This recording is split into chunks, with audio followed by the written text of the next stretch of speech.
feel it deep flowing through my blood. Rising up to become someone, and taking it all on my own. What a sweet victory. And taking all of my control, awaken something deep in me.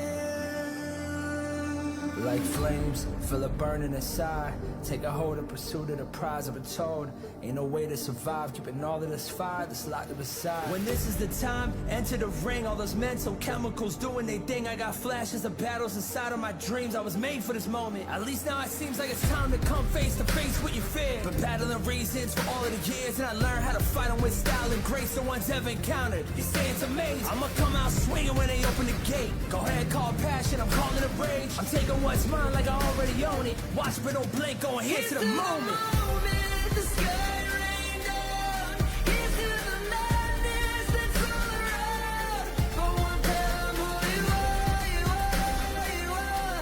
Go on, tell them who you are, you are, you are, you are. Here's to the moment, the sky rain down, here's to the madness that's all around. Go on, tell them who you are, you are, you are. Go on, tell them who you are, you are, you are, you are.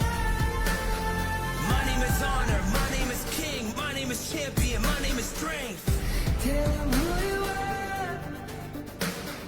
My name is Pentakill, you think it's strange? My name keep ringing inside of your brain.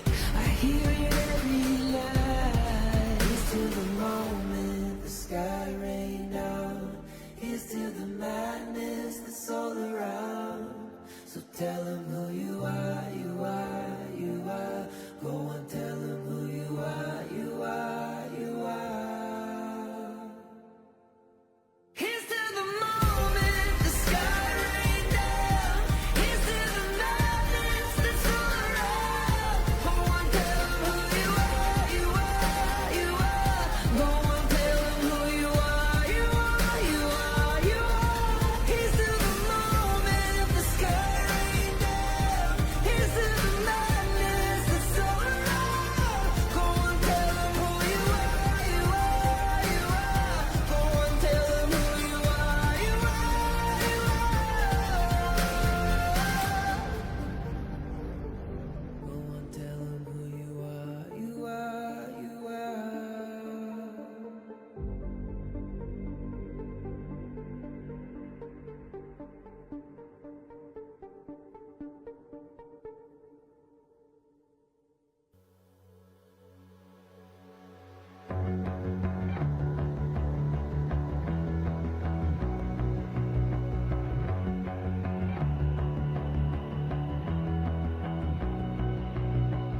You've walked through the darkest nights. You've heard the crowd, felt the blinding light. You were standing there when your heart comes alive. It's a dream of a head, and it never dies. Right here, right now, give it all, get it out. Never surrender, I fight and never fail. I am a contender, a challenge I can feel. The smallest lies become the brightest enemies, relentlessly. And even if you fall, you gave it everything to be a king.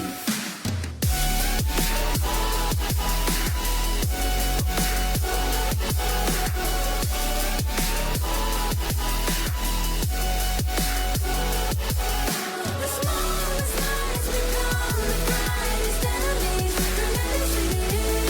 And even if you fall, you gave it everything to be a king.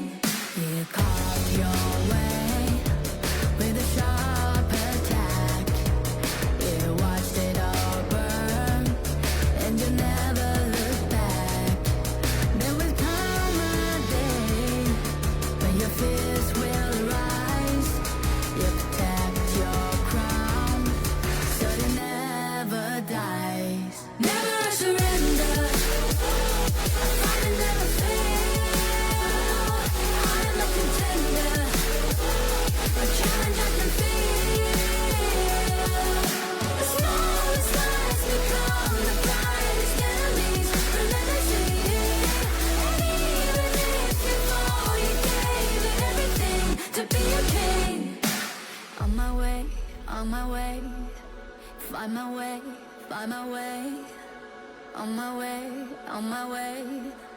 Dream my way, never a surrender. I fight it never fail. I'm a contender, in change I can feel. The smallest lies become the brightest enemies. Relentlessly, and even if you fall, you gave it everything to be a king.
We the kings, it's our honor showtime.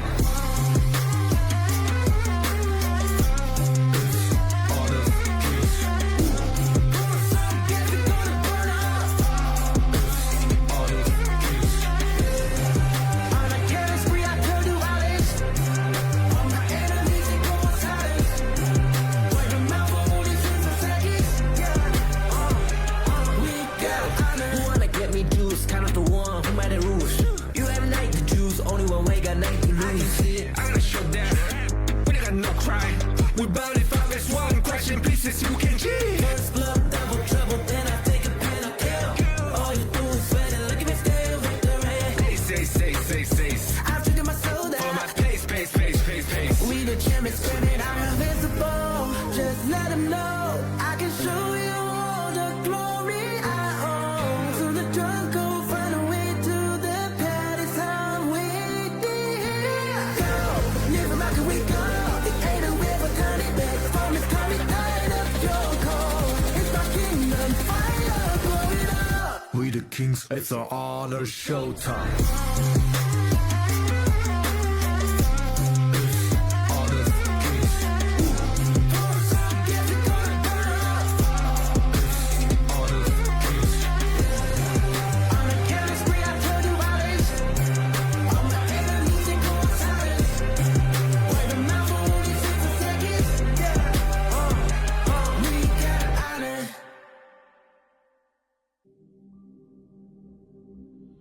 In this world,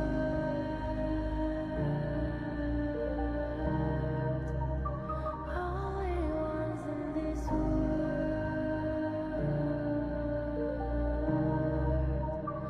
only ones in this call out my name, cut through the sound of the rain. No matter how I feed the flame, you know I feel the darkness and the pain. All of the ways we tried to break free from the night.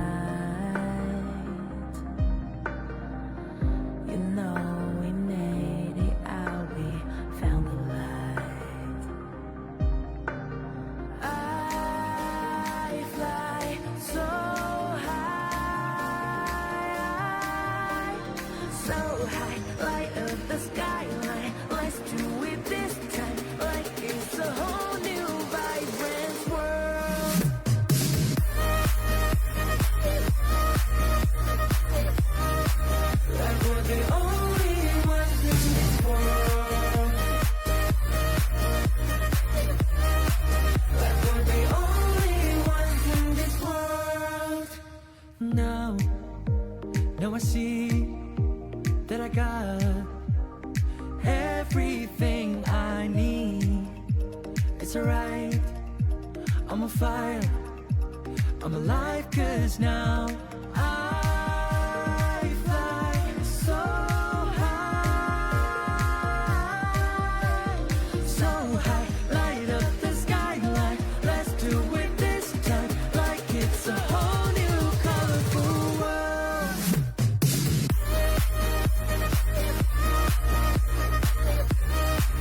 Like we're the only ones in this world.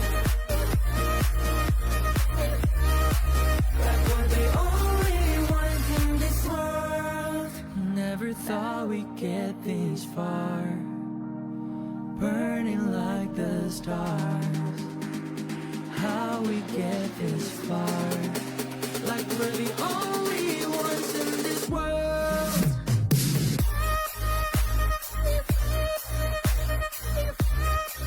Like we're the only ones in this world. Like we're the only ones in this world.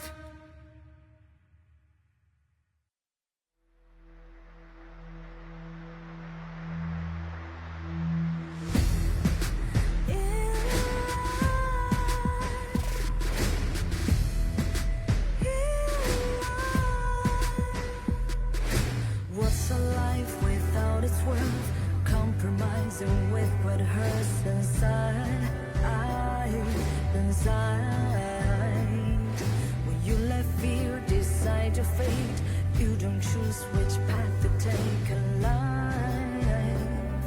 In life, I'm finally letting go of everything that still holds me. I'm against all odds, but I won't give up, 'cause it's my time to shine. Standing in the spotlight, and no one let me down. Destiny is calling high. I'm not afraid to fight for everything I love. Victory's on my side.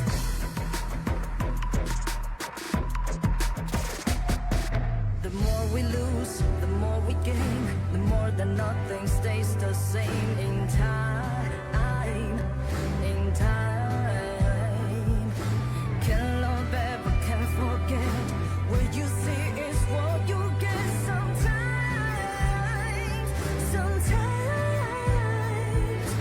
gonna show the world tonight, the light that shines inside us. We're against the odds, but we won't give up, 'cause it's our time to shine. Standing in the spotlight, can no one back us down. Destiny is calling high. We're not afraid to fight for everything we love. Victory's on our side. Takiki-takiki-takita. Takiki-takiki-takita. Takiki-takiki-takita. Perhaps our next meeting will be as friends.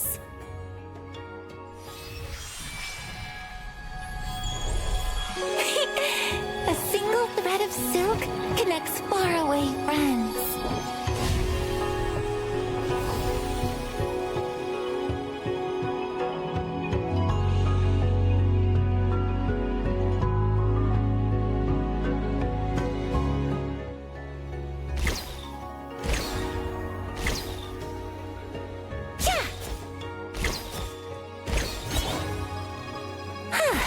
Watch carefully. I'll only show you once.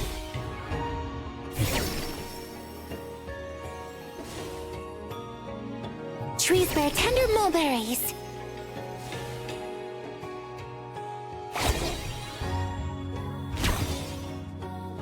Raise the silk.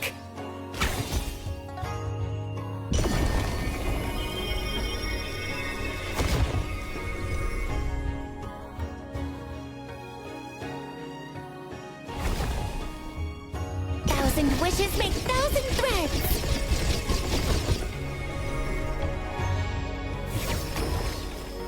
The elders of this land say that one must lay down roots before venturing into the world.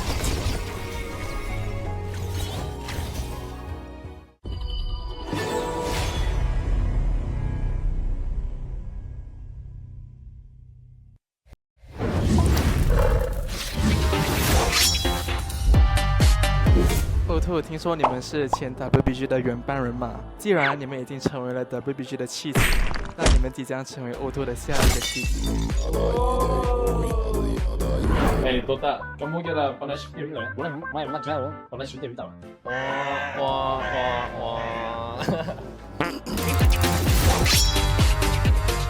反正之前听说你们是一个霸主级别的，我也听我的队友们说，跟你们交手都没有赢过大场，但为什么我来了之后，好像你们训练赛就直接输给我们了呢？对吧？你们反正就只需要把脖子洗干净就行了。哇！我们以为黑系总决赛的对手是 TS， 做不到吗 ？TS。哇！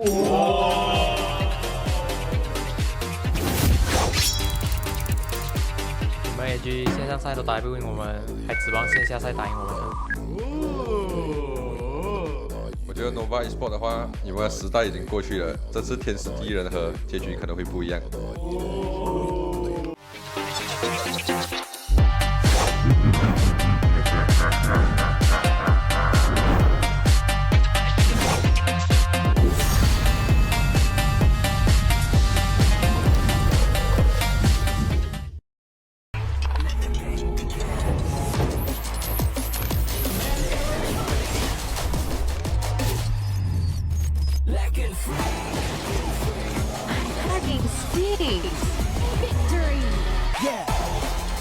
Another round? Sure, but how about a smoother phone next time?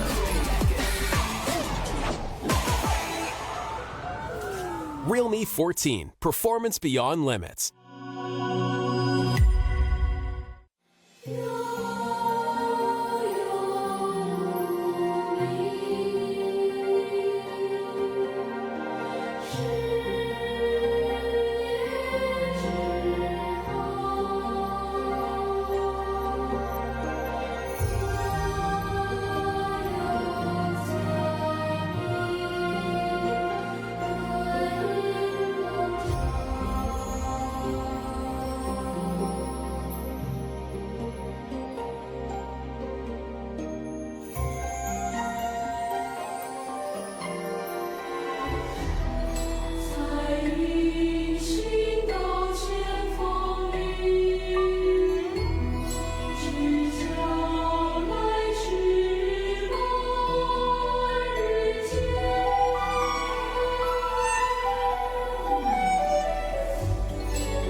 From a single spark, the fire begins.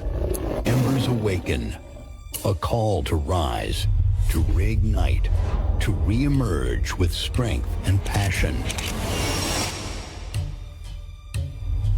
Malaysia's first ever official Honor of Kings League, a symbol of pride, power, and the roar of something unstoppable. A new group rises from the ashes. Fresh fire. Unwritten stories. Fierce hunger. This league is their proving ground. And they're here to burn. Team Secret fight to claim what's theirs. Nova, champions who've tasted glory but want more. BSE, not just defending the crown, they're evolving, reigniting the passion. Witness the Embers Awakening.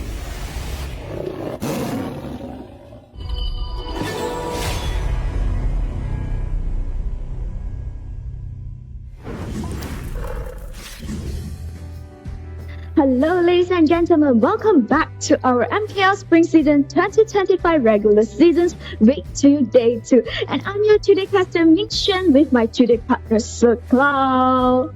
Oh yeah, it's going to be a great day today because we have a lot of amazing games that we're going to go through later on.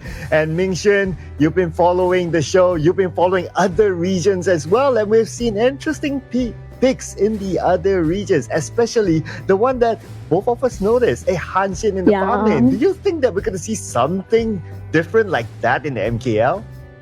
Actually, I'm looking forward for this kind of creative BP in our regions. So I think that it will happen in our MKL, and I'm just looking forward for it. Something like Hanshin goes to the farm lane. Oh yeah, I wouldn't mind seeing like more of those irregular picks, right? Because it just not only throws us off as viewers, but also the teams as well, and we'll get to see how it's executed inside the game. So I would love to see more of those kind of picks here in the MKL. Of course, we're still in the regular season. This is only week number 2, day number 2. We have plenty of days to come, so who knows, we might see some of that. And before we get on to our show, of course, we got to reintroduce to you the format for this season in case, for whatever reason, you just joined us.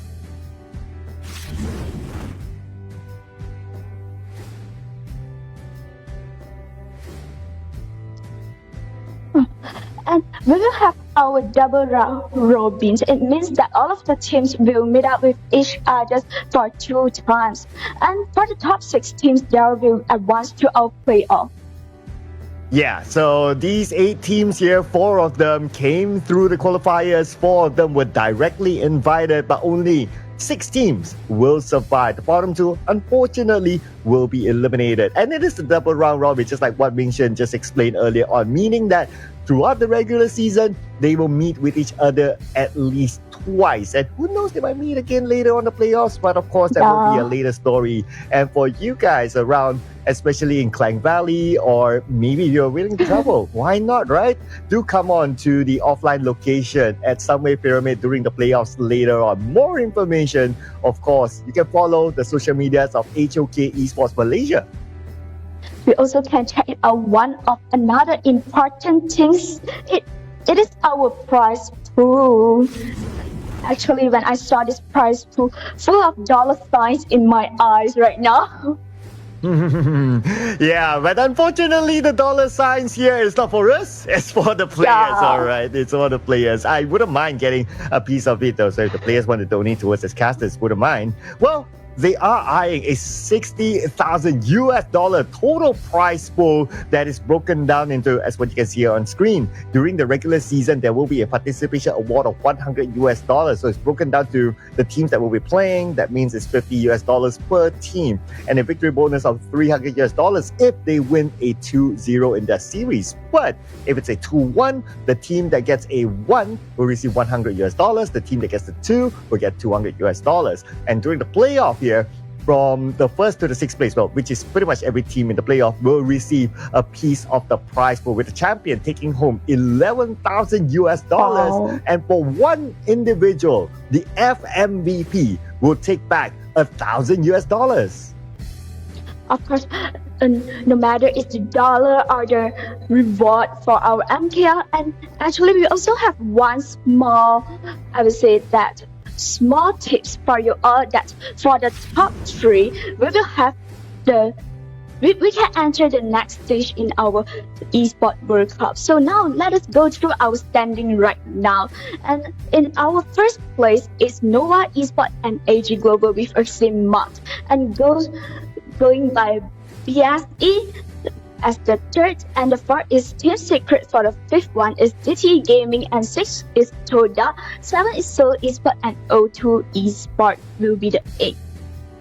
Yeah, out of all these teams, we saw yesterday Seoul Esports, they finally won their first series with a convincing 2-0 win against DTE Gaming. Now it's only O2 Esports who have yet to find their win yet. But to be fair, they didn't play yesterday. In fact, they'll be playing later on and going up against Toda. Who knows? It could be the battle for the drop. Yeah. Even though we're still in only week number 2, but still, nobody wants to be at number 7 and number 8.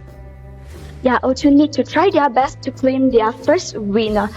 We know that we're still in the week 2. We still have a long way to go. We still have a long series of matchup.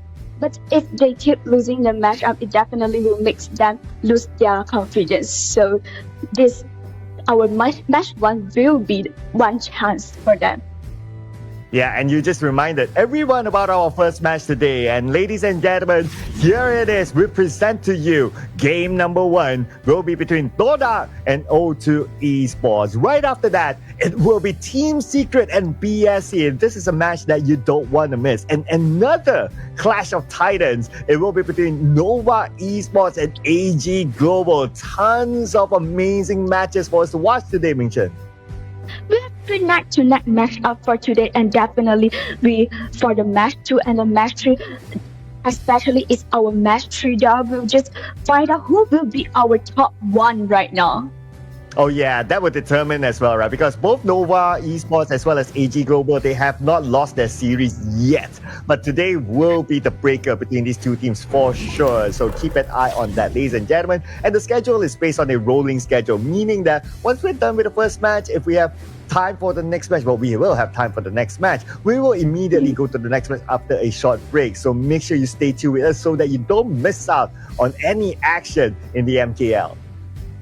And before the interesting matchup, we also need to thank you to Realme. MKL supported by official tournament partner Realme. Gaming picked Realme 14 series. Realme 14 5G feature segment backs Snapdragon 6 Gen 4 chipset, long-lasting battery, largest VC cooling area, and empower player to enjoy 120 FPS in HOK. Promise of smooth, high-performance gaming experience. Gaming pick Realme 14 series. Yeah, we're talking about 120 FPS here, especially if you play heroes that need a lot of mechanics like a Mai Shiranui. You definitely will appreciate that 120 FPS. Trust me, I know it. You really want to try this phone out. Thank you again to our official partner for the season, which is the Realme 14 series. Now, coming in onto match number 1, Mingxuan. This is going to be a very important match for O2 Esports. They are having a rough start here in the MKL. And for Toda, they won their first series already. So at least they got something kicked off. What's your thought about the upcoming series? I think right now we know that Toda have got their first win, but only one. And O2 also need to seek for a chance to get their first win to make a great start for them in our tournament. So they are need to figure it out what is the reason that until now I didn't achieve my first win. So it is the problem for the BP, or the problem in the in-game, or the map controlling, or the macros. So this is what they are need to work for it. Yeah, because there were a few games that O2 Esports looked like they were doing very well. It's just that closing off the game seems to be a problem for O2 Esports. I remember there were a couple of times where the game went on to a late game and they received a comeback from their opponent. So it's something for them to think of on how are they going to overcome this matter. As for Toda, at least they won their first game. That's great. But can they carry on the momentum to today? Because even yesterday, we saw a surprise with Seoul Esports and DTE. Everyone would have thought that, DTE would win it easily, but Seoul Esports, they won it. So many more surprises to come here in the MKL. And speaking about surprises, well, no surprise. Here is Toda and O2 Esports. Yeah, we can check it out for today's lineup. And Toda, we have Stay, CCS, Turtle, Sadness, and Anda. For O2, we also have K1, Care, Kongling, White, and X1.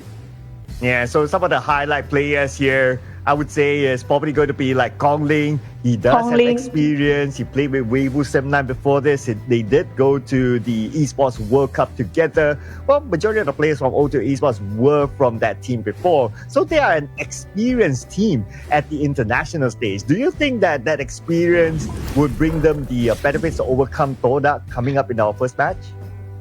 Yeah, actually, I think that if you have some experience, it might help you doing some decision during the in-game. Because I have this experience, I faced before this kind of situation. I know that which kind of solution, or I think that which kind of plan, which kind of strategy will be more better for our team right now. Yeah, and when they talk about maybe we would personally want to see unusual picks here in the MKL, right? But coming into this game, right, since these two teams, they are kind of struggling. One is at number 8 and one is at number 6. So they are pretty close to the drop, or one of them is in the drop. Do you expect them to pull off those unusual picks, or are they going to go with something more comfort instead? I think Darnit goes to like some safe pick, try to take their strongest meta hero or some hero that they are confident about it. Because we know that the proficiency of one hero when I play this hero, I need to know it and I need to use to it. It will be better for them because now they are not going to do some experiment for the new duel or new combo, because the most important things for them is achieve more wins right now. Because we know that just now you mentioned O2 haven't gained the first win. So the main purpose, or I would say the main things for O2 is wanted to gain the first win. As for Toda, they need to settle down in a stable place right now. No, it sounds like it's better for them to go for comfort picks, but is that going to be the case here, ladies and gentlemen? Let's check out the draft for game number 1. So we're going to start off with some usual bans. We're going to see the Arlie out, and we're going to see the Dharma, and also the Zhangfei out. It's been a long time since we see a Zhangfei being banned, but you know what? That means that there are a lot of good heroes out there, including the Mai Shinranui. Yeah, let us see that O2. Yeah, definitely goes to the Mai. And we know that Mai can do a lot of things after the level 4 that can make some trouble for the bottom lane. So Toda need to be careful about this. Yeah, and not only the Mai, the Dolia is out as well. I wouldn't be surprised if we see a Dolia being picked up, but looks like no, we could see a Yuhuan. But with the fact that Toda, they picked a Long, so there's still a chance that they will go for the Dolia later. Yeah, because we know that Dolia also can pair with a lot of heroes, and Yuhuan definitely will be a flex pick, because Yuhuan can go to the mid, can go to as a support, also can as a jungle. So if they are just Yuhuan out, and O2 will go to figure it out whether this Yuhuan goes to where. Because if I choose Dolia, we also can pick one Ishin, but we can see O2 Esports pick Hou-Yi. Oh man, Mingxuan, we did talk about it like earlier today before the show started about the Hou-Yi pick, right?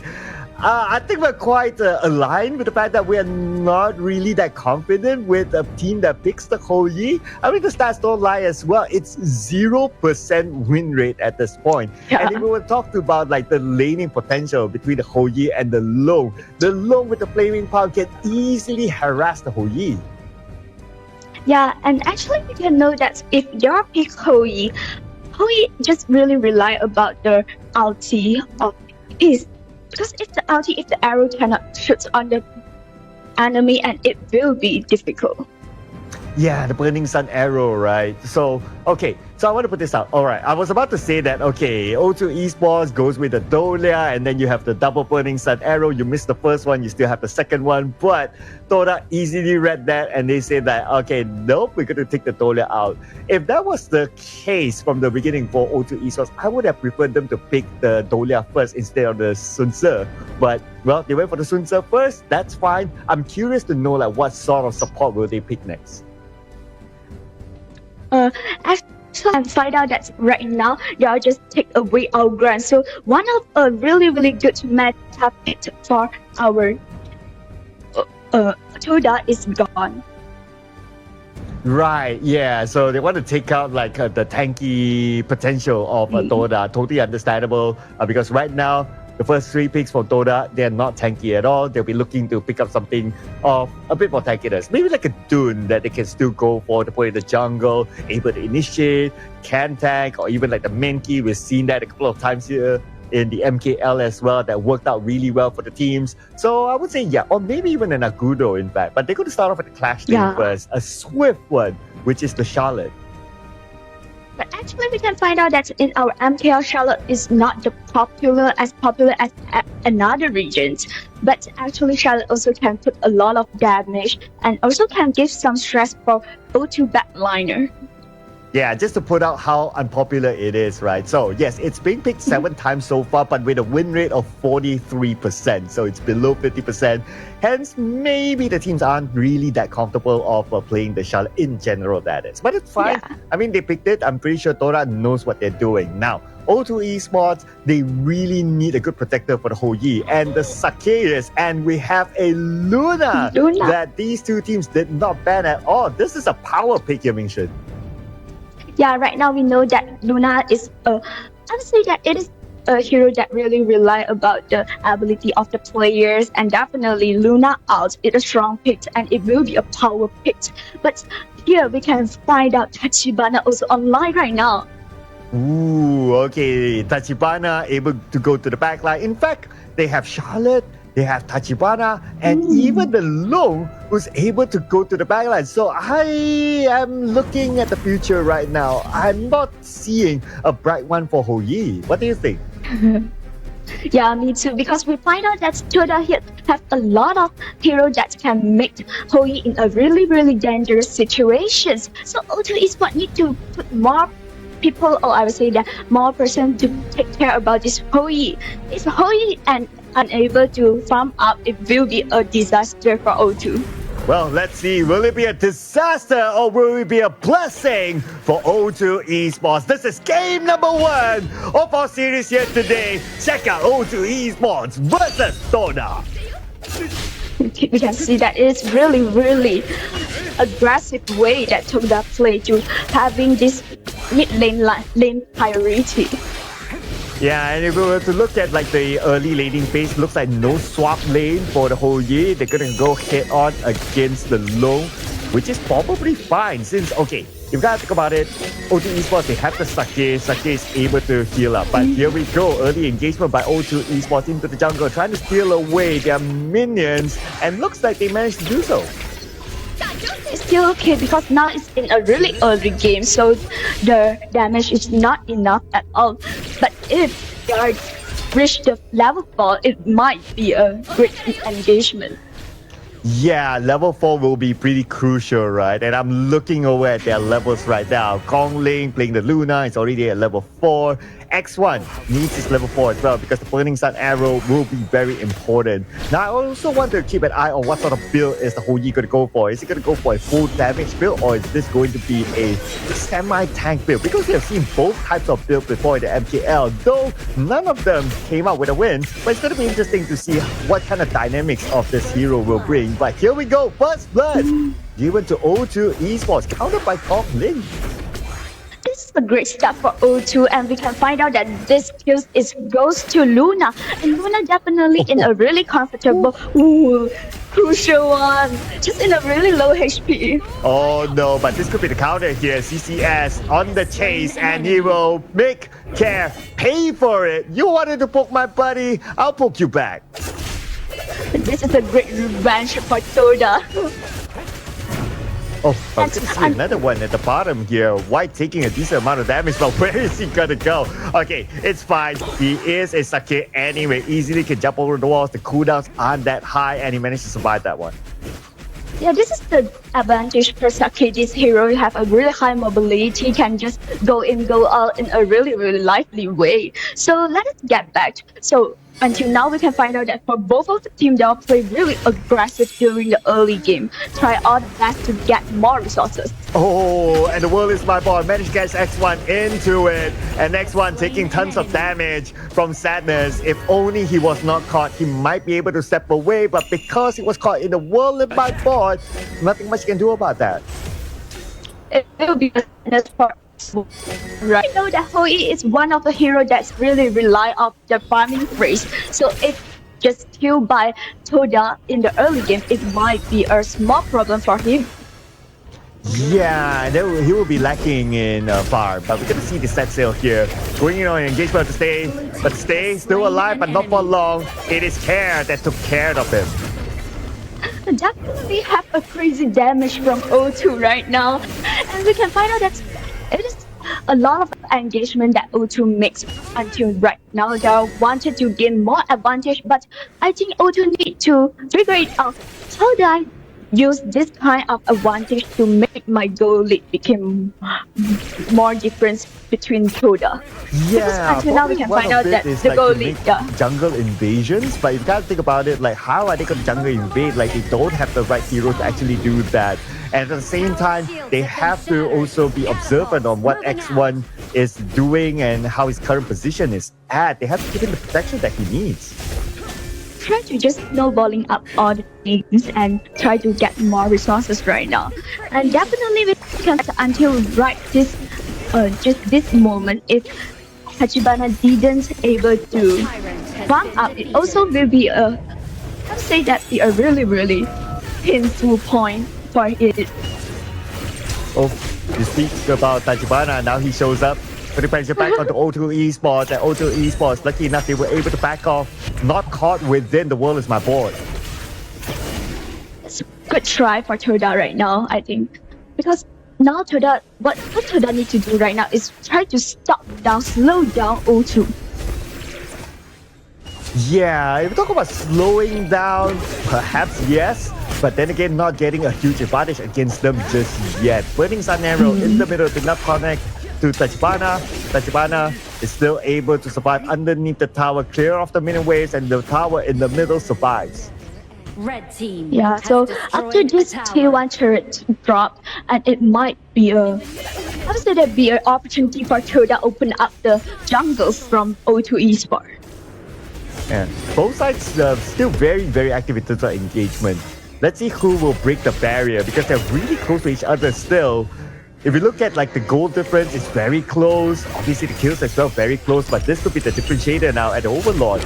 Looking at both sides, Gongling takes a decent amount of damage. World is my board, will not connect to anyone. But look at the arrow! The burning sun arrow! Connected beautifully on the Toda. That is what O2 Esports is looking for. Infinite Masters will be deployed to get away to safety. And the Overlord is open. But then again, O2 Esports, they won another kill. They almost got a second one. A great one for them, and definitely after this one, they will just gain more advantage right now. Oh yeah, that is the burning sun arrow that we're talking about here. One hit, splash damage, hit on the 3 plays on Toda. That is what O2 Esports is looking for. Another one, this time on the Tachibana. Tachibana is in trouble, 50% of health, managed to slip away to safety for now. Stays in trouble, and Stay, one last hit onto him. Are they going to go all in for it? Looks like Yan says no, because Toda responds back with sadness, bringing in the sadness with O2 Esports. The chase continues on, this time onto White, but White is able to slip away to safety. Yeah, this is what we mentioned just now, what the mobility of soccer. So it can just go in, go out in a really lively way. So after both of the team fight happens, and definitely they still need to find more opportunity, more chance to let their team have more advantage right now. Yeah, if we look at some of the items, I am still curious to see what sort of build that Boogie will go for. So far, he's going for damage build with the Smart 4 Dagger completed. And I don't see any potential of building physical items just yet, or physical armor items just yet. So he might go for full on damage. But speak about damage output here on Toda goes in. It's going to be Toda. They have to back off. They lose one player. Oh, not yet. It's going to be O2 Esports actually losing it. So Toda, they will counter back. And it's going to be a double kill for Toda instead. Now they might go for Gongling, but because they are split out, they go for objectives. But it's not over yet. In the middle, we see Stay coming in, but there's trade-off between Toda as well as O2 Esports. The fight is not over yet. They want Gongling, but they tell themselves that, hey guys, objective gameplay, let's go for the tower instead. After this, definitely Toda gains more and just win whole team fight, because this will be a 3-1 trade. And for this lane, they are just can directly take down another turret, right? Oh, they're out Just of for a minions, little but it's bit, fine. yeah. They're not in a hurry. As long as they take down the tier 1 tower, they will be fine. They have decent access into the jungle right now, whether Toda wants to go in or not. And we kind of talk about like the potential of Toda going in with the Tachibana. They actually do have that. Yeah, and we can find out that actually now Lone also quite comfort right now and be a good item build. Ooh, world is my board. Lucky enough that Gongling managed to step away from the world is my board. If not, if he's caught inside there, he's pretty much a goner. Yeah, I think until now it's nothing happened. So I think for Toda, they can just focus on the map controlling right now. Keep snowballing up the goal, and it will have a huge goal difference. O2 Esports will not so good during the team fight. I'm looking at like, will we still consider this as a 50-50, even though there's a little gap? But then again, we'll talk about that later, because right now Gongling makes an engagement all alone. His teammates will need to come and back him up. He's pretty low, but he will be taken out of the fight. Gongling solo engagement when his team is still not ready? Actually, I think maybe some Oh, Burning Sun Arrow connected, beautifully executed, follow up by the Wolverine power from the Sakir, but they failed to get the kill. Actually, this is quite good disengagement from Toda. So, but after this, Toda need to recall back and just make themselves have a good HP and have a good conditions, because we know that after 10 seconds we will have our 10 minutes dragon.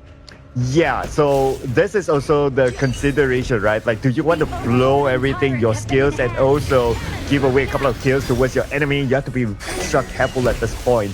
And like what you mentioned, because we are at the 10th minute now, everybody wants to go for the Tyrant. Dar, you don't want to check the bushes out. Care just come out and find some opportunity. Here comes the World Spy board at the same time, but at the back line we have Gongling getting a kill on the TT. X1 will be taken out. We kind of expected that he will not be able to withstand himself within a team fight, but look at Sisse all the way to the back, and CCS will be taken out by Claire. Looks like Toda falling apart with only one player left, and it's going to be an ace for O2 Esports.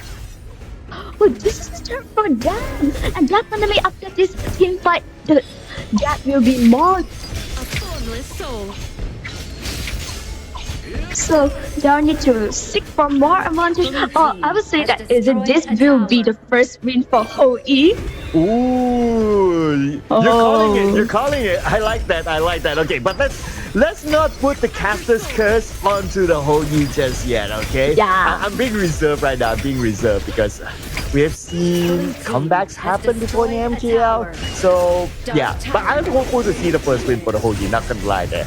Anyway, coming back into the game, looks like both sides. Oh, Burning Sun Arrow onto stay, but no effect onto him. The Sunset comes in to the backline with the set sail, and he's able to get the backline. Sadness will go out, and here is Toda breaking apart still, but he tried to fight back. Stay, we need to get away with this last stick of health. Luckily enough for him, he does have the tower to protect him. Now it's all in onto CCS. CCS very low, gonna be chasing by Gongling. Should be a straightforward kill here. Where is CCS gonna go? Where is CCS gonna hide?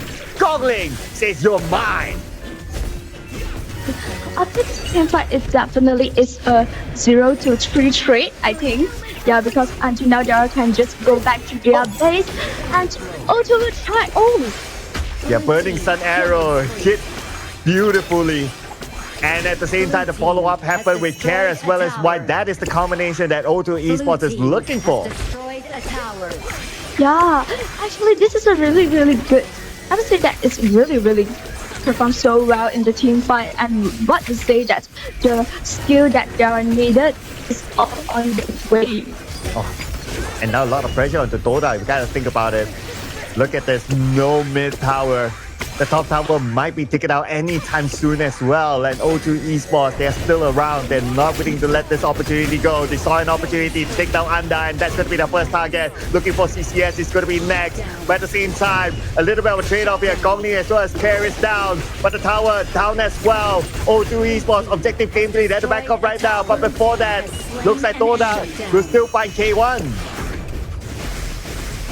Yeah, this is what Circle mentioned before the whole game start. O2 will just happen some things when they are in the high ground or they are wanted to shut down a game. So this is what we saw right now.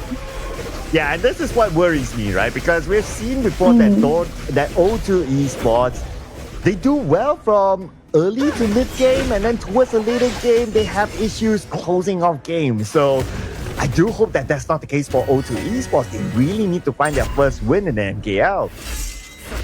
Yeah, they need to be more careful because we know that Toda here have Yixing. So when they just enter the high ground, enter their base, and Toda will just use ulti, Yixing ulti to try to slow down them to take down the crystal. So they all need to be careful at this point. Yeah, I noticed that X1, he's going for the Omnious Premonition, so that will give him a little bit more protection towards the physical damage dealers of Toda. Because he knows that he will definitely be the primary target that Toda wants to take out at the back line, so he wants to take care of himself at the same time. Yeah, just I have damage at the same time, and I also can take care of myself, so we can. Beautiful! Burning Sun an arrow all the way to the back, and that allowed them to get that one kill on the stage. But the counter came in for Toda. Toda took Calling and Karen. X1 as well. K1 out. Great initiation by O2 Esports, but the follow-up by Toda is even better. This time, it is Toda with an ace. Oh my god, Toda totally turned over the table, and this is a bad news for O2 Esports. Oh, this is a disaster, Misha. This is a disaster. Yeah. I'm going to talk about it. O2 Esports, they were so good from the early to mid stages, but now, Toda, they can end the game. O2 will not be back in time, and another comeback onto O2 Esports, this time by Toda. Oh my god, it's my bad. I put the curse on O2. Oh, that's why on the caster desk, we don't call it first. If we say that, oh, they're gonna win, first whole year win, still 0%. Okay. Actually, we can find out that just we go back to the, I would say, small problem, or I would say small details for O2 is what we mentioned before, that it is some problem when they all want to shut down the whole game, they'll enter the high ground.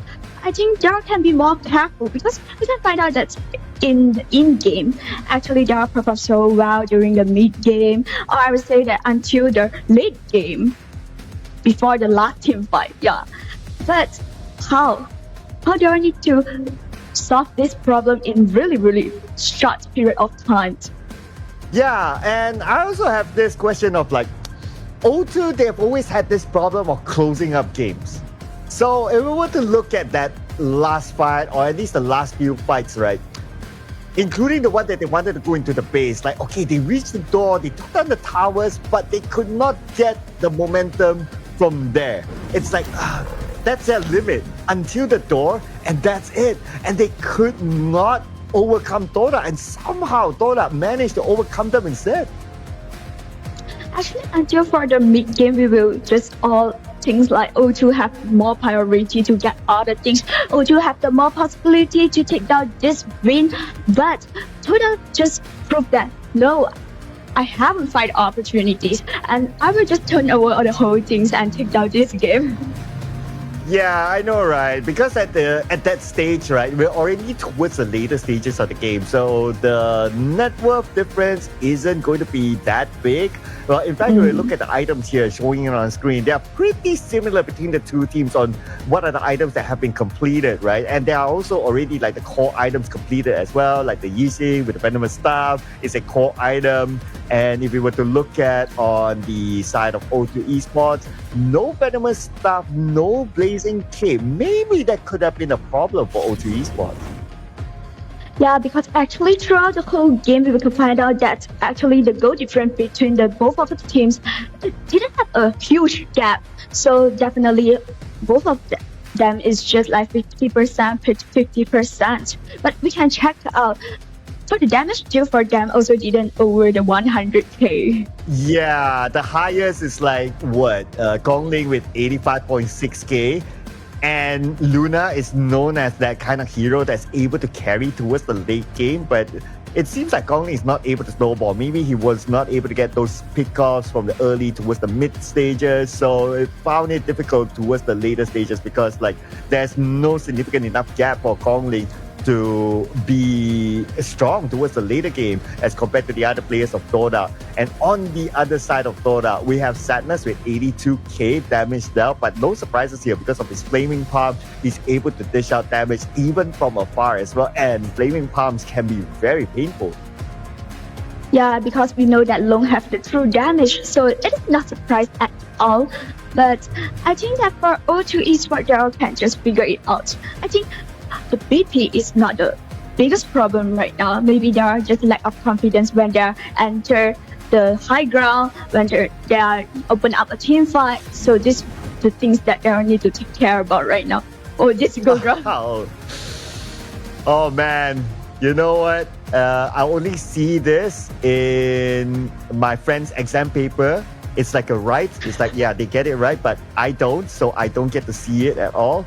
But if we were to look at the graph, right, it tells us the story of it only took that one fight towards the end for Toda to really turn things around against O2 Esports. And based off the objective stats as well, O2 Esports, they got one Tyrant, one Shadow Tyrant, one Shadow Overlord. So 3 objectives, right? And for Toda, they only got one Tyrant, but yet they're still able to turn things around. Yeah, this is what we can say, that this is what we love about esports. You never know the things until to the end. Yeah, this is so unpredictable here, and the chart is telling us that don't think that, oh, it's just because it goes all the way down, it cannot go up again. What goes down must come up. Wait, that doesn't sound right. I think it's the opposite. But anyway, we're going to also award the MVP, ladies and gentlemen. What player from Toda will be the MVP in our Game 1 in our series here, and it is going to be Sadness, who played alone.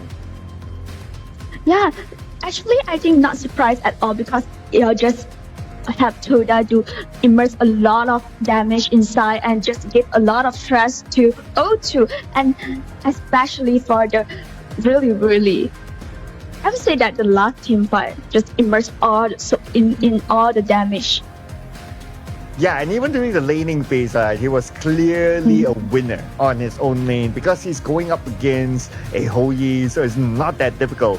And to double that down, good rotations by Toda to actually just suppress the Houyi. Yes, at the end of the day, the Houyi is still able to farm, and we did see a good amount of usage of the Burning Sun Arrow, but at the end of the day, it's really down to those small details at the end.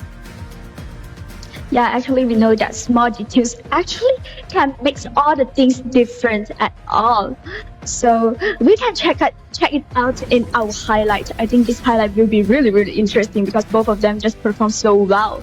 Yeah, during the early stages, we see it's kind of 50-50, right? But based on the highlight as well, the Houyi did have a good time. But when he got a good time is when his Burning Sun Arrow actually connects onto Toda. Now, this is one of those engagements that is connected onto the Tachibana. But the Tachibana, we know one thing about the Tachibana is that if you don't delete him immediately or quickly, he's able to heal up very fast. And with the fact that for O2 Esports, you don't have a Venomous Staff or you don't have a Blazing Cape, then he can easily rise back up his health again. Yeah, so I think that this is also one of the things that O2 need to figure it out for the next VP, that it is, I want to continue this kind of composition, or I can change a different style of compositions that I pick. Yeah, they definitely need to work out like the details, right? But at least what will kind of force them to work out the details is that this is a global ban pick, so they will not be able to pick the same heroes that they have done in that previous round. They have to go for something entirely different. Now, there's still a lot of good picks up in the air, right? Just like our most popular pick so far in the MKL, which is the Zhang Fei, that was kind of surprisingly banned out earlier. Yeah, because we know that actually Zhang Fei is really popular and also picked a lot by all of the teams in the first pick or in the red side first pick also. So definitely Zhang Fei can just go pair with a lot of different kinds of heroes. So I think that for the second VP, Dart can just go for looking for of this kind of conversations, because we also mentioned before that how that both of the team can be more confident is Dart go to choose some hero that they are used to it. Yeah, play it safe, right? Do what you're comfortable with. Even if it's meta heroes, why not? I mean, the stats don't lie. If it works at the end of the day. So if we're going to see like the top picks, right? Like Zhang Fei, like maybe even Adolia. Yeah, Adolia. Okay, the Adolia was banned out, to be fair. But I would expect like the Adolia to be deployed. And especially for O2 Esports, they can deal with to go for the Dolia +1. They can pick the Long, they can pick the Yixing, because those two heroes was picked up by Toda earlier on. So O2 Esports might want to consider that, and for Toda to consider to ban the Dolia. Yeah, actually, I think there have two ways to go right now. For the way A, they all can go to the hero that they are really confident, although it didn't as a popular hero in our current meta. For the way 2, they can just grab all the meta hero and just make their advantage as big as they can. Yeah, I think as well that they should just really go for like meta heroes, things that are just tried and trusted, right? Because at this stage, you gotta think about it, Ming-Xuan. If you're playing in O2 Esports, the first thing that you would think is that whatever it is, as long as we get our first win, you don't want to leave week 2 still without a win, especially when Seoul Esports got their win. You don't want to be that team with still a 0. Yeah, because if I steal the 0 and I keep it a 0, it might have a huge gap with another teams, and it might means that has a hint for me that I'm going to say bye to this stage, and it might influence their confidence for the next matchup or next game. Yeah, it really doesn't help with the motivation, right? So O2 Esports, now they're at a deficit. Toda won the first game. That means O2 Esports will need to come back with a win, 2 wins in a row to come out with a serious win. Now, this is going to be very difficult, right? Because Toda, obviously, they won with a comeback match. They are definitely highly motivated walking into the next game. Yeah, you need to overcome the stress, no matter it's the stress for the 0 or the stress that I lose the game once. I just overcome the stress and just take 2 marks and gain my first win, or I just lose the second one. Yeah, well, the answer could be here, starting off with the draft, Ming-Xuan, because we're going to see the draft for game number 2. So Mai is out. Okay, that's a common ban. Not going to be a big question there, but the Dolia. So O2 Esports, they have the chance to use the Dolia +1 combo, whether it's with the Lone, the Yixing, or maybe with the Lane and Toda. This is going to be their last call here. Are they going to ban the Dolia and allow O2 Esports to get it as their first pick? I am looking forward to see that. And they're really taking the time, Ming-Xuan. Oh. Yeah, it just takes away the loan. So Yaya and Dolia also out of the choice. But we can find out that O2 just goes to Dharma. It's okay. I think it's common pick also. Oh yeah, the Dharma, very, very common pick, and not going to be an issue there. We're going to see the Diren J and the Sanfei making its debut, and this time into the hands of Toda. So the Dolia is still open. You can still combo the Dolia with a Yixing, so not too bad of a pick. But if Toda can't pick the Dolia, I don't think it's nice for Toda to pick the Dolia, but O2 can still go for it. But they went for Protect the President instead. Yeah, but the things that we need to know that O2 for the second pick and the third pick, they'll just go to a marksman and a mid laner, especially it's Lady Sun, and Toda already got Zhang Fei. So for Toda, they can bend away your roamer. Yes, take out the next roamer, right? But we'll talk about the bans right now because they're going to lock in the Guan Yu first. And the Guan Yu is a very, very difficult hero to control. So the Dharma has the responsibility to try to track the Guan Yu, to try to mark the Guan Yu, to make sure that he doesn't come up behind and just pushes whoever off position and puts Toda in puts O2 Esports in an awkward position. Now coming on to the second phase ban, I don't think that O2 Esports is going for the Dolia anymore because they need something that is able to protect the Lady Sun. Something that is, well, they could still go for the Sakir for themselves. That's a good protection for the Lady Sun. Yeah, but they need to go for some things like more tanky because we can find out that O2, if Dharma they'll just go to find where's Guan Yu or dive into the backline of Toda. They don't have any heroes that can sustain in the front line. Yeah, that's a good point, right? Unless they deploy the jungle to be a tanky one. Like maybe they pick an Ogren for themselves, then perhaps they were talking Ogren or Dune, something like that. I'm kind of surprised that Toda, at the end of the day, they still choose to ban out the Dolia. But that's absolutely fine because the Dolia can still bundle together with the Yixing. So they just don't want to take that risk. So O2 Esports, now I guess definitely they will go for something tanky, whether it's the jungle or whether it's another roam. Yeah, and we can find out that Toda here they'll have Guan Yu, have Zhang Fei, have Jiren, and which kind of mid laner there will goes to, because we know that at O2 there have Yixing that can open up a team fight in a really, really good Nuyuwa.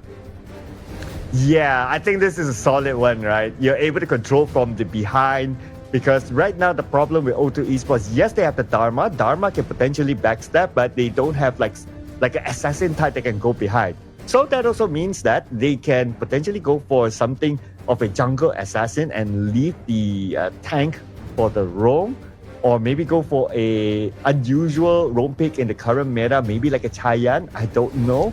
But that will be pretty interesting if they actually go for the Chayan, to be honest. And it might not be their comfort. Okay, all right.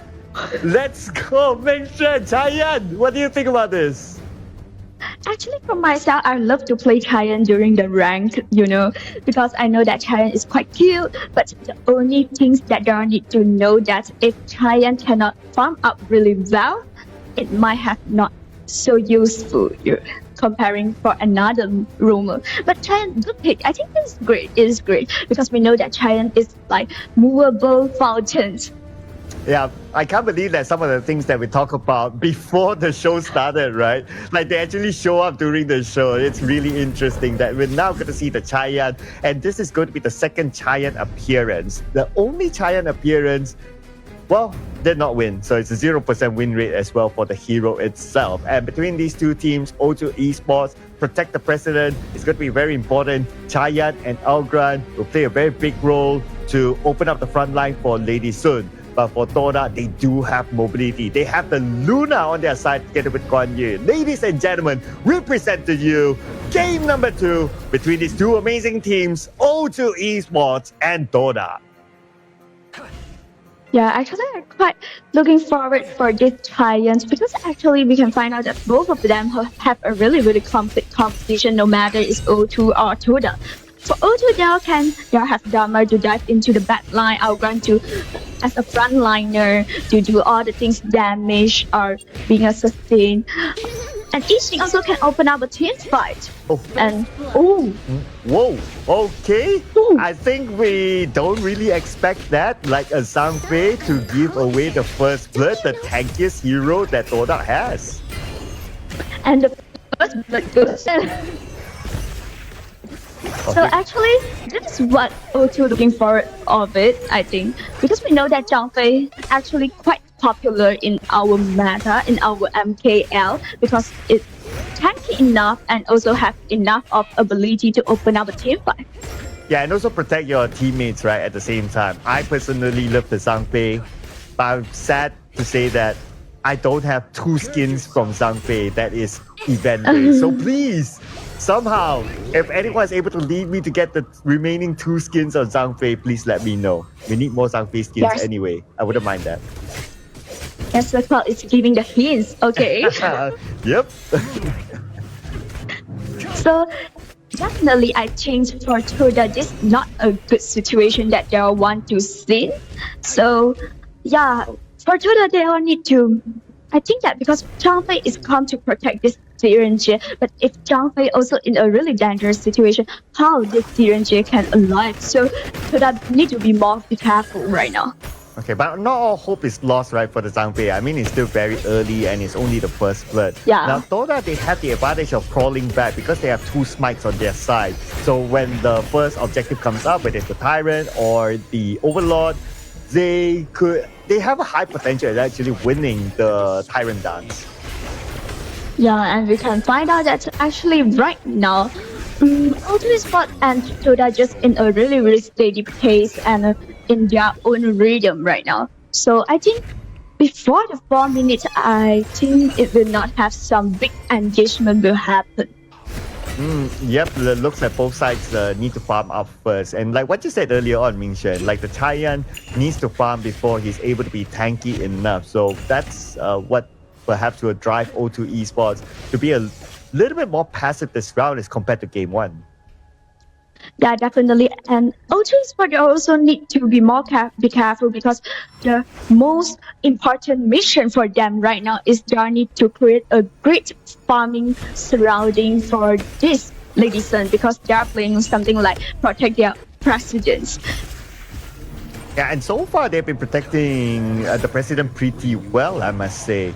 And okay, I also want to add one more to this, right? Since we're talking about like the president, but behind that thought for a second, CCS showing up. Oh, but that's fine. Okay, coming back to my point. Yes, the Lady Sun is the president, but because they also have like a K1, which is also a very impactful sort of hero with the Dharma. So it depends on how he's able to find those flanks. He could be the second president. Yeah, and because we know that Dharma also have a huge damage soaking in, and it can make a huge stress for DNG for the 4 minutes timing is come. Yep, and here is the Tyrant here at the 4th minute. And we did talk about the potential of Toda with the double smite. They should be able to secure this one, but O2 Esports will not make it easy for them. World is my board. Managed to get 2 out of Toda within it, zoning them off. So far doing so good for O2 Esports. 50% of health left for the Tyrant. And looks like they might go in. Oh, nope. No double smite to secure the Tyrant. It is still given to O2 Esports. Definitely, I think that O2 did a great job in this. They are able to disengagement and able to take down all the visions, or I would say that all the space for them to take down this tyrant. Great one, great one. Yeah, totally agree. I mean, the way they control Toda, especially with World is my board, and they weren't too hungry to pull the trigger onto Toda as well. They know their objective is to secure the Tyrant. We back off, we continue to farm. Because like what you said, there's going to be a farm-heavy sort of composition by O2 Esports. And we can find out that now there are a great stress for Toda, this T1 turret.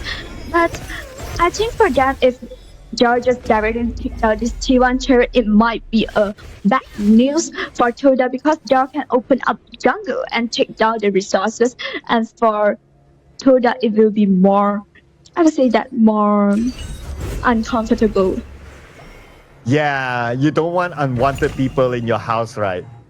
You know, it's just like you leaving the door open. Somebody walks into your house, opens up the fridge, take your favorite box of milk, and just walks away. You don't want that to happen. So you always want to keep the door locked. But the door is now very, very brittle, especially with the tower at the bottom. And O2, they're inviting themselves into the house of Toda.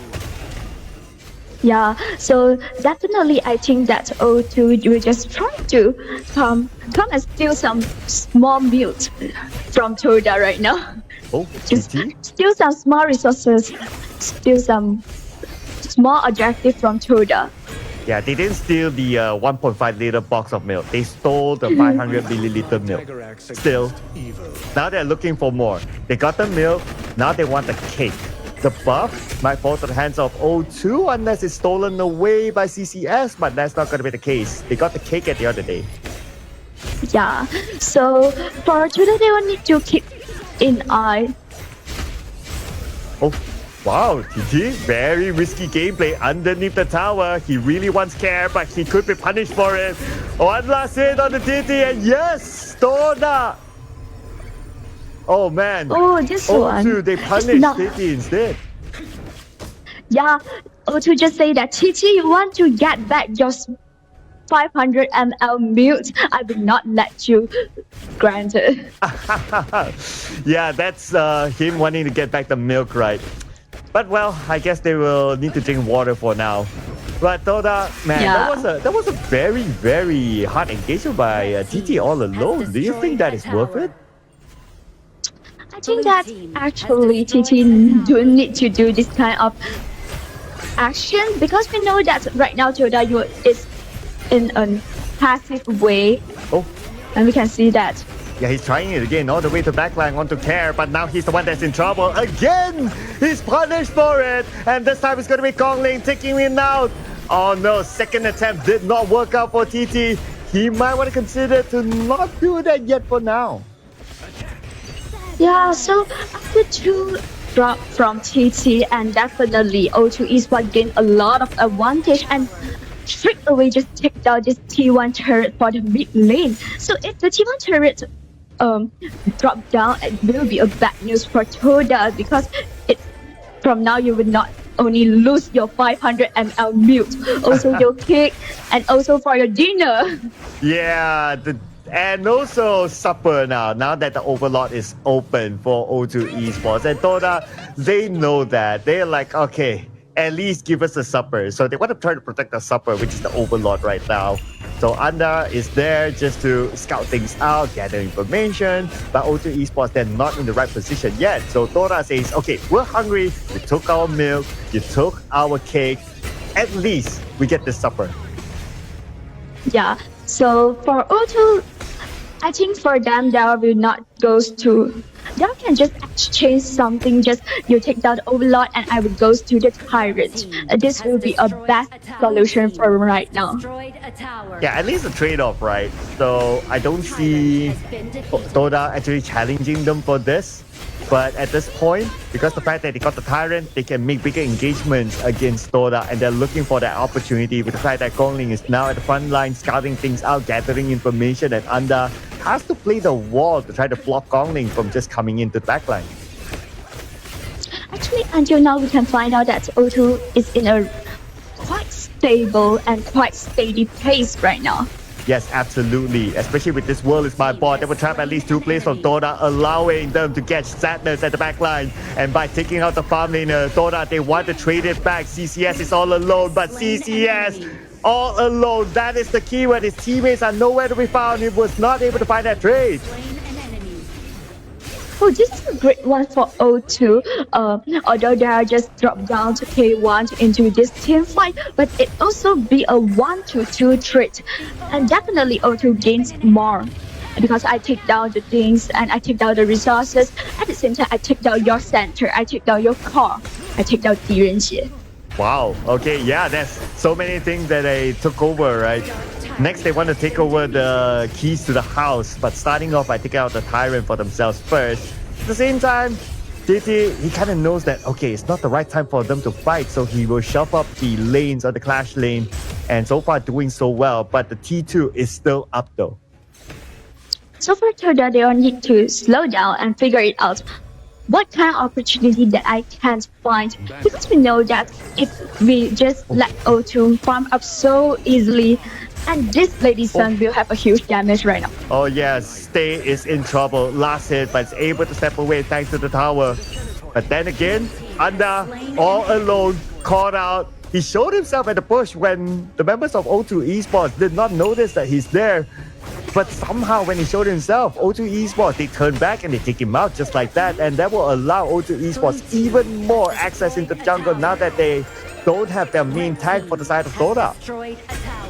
I think right now K1 need to find out the positions for this Guan Yu. Look at the tower, easily taken out by O2 Esports, and now they have access to the jungle entirely. But you did mention about the Guan Yu.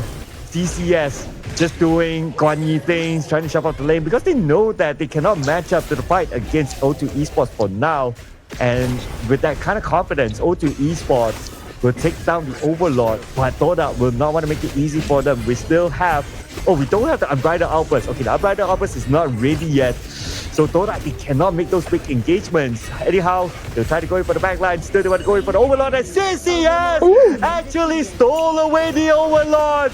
And Toda got it. At least a lifeline for Toda. This is a good one for Toda, and at the same time, not only they are still the common objective, at the same time, Gongling also down. So this will be a great chance for Toda. Just take back the meal, take back the cake. Just invasion, do some invasion in your jungle. Okay, 1v1 here. K1, he is tanky. So for TT, he's not able to take down K1 in a 1v1 situation. He has to leave this for now. Looking over at the middle, world is my bot. Managed to stay together with Sadness as well as Anda. 3 plays from Toda trapped inside of it, but they need that amount of damage. CCS comes in from the side, tries to stop them from advancing. Look at the damage by CCS on the K1. Oh, it is huge and crazy. So definitely, they need to be more careful. So we can find out that Dharma just stealing the turrets. Yeah, Dharma, he has to do it on the side lanes because at this moment, Toda, they're grouping up, so he wants to find that advantage against Toda. As for Gongling, he's going in for stay, but will he go in all the way? Let's not forget about the fact that Anda is ready with his unbridled outburst, so just be extra careful. He wants to make the engagement alone. Just actually, now I think for O2, Daryl can do the strategy that Daryl can goes to is like just now I mentioned, Dharma can just go to steal the turret, or I would say that do some lane controlling and make themselves have more advantage, because we know that until now their T1 mid turrets haven't dropped, haven't taken down by Toda. So for O2 Esports, they still have the chance. So, and for Toda, we can find out that for the both of the side lane, they'll gain more advantage comparing with to O2. Yeah, Ming-Shen, I really like the point that you mentioned earlier on. The T1 in the middle is still up. So at least O2 Esports, they have a lifeline here. But Toda, they caught the Shadow Tyrant. It's in their pocket right now. They are definitely looking to take down the T1 in the middle, but O2 Esports, they're very protective of it. So O2, they need to, I think right now they need to just, how do I say, they need to find some opportunity to make Toda cannot gain the common objective, because we know that for O2 they are just a little bit they can reach their win, so they need to be more focused on the lane controlling. Yeah, it does seem like Toda, they're gaining their momentum though. Like what you say, O2 Esports, they have to keep control of their lane. Now we're going to see K1 all alone here, taking a lot of damage, and K1 could fall, but the World is my ball will be deployed. Here is a U-turn here coming in by O2 Esports. K1 survives. They're looking for more bodies here. Anda will be the next one to be taken out by X1. And there is it. Toda, they lose another player. 3 now for Toda, looking for CCS, but CCS will not be the main objective. Toda, what a beautiful U-turn. This is a 1-2-3 trade. So for O2 actually, because that their president is down, maybe they didn't gain as much as advantage that if they have a 0-2-3 trade. But this is a great start. Okay, go O2 Esports actually do it! But O2 Esports Gongling goes all the way to the right line, but here comes CCS. CCS will be the one to clear them all off. Double kill given to CCS. What a beautiful counter here by Toda. Oh man, again, Ming-Shen, if you gotta think about it, when O2 Esports, they have the keys to the house, they step in, and all of a sudden, they just don't know what to do. Yeah, this is a history that keeps happening on O2 Esports. Every time they enter the high ground, they have the key. Oh! Another, at least a defensive stance here by O2 Esports. And O2, at least they got one out of Toda, taking out their jungler. But no jungle, no problem, because they do have Anda with the smite, and that will allow them to secure the Overlord. So for now, they are just take down this Overlord, and they can just do some pushing in for the turret. So this T1 turret, I think they can use this Overlord, use this chance to just take down and let Toda themselves have more advantage right now. And speaking about advantages, and now the goal difference is about 3k, so it's not that far. Even if we look at some of the items, Toda is ready. They do have the Venomous Staff up. Okay, but same goes for O2. Care got the Venomous Staff as well. So at least they have something to negate or reduce the lifesteal potential for both sides, allowing effective team fights when the opportunity arises. So actually, until now, I think if they want to open up a team fight, both of them just 50-50, because we know that both of them have a huge damage and a great, I would say that great control right now. And definitely O2 here, if they let O2 try and just keep farming up and being a movable fountain, so Toda will have another concern, I would say that. They need to find some opportunity to just take down this giant, make them didn't have. But instead they got Santa's first, one of the biggest damage dealer. And right now, first will be used by Anda to save himself, and he will still be able to tank that damage. Here comes CCS, but CCS will he have enough damage? And here's the U-turn by Toda. But then again, Gong will manage to get another kill. Now they're on the chase of CCS is pretty low, but at the same time he manages to get 2 kills out of O2 Esports, a double kill for himself. CCS is going to be playing a big role for Dota now. This will be the trick for the 2 bottom laner. And definitely this is what I mentioned just now for Toda. If they want to open up a team fight, or I would say that play a team fight in a more easy way, they need to try to just take down this Giant first, because Giant can just do more recovery stuff. Yeah, that's a good point, right? Like, Giant is a moving fountain, and you want to try to break the fountain, you want to stop the water source, you take out the Giant first. So Giant will be a key target here for Dota to try to take out. Now, it's got to be that easy because for White, the Giant, he's also able to heal up himself. So they must be ready with a lot of burst damage onto White.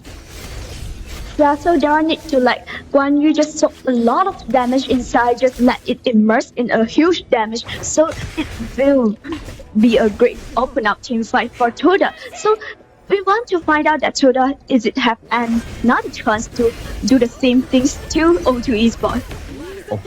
Annihilation all the way. Look at the amount of damage onto White. That was like, what, 70% of health all the way down? Just because of one Annihilation by Stay. And look at the lanes. It's being shoved up by Dota. They're putting a lot of pressure onto O2 Esports. And we are going to see a big objective coming up very soon. And Dota still shoving out the ways, putting pressure back onto O2 Esports. What is O2 Esports going to do now, Mission?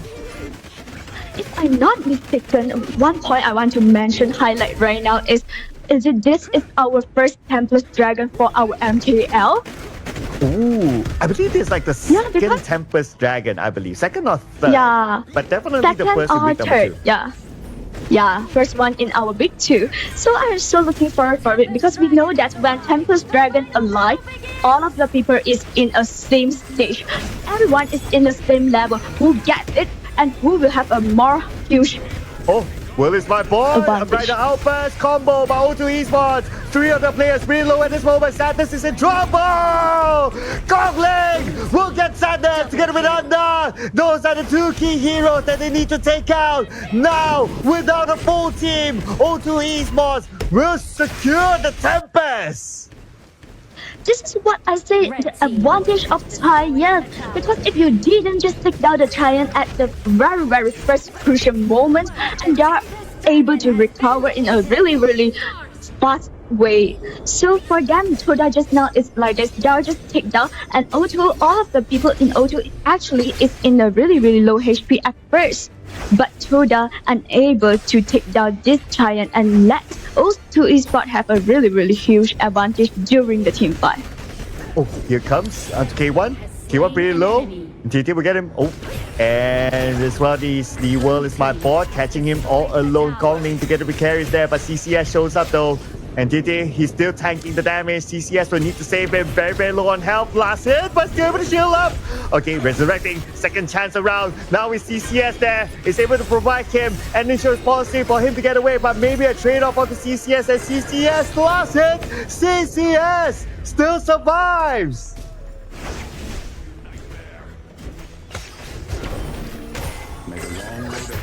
And here is O2 Esports still chasing back the members of Dota. They know that they have the advantage.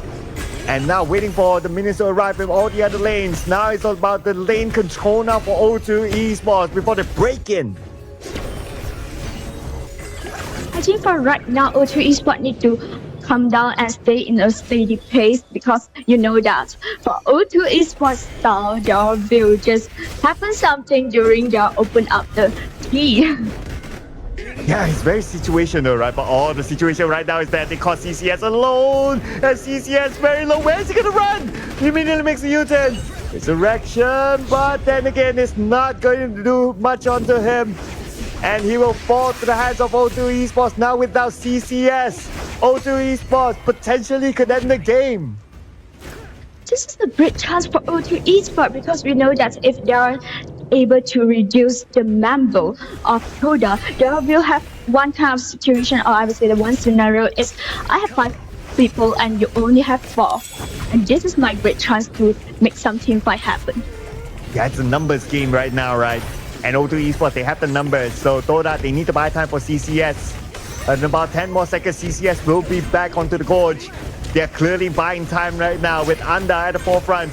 Konglin tries to go in for the backline. Anda takes a lot of damage. Anda is in trouble right now. And it's going to be Konglin again this time. Getting a rampage for his to take down Anda. CCS is back though, but they're still at a 4v5. So this is a great chance for O2. So O2 don't need to calm down and just reduce the mistake. Oh, Will is by board, and this time Sadness. They got Sadness again, but the counter came in from the other side. But looks like it is still Toda going down one by one. Ace for O2 Esports. O2 Esports. They will take game number 2, bringing us to match point for both sides. This is an interesting matchup, and I would say that brilliant matchup and full of really interesting team fight for this game, and they're able to take our game, lead our game, enter the game 3. What a good start for them. Yeah, and your favorite hero, Chayan, got a win. Ooh. Yeah, so this is the second pick in the MKL, already with a win. The stats is better than the Hoi. I'm just saying. Yeah, actually for the game 1 that their choose Chayan is also just partner with Hoi, and now Chayan just say, yeah, I'm have the first win, but Hoi you didn't have.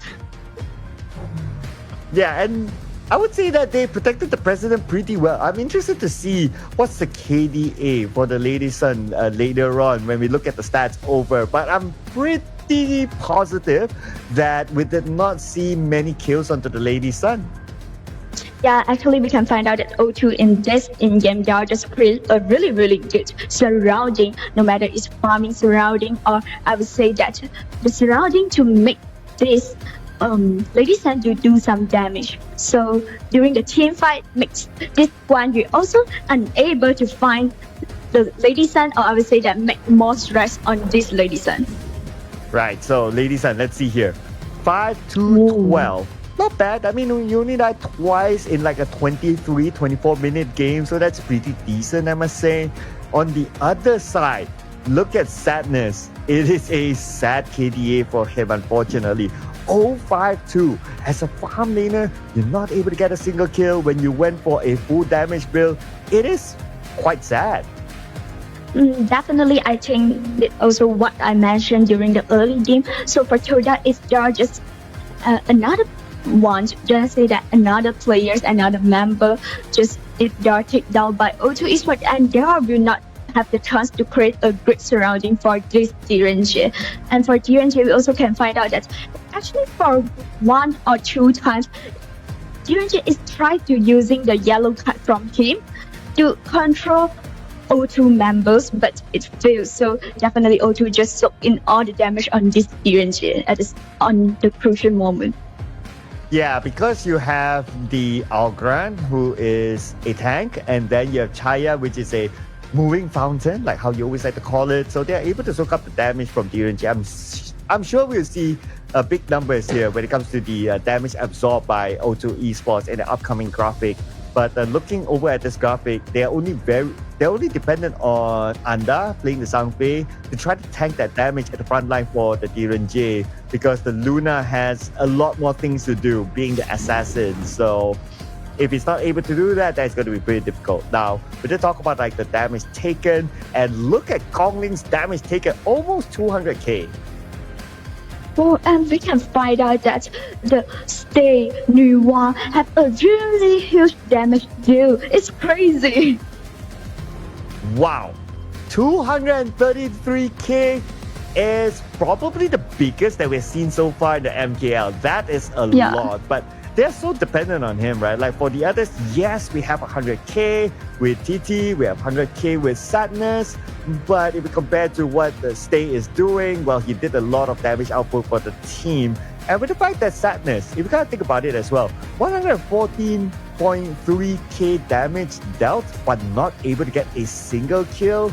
Ooh, it's pretty tough. Yeah, because maybe they're just soaking a lot of damage during the team fight early freeze, but it's able to get down any kill because it's big kill be taken down by O2 Esports. And so let's check out the graph as well. I believe this is quite a up and down graph, yes, mostly towards O2 Esports since they have a lot of control. But the spike was the end when we saw them winning the final objective, and that brought them all the way up in terms of the graph. Yeah, because although we can find out that in our in-game, have some moment to that able to get some kill, or I would say that make some successful engagement on the O2 Esports, but mostly all the time O2 Esports just open up a really great team fight and have a really great combo during the in-game. And there were a lot of solo plays by Toda that did not work out for them as well. I remember like the Luna did a couple of solo plays, CCS also did a couple of solo plays that did not work out for them. So it's probably something that they need to re-coordinate again in the final match here for today. But before we go to that, we'd like to award our MVP for this round. It's going to be White, who played your favorite hero, Mingsha, and Chaya. Yeah, definitely. Actually, I think that's the most important reason that's why this Giant will become the MVP, because we know that for the last team fight, it's able to use the skills to control three members from Troda and makes their teammates have a really good chance to open up a team fight. Yeah, you have like the Tune of Tranquility together with the Healing Camp. That is itself a combo, right? You're able to negate all the CCs and also sustain your team at the same time. And his positioning, he's always like somewhere like in the middle of the team. So when he activates his skills, like everyone will get benefit of it. So it's also positioning that's very important for White himself during the team fights. Yes, he takes 22% of damage, but of course, Chayan as a hero is rather tanky as well. So as long as he's brave enough to be still there with the team, he's able to be as effective. And that is how he gained his MVP status in this round. Now let's relive the best moments here from the second game through this highlight, ladies and gentlemen. Definitely, I think that this highlight will be O2 have some good engagement, and we also can find out that CCS, or I would say that this Luna and this one, we also have really great performance, but unfortunately most of the time Toda just go inside with one man and they're unable to continue the team fight with their teammates. Yeah, there were so many occasions that happened, right? It felt like a miscoordination by Toda, or I don't know, an overconfidence maybe at some point. So this is also, okay, this one I understand because you want to try to take advantage of some of the heroes on O2 that's kind of low on health. But this one, I do hope that we are able to look at the final fight, because we are able to see that Toda only had 3 players at the final fight. The 2 other players, they were still at the lanes shoving the minions up. So that was a bit of a miscommunication or miscoordination for me when that happened towards Toda. Actually, this problem is quite same with O2 Esports during the game 1. So I think that if they reduce this kind of situation, definitely we will have an interesting and more brilliant performance in our game 3. Because we can find out that in game 2, both of them actually, you say that it is that have a one-side game, or I would say that all the game just goes to one person, one team. No, both of them is neck to neck, and also give us a lot of amazing performance, no matter is the personal I would say personal performance or the whole team performance. So definitely for the team 3, y'all need to figure it out. Is it I need to reduce most of the 2 mistakes, and I will just get the win. Yeah, I do agree with that, right? It really seems to boil down to like individual performance for both sides, that is. So since for both games that we have seen, is quite 50-50, especially from the early towards the mid stages. We can kind of say this, Mingshan, that it is a matter of who makes the most mistakes now in the game will lose. Yeah, is it you create the chance for your enemy to take down the win. So for them, I think that we can find out that Toda goes to red side and O2 choose the blue side. Okay, quite normal, same with the last game. So I think that because we can find out their bans There will not ban like their Dolia. So it is possible for this match point we can find out this kind of strong meta heroes appear in our game tree. Oh yeah, good point. Thanks for reminding us, right, that both sides have not picked the Dolia yet. So because it's match point, right, maybe none of them want to take that risk of either side getting the Dolia for themselves. So we might see the Dolia ban. I don't know. I personally might want to see the Dolia, but then again, we have seen a lot of Dolia combos here in the MKL already. I wouldn't mind seeing something new, but they are both also pretty desperate in terms of overall chart. So for them to come up with something new, like what we discussed earlier on, Hanshin farm lane, it's cool. It's exciting for us as viewers, but if you're the ones playing, I don't know about that. It could probably be too much of a risk. I think Jar will just go to some normal pick, or I would say that confidence pick, because if Jar just goes to some creative, or I would say new things, it definitely will be quite risky. Yeah, so maybe just go for the Dolia if it's available. So let's see here. Other popular picks here in the MKL, I would say the Agudo we have not seen yet today. So perhaps bring out the Agudo, that's pretty nice as well. The Menki as well, we have not seen today. Also a very strong tank jungler, although it looks cute, but don't mess with cute furry animals.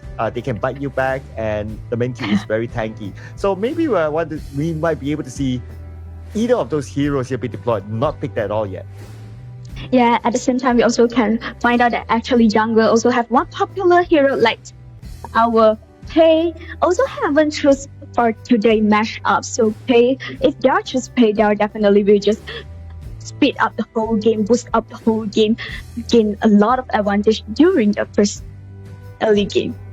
Yeah, so here we have the global ban summary again in case you just join us. So Dolia has not been picked at all. So that is open. The Gun and Mo, one of the also kind of popular as well, not picked. And who else? The Byron is not picked. It's also pretty popular. So those are some of the potential picks here into game number 3. And actually, we can find out that Mayan also didn't into our game for today. And definitely for today pick, because in our current meta, most of the people will just go to some jungler that more tank jungler. But for both of the team for our game one, both of them, one go to the Luna, one go to the Tachibana. And we know that Luna is tanky enough, but actually it's also an assassin's jungler. Yeah, you know what? You brought out the word assassin. If I have a wish list, I want to see a Lam being picked. Yeah, it will be very exciting to see it. But okay, let's go to the draft, ladies and gentlemen. And looking over at the first phase ban, no Dolia ban. So it has to be picked. But like what you called it, you mentioned about Pei, O2 Esports will lock it for themselves.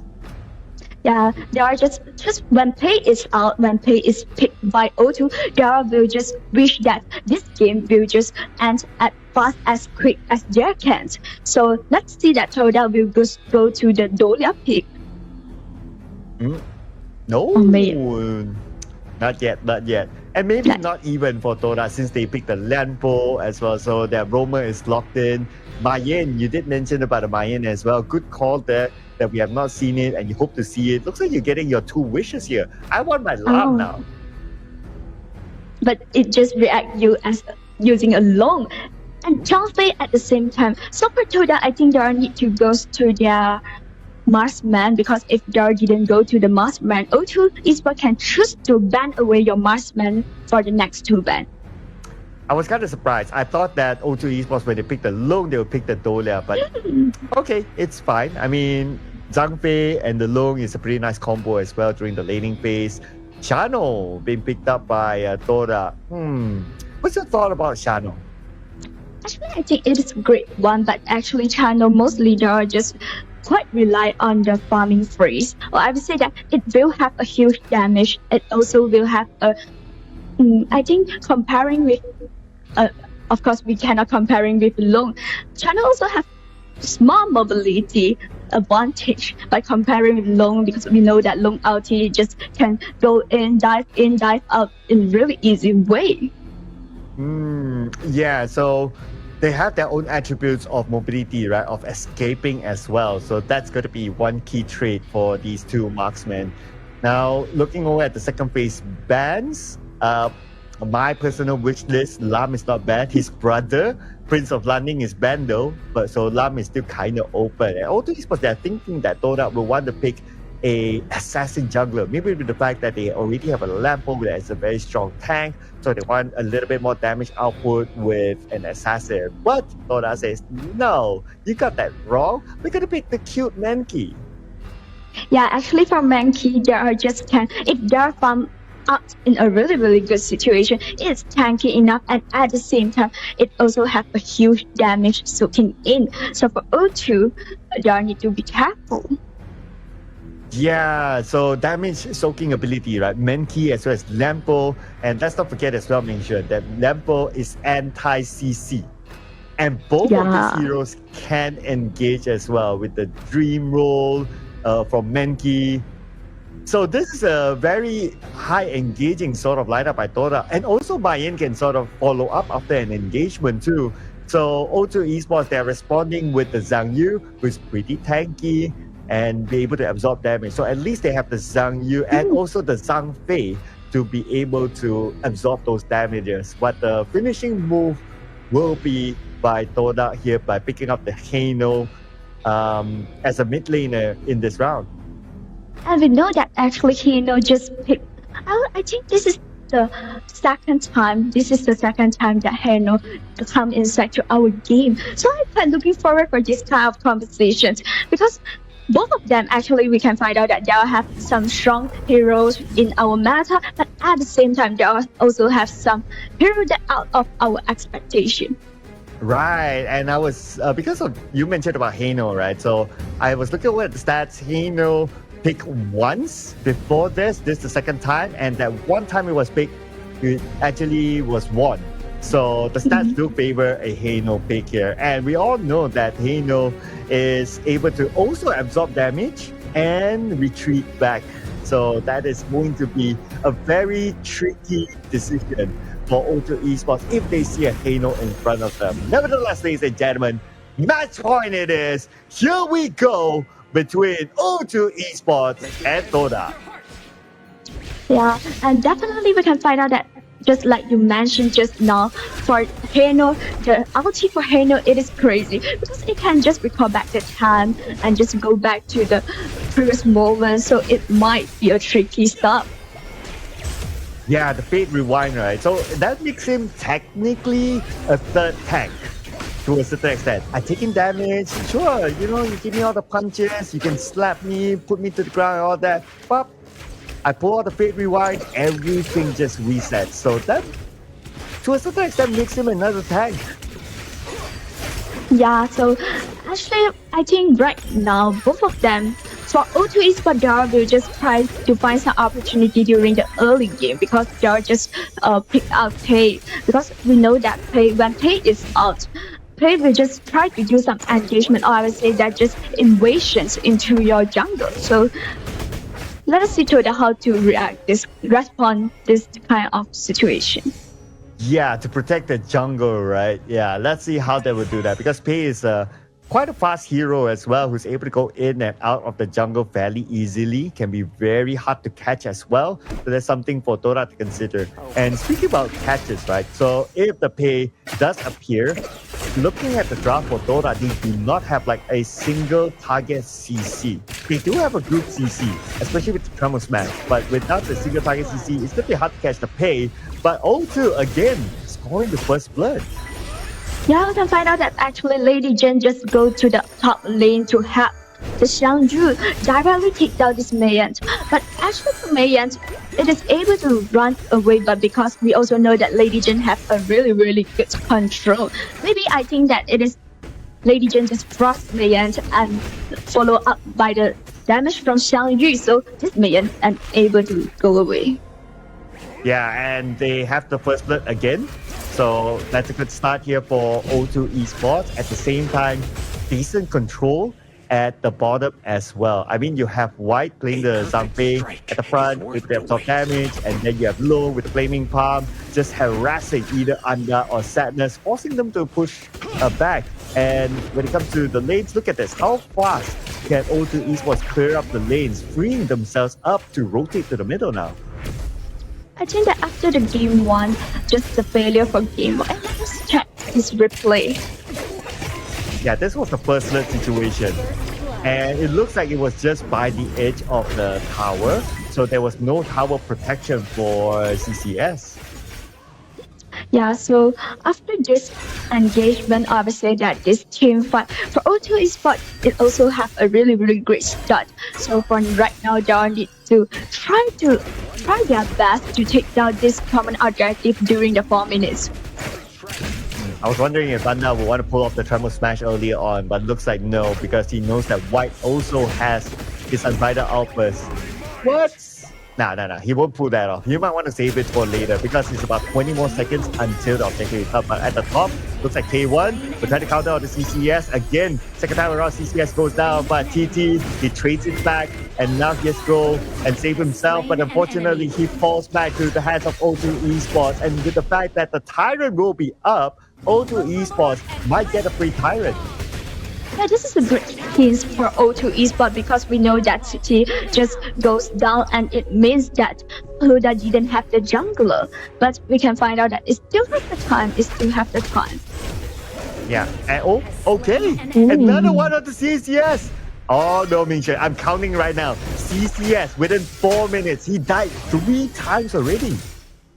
Yeah, this is a bad news for Toda, and in the other side, we can find out that how good is this Lady Jin, because every time for the death of CCS, for the death from Meiyan, it's create a really, really good strategy by Lady Jin. Yeah, I must say the Lady Zen has provided a good level of support, especially onto the top where they managed to pressure CCS, and now making that rotation towards the bottom side from the mid. Probably waiting also for the right moment in case they need to go towards the Tyrant. They won't put too much attention onto Stay for now because the Fate Rewind will just reset everything. Yeah, so I think that right now O2 Esports can try to just force out the LT from Heino and makes them didn't have the chance to restart all the things, but we can find out that Toda just directly wanted to take down this Tyrant. Yep, it's going to be a pretty straightforward takedown there onto the Tyrant. Engagement onto Stay, but I'm pretty sure K1 would extend it. But look at the top! Gongling is already at the front door of Toda, and now Sadness flashes away to safety. But White, anytime he could jump forward, Anda tries to protect his teammate, and Anda will not survive. But at least it's Kim going down instead of his teammate. Sad to say that roamers are expendable. Wow, this game O2 just played in a really, really fast rhythm, really, really quick pace, just direct, because we know that before the 4 minutes, CCS just dropped down for 3 times. Yeah, so it's not looking good at the clash lane for Toda.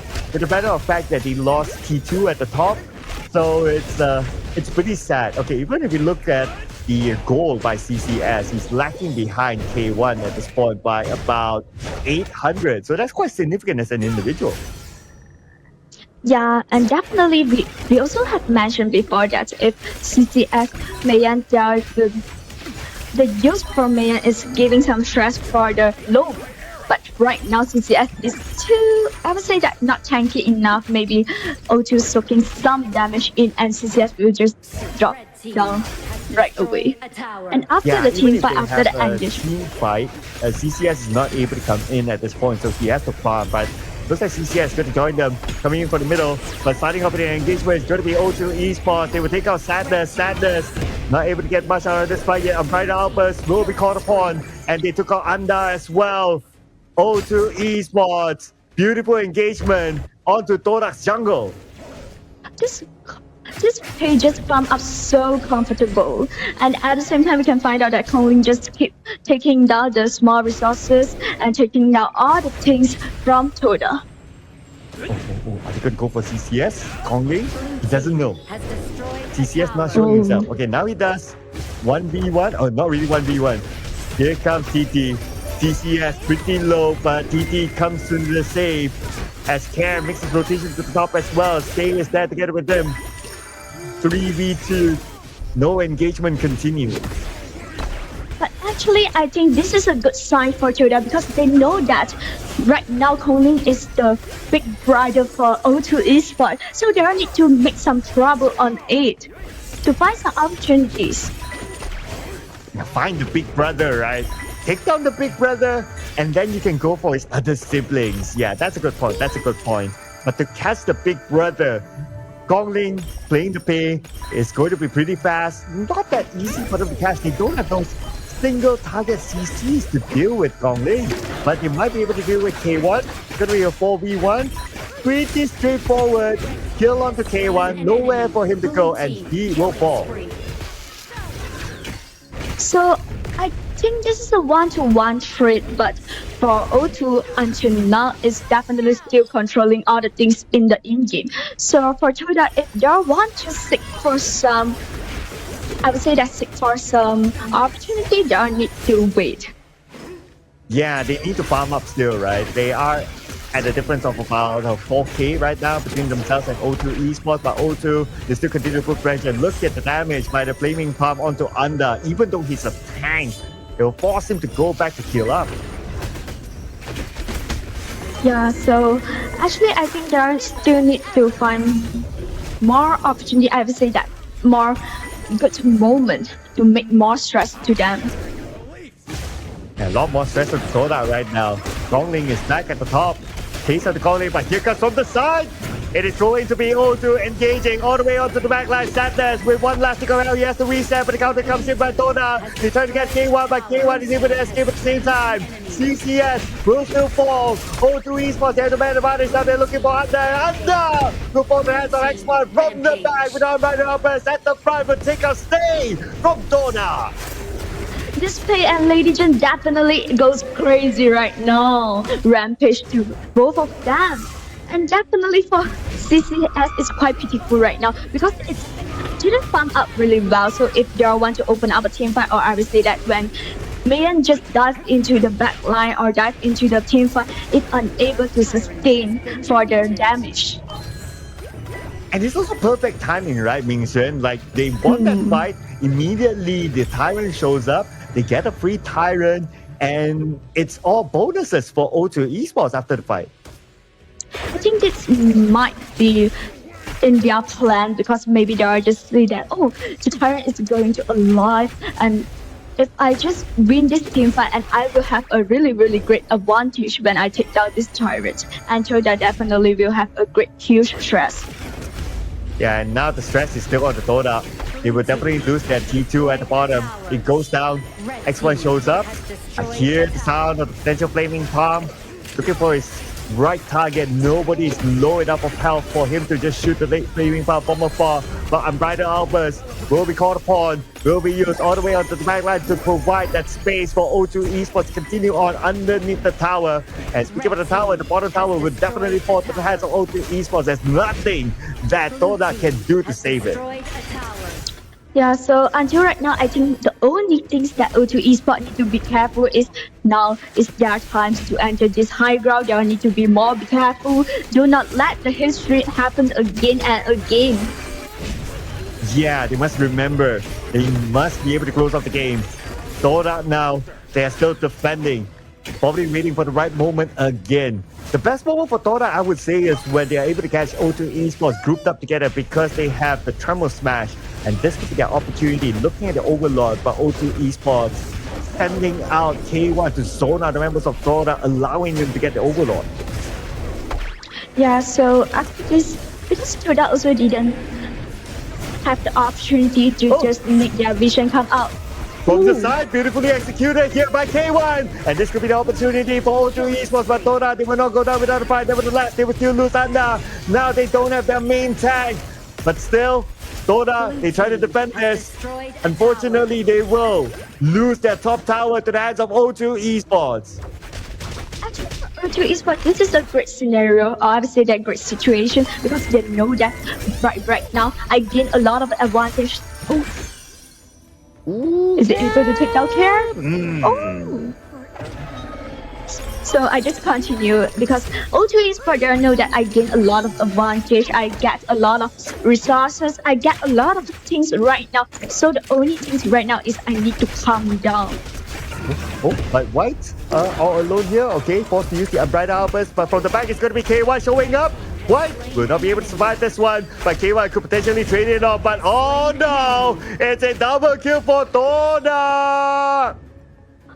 But it will not be a good news for O2 Esports right now because we know that just now that just entered the high ground, they have a huge advantage, but because of 3 kills goes to Toda actually, Toda just chased back the goal. Red team has You know what, Ming Shen? Every time looking at O2 Esports, when we're approaching like the later stage of the game, it always gives me anxiety.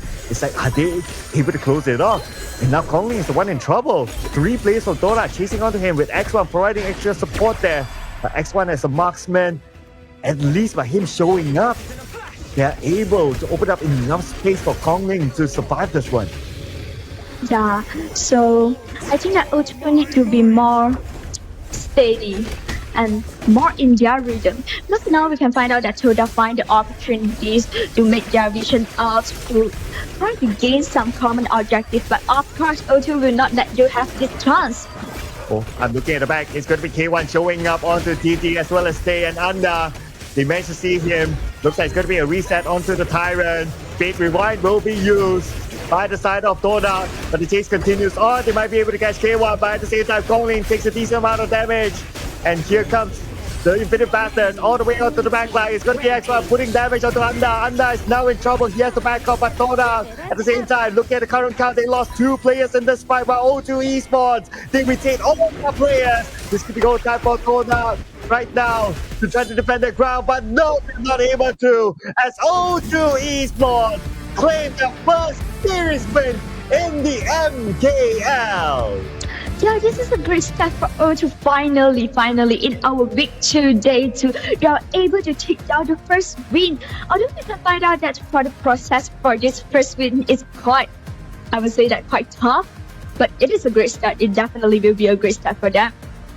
Yeah, and in game number 3 early on, it almost looked like Toda could come back because like what you mentioned earlier on as well, like O2 towards the late game, they're kind of shaky. You know, it's scary to see them play like, oh, they got picked off at the bottom, they got picked off at the top, and Toda almost made the comeback, but the defining moment was definitely at their final fight at the Tyrant. Yeah, actually, I think that for O2, they need to just continue this kind of ways, or obviously they continue this kind of situation for the next matchup, because it definitely is quite good after the failure for the match 1, a failure for the game 1. In the game 2 and game 3, they definitely just shows like, yeah, I'm back, I'm for the revenge, I'm ready. But we did mention about the Mayan as well. Totally not ready in this round. Look at his KDA. 063, and 3 of them was within the span of 4 minutes, the first 4 minutes of the game. Yeah, actually, I think this is one of I would say that O2 Esports in this game, they just clearly know that what kind of things I need to do. When I do this kind of things, do this action, what is the purpose? So at first, in the really early game, Lady Jen just goes to top to help Shangri just fight against this Mayan, and Mayan didn't have the bump up surrounding. And after that, every team fight, when Mayan want to show herself, want to do something, it's unable to make the miracle happen. Yeah, they absolutely dominated the clash lane, right, by just putting so much pressure on CCS. And looking away at some of the numbers here, CCS lowest damage dealt, in fact even lower than a Lampo. You don't always get to see this kind of stats for a Mayan. Yeah, because we know that actually Mayan can cause a really huge damage and cause a really huge stress for the back liner, but unfortunately because in this game the Mayan just didn't allow for the team fight. Obviously that always be the first person that taken down by O2 Esports during the team fight. Yeah, the first 3 kills, in fact, and also the first blood, unfortunately given away to O2 Esports. CCS, very, very different round that he's been having. In round number 2, it looked like he could be the hero for the team. But in this round, it's a hard round for CCS. On the other side, however, if we were to look at the damage output, lots of damage output by O2 Esports, 3 of them more than 100k, Gongling, Care, as well as X1. So no surprises there. I mean, these 3 heroes are the biggest damage dealers for O2 Esports. Yeah, definitely. They just perform like a dominator during the in-game. And we also can find out that Gongling and Paragar just do a lot of engagement, no matter it's the Frost from the Lady Gens or Gongling just dive inside, make a huge damage to Toda. So I think that this is not surprise at all. Yeah, and when it comes to the graph as well, I guess this round is not too much of a surprise. Steady growth for O2 Esports. There was that couple of pick-up moments that we saw in the game, roughly about maybe like the 11th to 12th mark that we see the graph here going towards Toda, but they never really truly recover or scale from there. And O2 Esports, they just need to steady everything again and wrap things up towards the end. Yeah, definitely we can find out that a little small point that's going towards the Toda is because for the 3 kills that they are gained during the late game, I would say that. So for Toda, they have the ability to find some opportunity during their playing in a really passive way, but for O2 Esports, they didn't give any chance for this game. Yeah, and this is what I'm sure the fans of O2 Esports will want to see, right? It's like you're able to close off the game after getting so much control from the beginning towards the mid stages. And O2 Esports will need to pull this off in their upcoming matches. So this is a great start here for O2 Esports. And our MVP also for the second time for O2 Esports. Here we have it, ladies and gentlemen, presenting to you is going to be K1. Yeah, the team Xiangyu definitely do a lot of things. I would say that, especially for the first 3 kills on Mei Yan. And in the team fight, it's also able to just cause a lot of damage. And at the same time, it also can be a tanker to just immerse all the damage, take all the damage on itself. Yeah, and I really like the fact that how he actually comes in from the back as well. So great positioning by K1 overall in this round. And not to mention, since the Clash lane won highly, he was obviously on the Clash lane and it was a big dominance there together with himself and also the team not allowing Mayan to play at all. So great work. K1 is our Realme MVP in this round. But overall, I must say, O2, they played their best game here in Game 3. Yeah, definitely, and we also can find. I think we can find it in our highlight later because we know that actually Gongling also played really well, and for the Lady Gen also performed so well in our in-game. Just create a lot of opportunity to let K1 this Xiangyu to put out all the damage in. Yeah. So let us check it out for our highlight. Moments.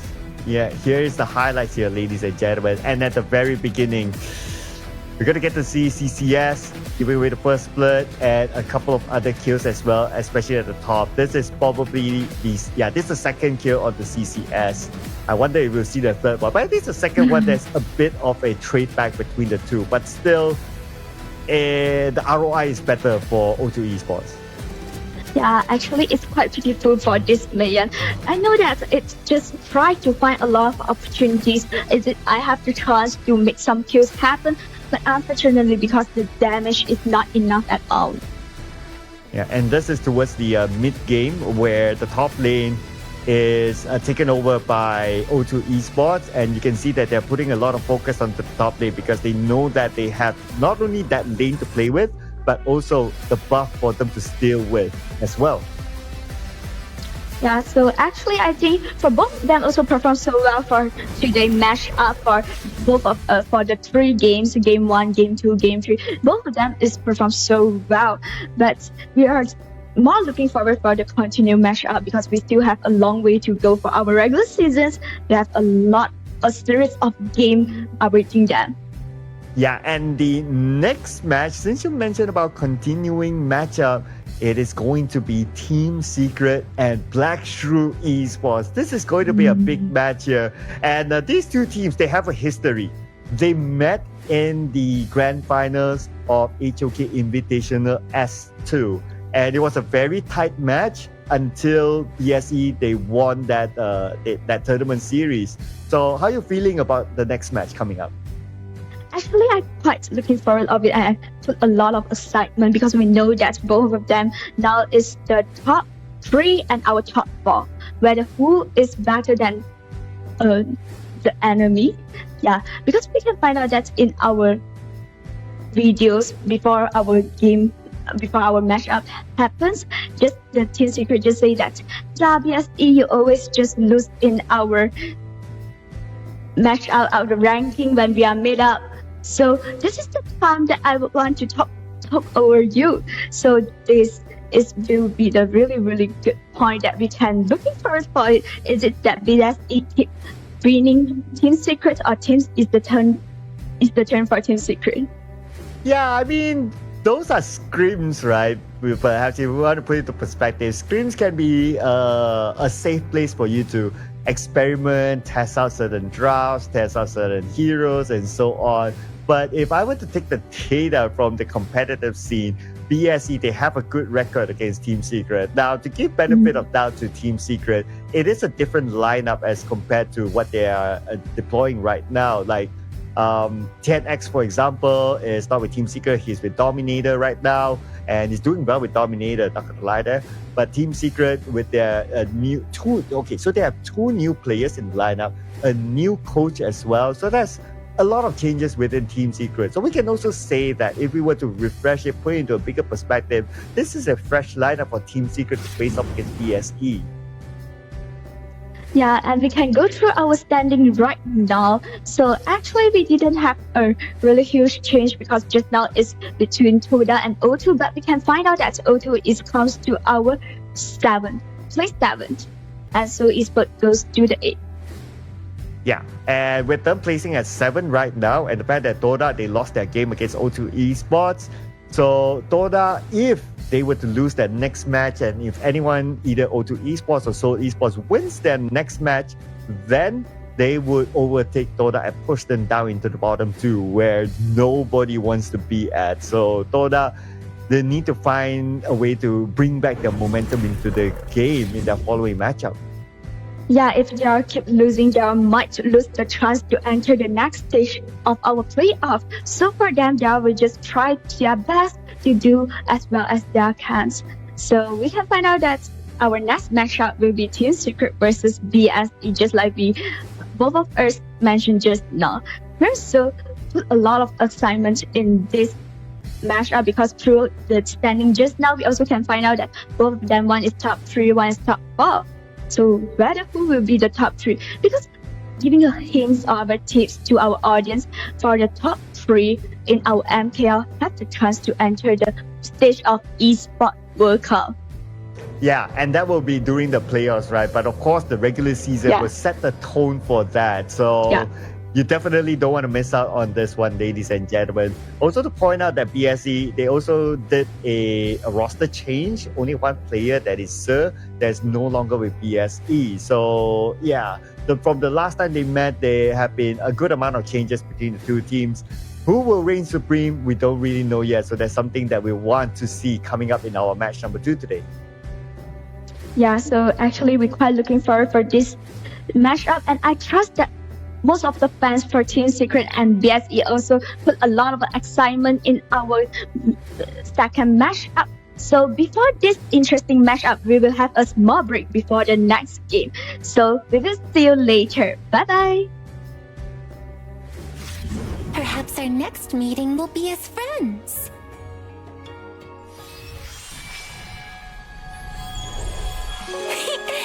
A single thread of silk connects faraway friends.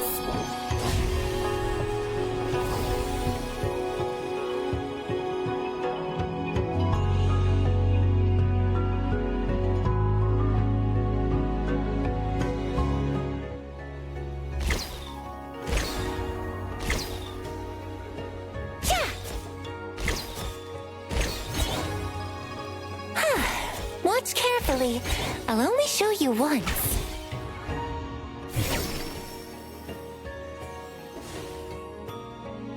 Trees bear tender mulberries.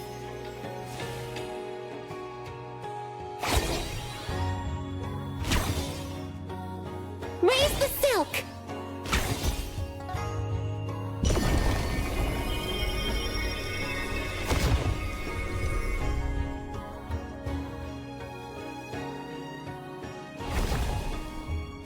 Thousand wishes make thousand threads.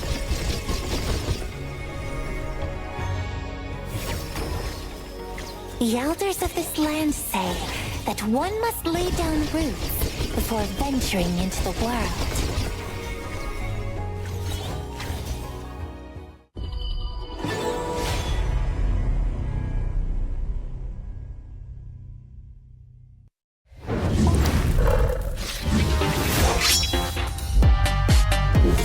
兔，听说你们是前 WBG 的原班人马，既然你们已经成为了 WBG 的弃子，那你们即将成为 O2 的下一个弃子。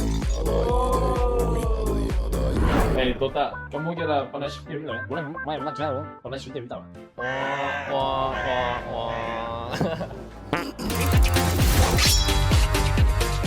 反正之前听说你们是一个霸主级别的，我也听我的队友们说，跟你们交手都没有赢过大场，但为什么我来了之后，好像你们训练赛就直接输给我们了呢？对吧？你们反正就只需要把脖子洗干净就行了。哇！我们以为黑系总决赛的对手是 TS， 但是做不到吗 ？TS。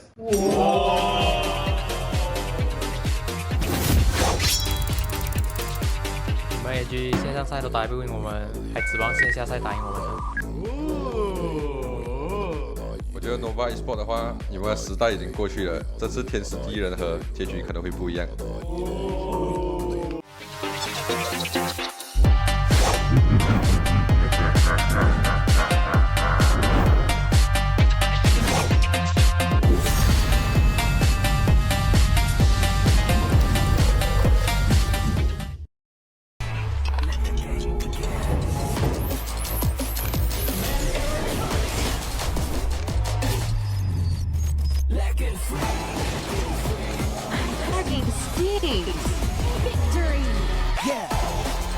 Another round?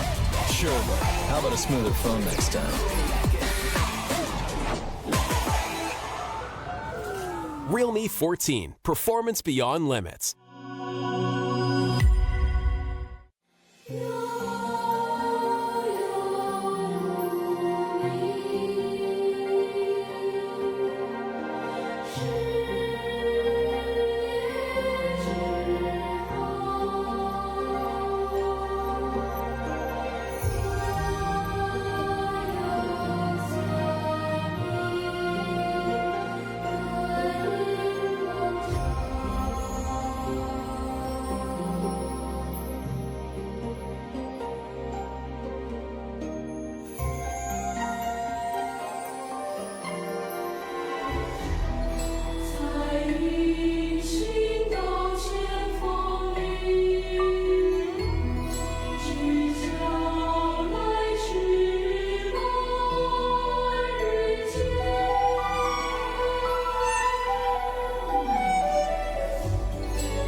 terus membara. Yakin boleh, rakan muda. Rakan muda.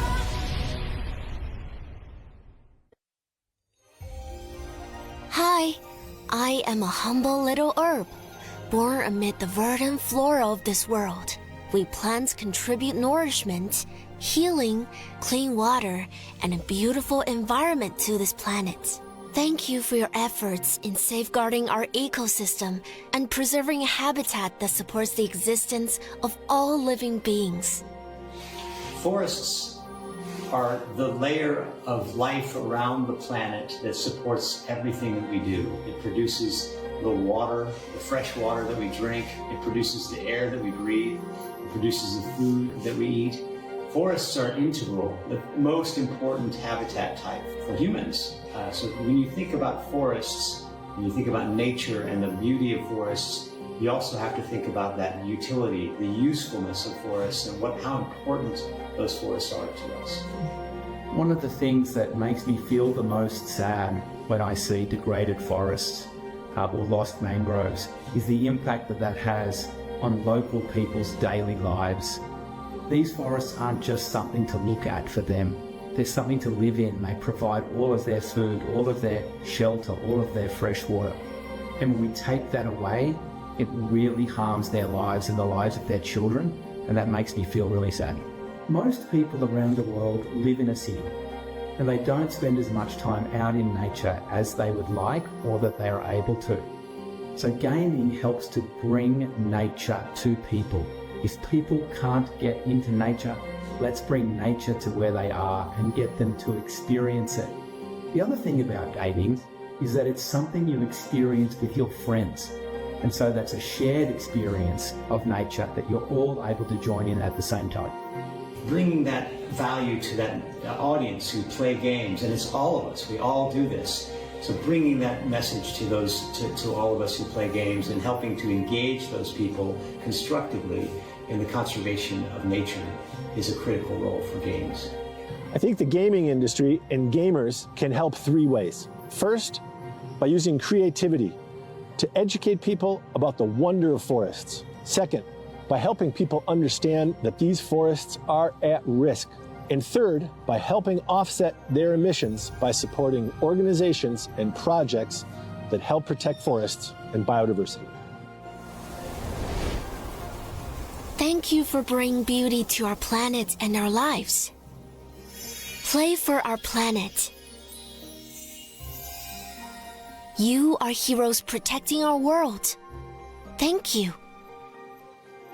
Dedicated to all protectors of nature.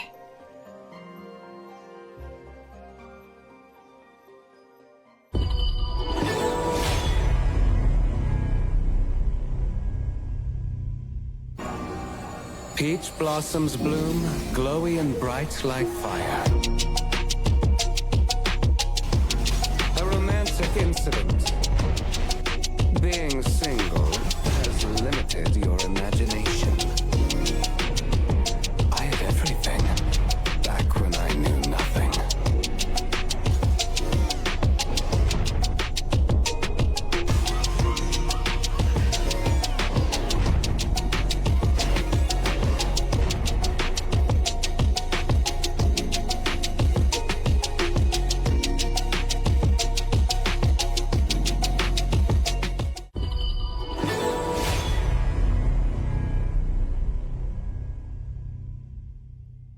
Plum blossoms defy the frost.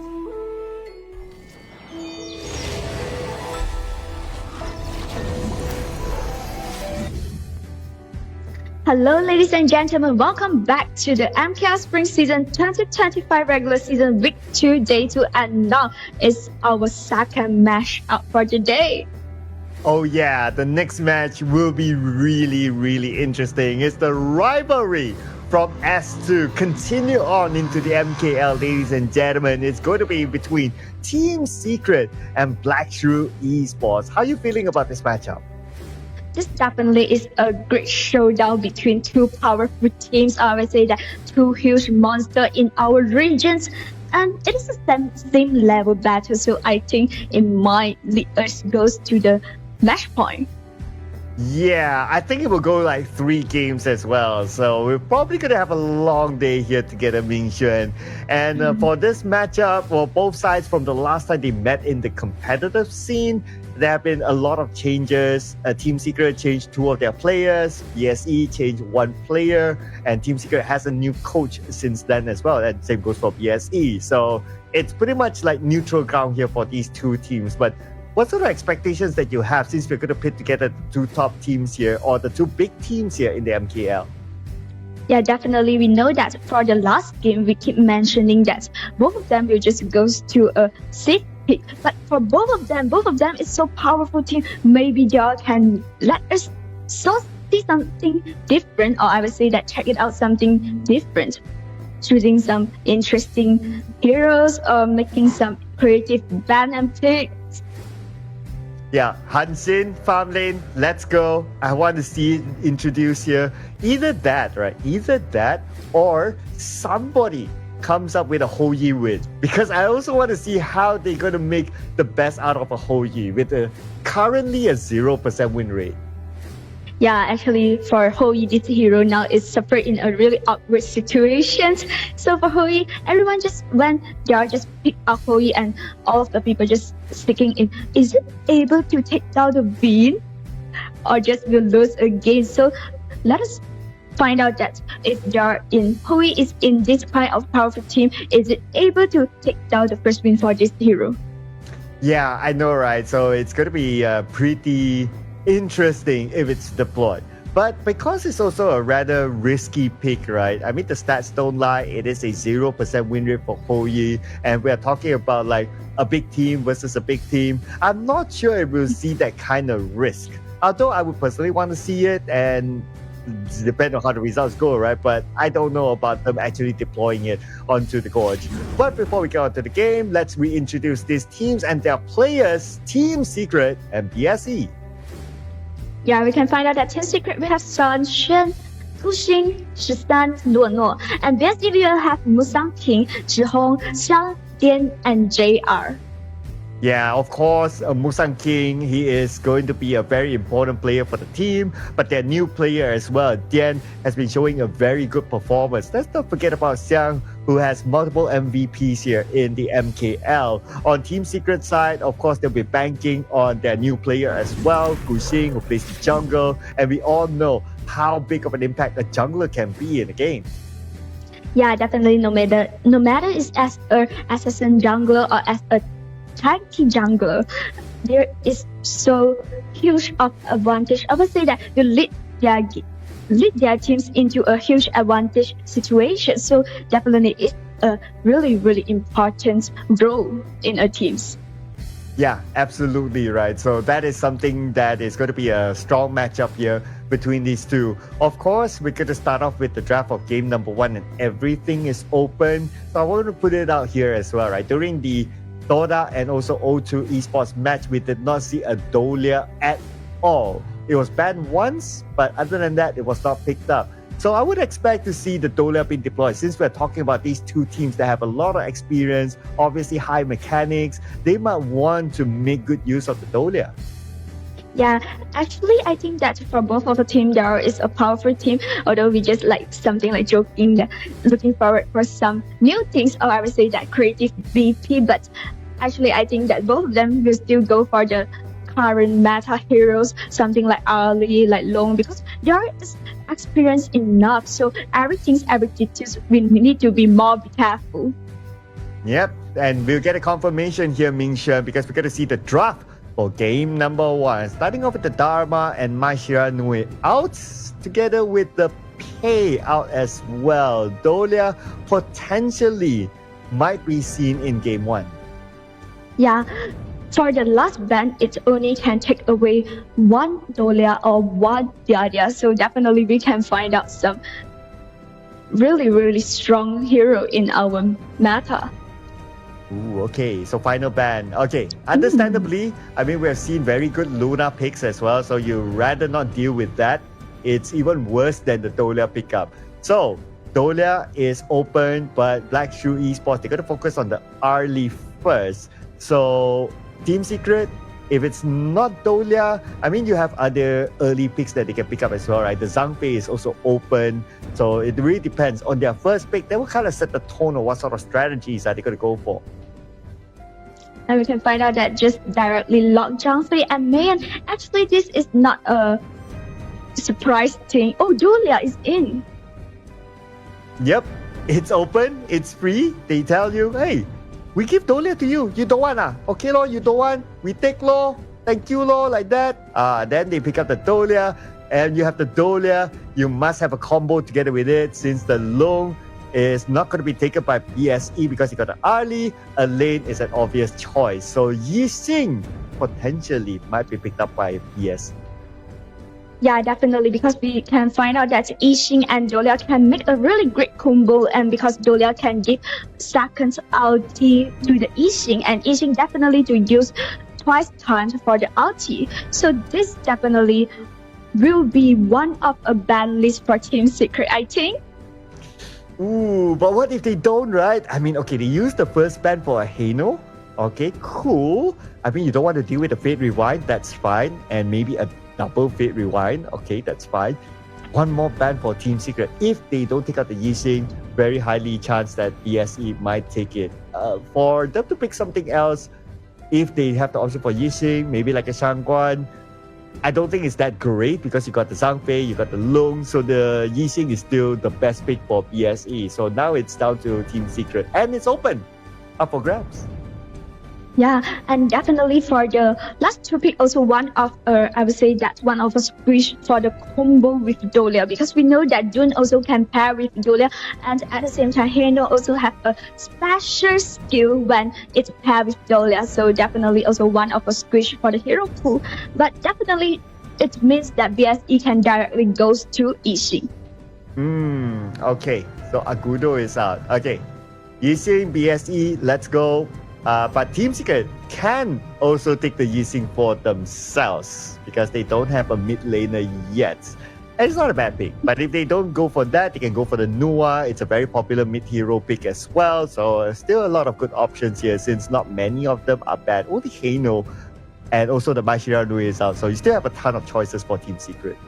Yeah, just like you mentioned just now, actually they really can just Nua just in the line. So definitely because we know that Nua have a really, really huge damage and able to give a lot of stress during the team fight. Yep, and now it's BSE.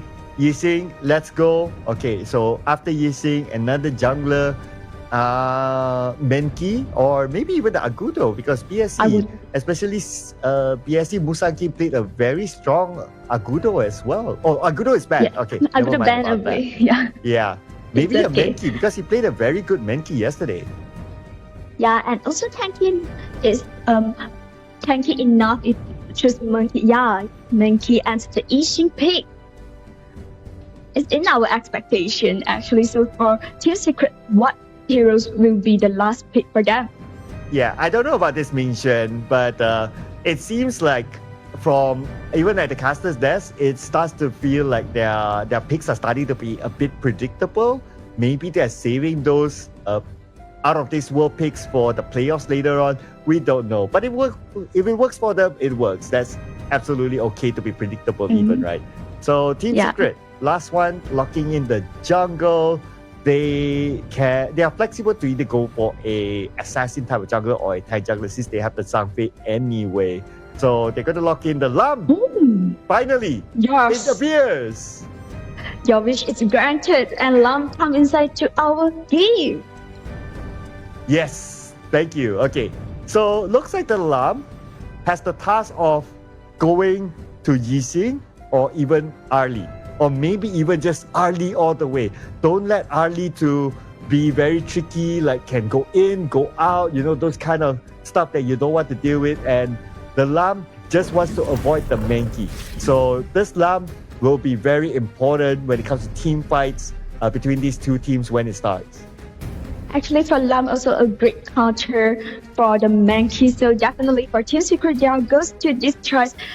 Actually, it's predictable also. Right, so you kind of thought that they would pick an assassin, and here comes the lump as well, right? Okay, so those are our theories, ladies and gentlemen. This will be how they will deploy in the game, how they will show each other who's the better team. Ever since S2 will bring you Team Secret versus Black Shrew Esports.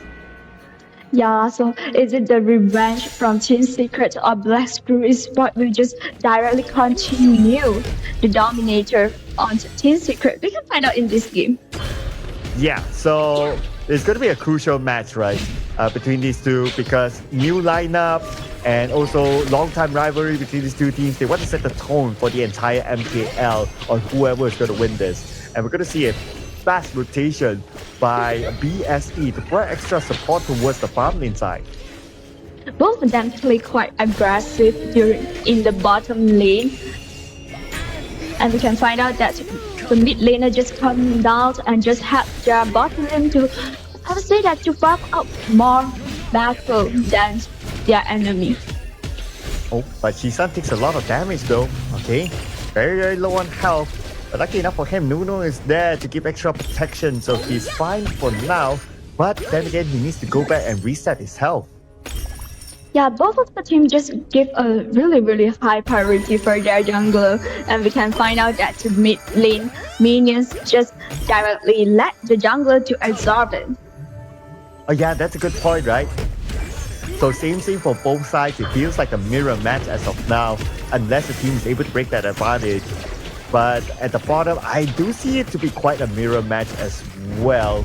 I don't think we'll see the first blood anytime soon because it's going up against Zhangfei. He's tanky, he's able to provide shields, so we won't see that down there. But we might see it at the top with the rotation by BSE. Yeah, I think both of the teams will play in a really careful ways because they know that, yeah, my early also need to farm up, and at the same time, my long also need to farm up. Oh, here's the potential first blood here. Will is by board, will be called upon, but nobody's trapped within it. Nevertheless, it's more to Zona Gushing, not allowing him to turn back towards his tower, and the first blood will be given to Black Shrew Esports. It's quite painful for TS, so because you know that in this moment and Lam just taken down by BSE, it might be a bad news for them. Okay, but anyway, it's still the first blood and it's still the first couple of minutes, so gonna give the benefit of the doubt there, unless if BSE can snowball from here. But so far, after that first blood, no big moves from them like doing jungle invasions and all that, so they're still fairly respectful of Team Secret. I think because it is that we also reached the 3 minutes, and after 1 minute we will have the first dragon. So definitely both of them will just play more careful and just try to not make any mistake in front of this really important timing. Yeah, Nuno is scouting out the jungle side of BSE just to see if we can sneak one in, but BSE, they thought 2 steps ahead of Nuno, so instead of farming like that front jungle minion, they farmed the one at the back, giving the red buff towards JR, allowing him to deal even more damage at the laning phase. Actually, this is a great one because if Ali can farm up in a really fast moment, obviously they boost up the farming phase, and definitely it will cause a really huge damage, obviously the huge stress to Team Secret. Let's see, JR goes in on the front, but then again, he is at Arlie, so no worries there. Jan can absorb a decent amount of damage, so that's fine as well. But this could be the defining moment here for more team fights now that Tyrant is up. Yeah, we can find out that actually BSE is occupied the vision for this dragon right now. And both sides doing the dance.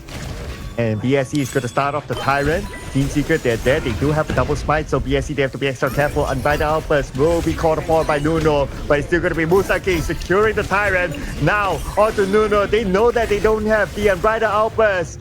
That is the advantage that BSE took over onto Team Secret.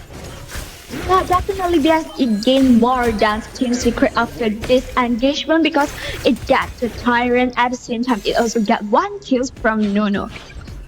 And just to add on to that, Mingxuan, the tower at the bottom. There you go. JR will happily say, thank you for the tower. BSE. Now they have a good advantage against Team Secret too.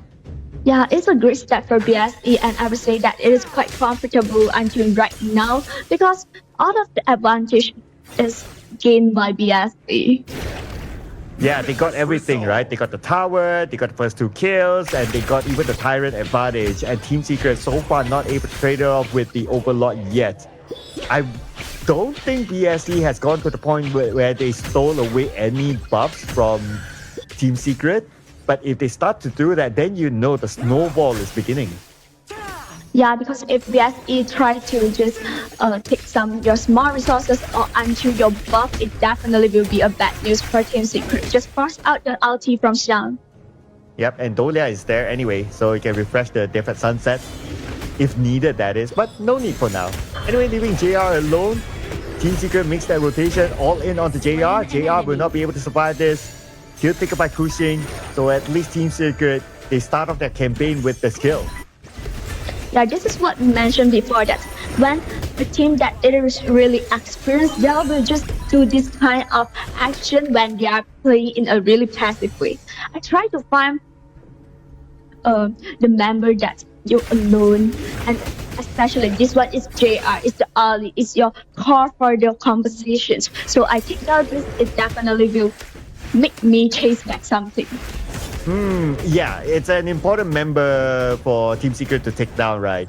And he has had a very comfortable lane at the farm lane side, so it's important for at least Team Secret to get a kill onto him before he continues to snowball out of control.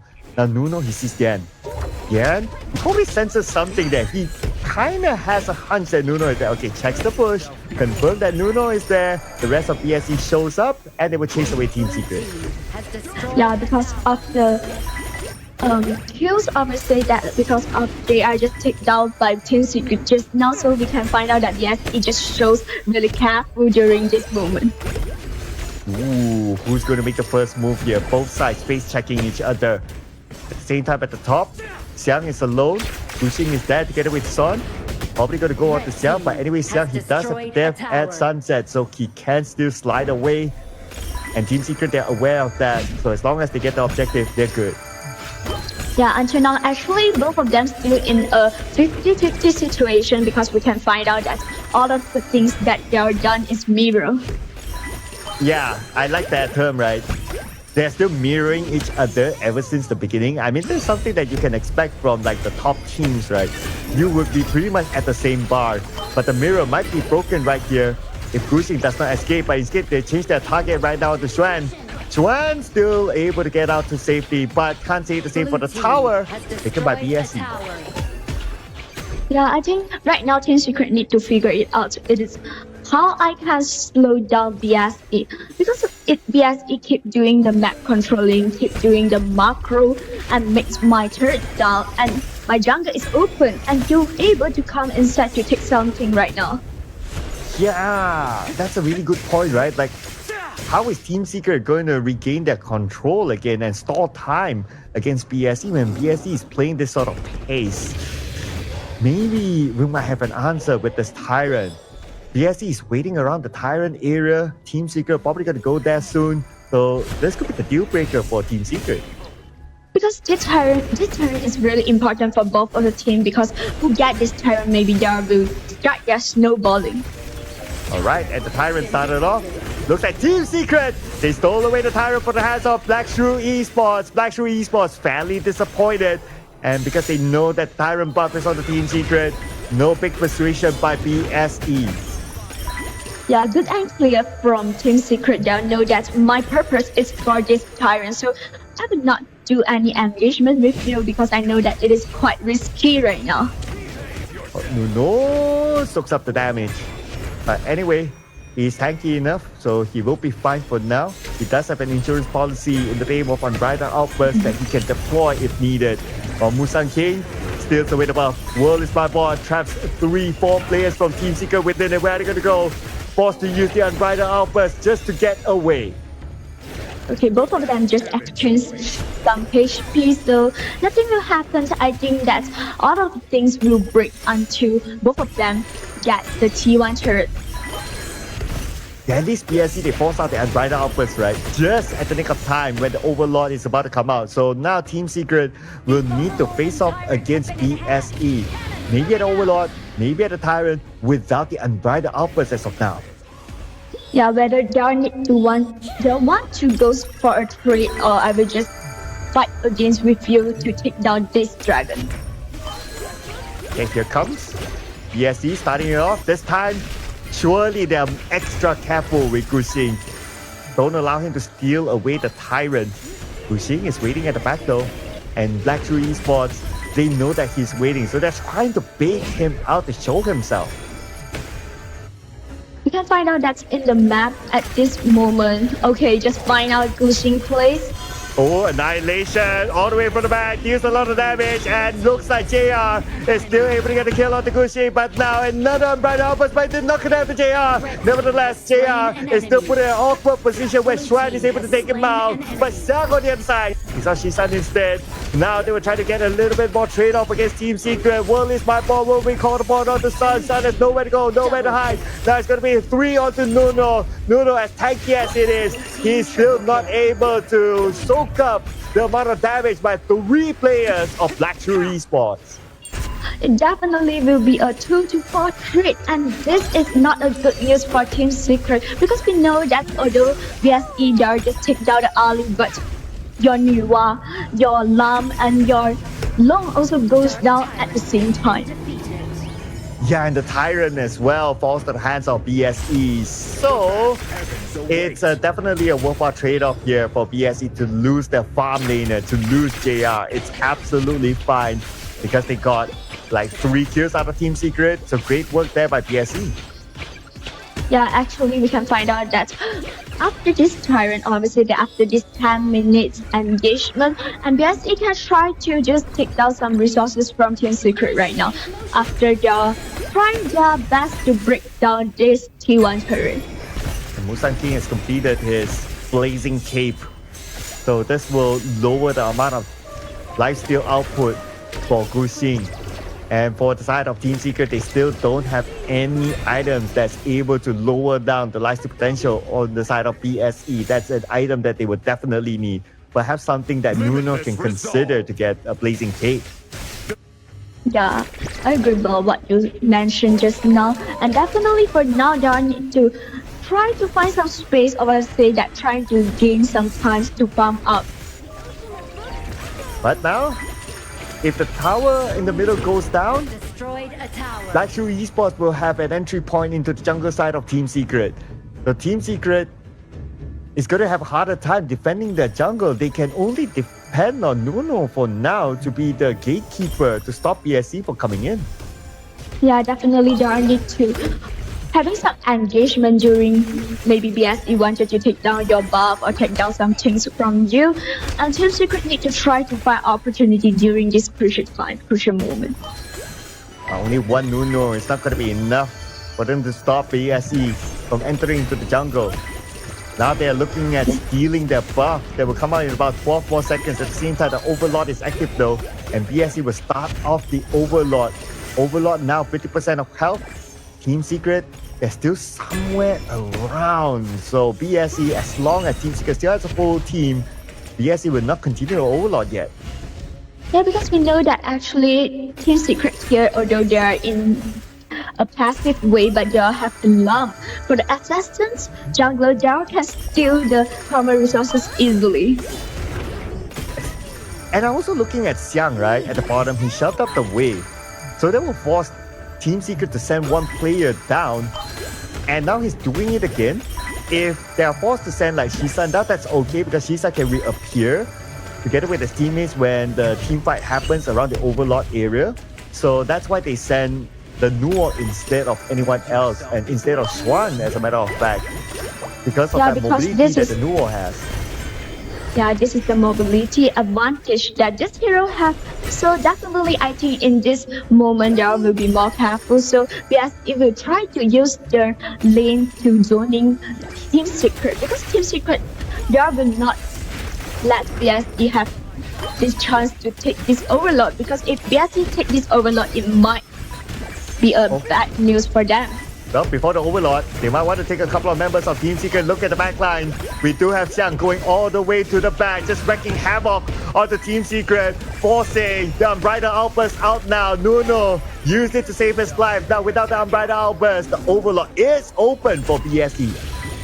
And this is turn for BSE right now because we can find out that actually Team Secret just using the dragon, using the Overlord, wanted to do something no matter is take down this Overlord and I will have more advantage or I will want to use this Overlord to play some engagement with you BSE. But now we can find out that because BSE gained this Overlord, it definitely will try to make some pressure on your high ground turret. Yeah, and they took out the Clash Lane tower. So now it's all about BSE taking the mid lane tower. T2 is something that they're eyeing on. Or maybe even the Tyrant later on once they shove out all the lanes. Yeah, maybe they are want all of the things and make their advantage as big as they can and try to shut down this game. It's just a matter of time right now. But Team Secret, it's not all hope lost for them yet. If they can find a good pick-off here, then they could potentially make this comeback. But the problem is right now is Musang King. At the top, we're going to see Xuan going up against Xiang, a 1v1, and Xuan very, very low. And we all know the damage output potential by Xiang, especially with the Spark Force Dagger. No match for Xuan. Yeah, actually for now, Team Secret have the most important problem. I would say that the biggest problem for them is they are not tanky enough to overcome the damage that's soaking in by BSE. So this is the most, I would say, that painful point for them right now. Yeah, they depended on Nuno as the key tank. And looks like the tower will go down at the top. Nuno, he does have the Unbridled Outburst active and he's saving it still. His teammates are not in the position to engage it. And after this, we can find out that BSE also quite stable and quite steady. I know that I didn't have the chance to directly take down the game, so I go back to take your jungle and take all the resources and make myself have more advantage during next common objective. Oh, here comes the dream roam all the way to the back by Musang King to take out Sisan. And they're looking for the next target. Nuno is in trouble. Double kill for Musang King. Opening for BSE. The minions are here as well. BSE not looking to end the game yet. They're showing the respect towards Team Secret. Instead, they now put focus onto the mid lane. Yeah, and it will be a great chance for BSE right now because we can find out that they have minions in the mid lane, so they can just directly take down this mid high ground turret right now. And also the top as well. Now Will is by board, will be deployed. Son is within it. Son will be taken out. Musang King still alive after all that engagement. Next, going to be there getting a kill for himself. And BSE with a steady control on the Team Secret takes up game number 1. Actually, we can find out that in our game number 1, we did. Actually, it's out of our expectation because we think that in the in-game situation, it will be a 50-50 situation. But throughout the whole game, we can find out that BSE have more advantage comparing with the Team Secret.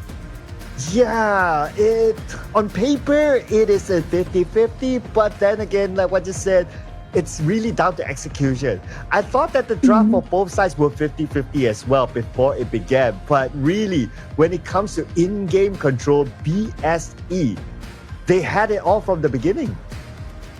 Yeah, actually, because we can find out that they are just both of the teams actually they are play in a really steady ways, and especially like we can find out that Team Secret, although they are in a passive way, but they are also trying to find some opportunity. But unfortunately, because of a snowballing of the goal lead and the wins of the turrets and takedown for the turret number of the turrets, it makes that Team Secret is in a really awkward situation. I wanted to do something, but I'm unable to make same kinds of effect on you. Yeah, it is a steady growth there for BSE. While we check out some of the stats here, glaring numbers. Let's see. Okay, Interesting that Ji-Hong did not get any kills, but he got 6 assists, but that's okay. So it just shows that his role is more to control the members of Team Secret with the World is My Board. As long as he's able to get a good one, and for the most part, we saw him deploy the World is My Board, catching like 2 or 3 members of Team Secret. His job is done. Yeah, it's okay because it is the Yixing. Yixing definitely after the ulti just threw it out and able to track some member from Team Secret, and this is the mission. The mission is completed. And if we were to look at low, no kills at all for Team Secret. It's a pretty sad stat for a farm laner, despite him having his items pretty much completed, but not able to find that one single kill. So Team Secret just had a hard time here in this round. But let's also check out some of the other post-game stats here and how much damage output. Still Son, wow, 122.3k damage, but no kills, Mingchen. Actually, I think that this is a great damage, but maybe because in the team fight, it's always taken down by BSE. It unable to make any kills before it that. So I think this is one of the point. But actually, we also can find out that this hero also have a really great stress for BSE, I think. But it didn't have a great surrounding to open up a great team fight, or I would say that great surrounding to output the damage. Yeah, and I was hoping for more damage output from Guxing though, who's playing the Lam. Since as an assassin, your key job, your key role is to either be the finisher or to be the one that just goes in, dives in, gets a lot of damage, get that kill, maybe 1, maybe 2, and then get out safely. But his damage output is also not the best at all. And it comes down to like what you said, there's not much good team fight opportunity for Team Secret against BSE, especially when you have Musang King as the key tank to block off their movement. Yeah, and we can find out that the gold drop actually is until the mid game, it directly goes through to BSE. Yeah, that's like roughly about the 8-minute mark or so. And we were to look at like getting objectives. Team Secret only managed to get 1 early Tyrant, and that's it. BSE got 1 Tyrant, 1 Shadow Tyrant, and 1 Shadow Overlord before they end the game. And when it comes to towers, also quite surprising that Team Secret is not able to get more than 2.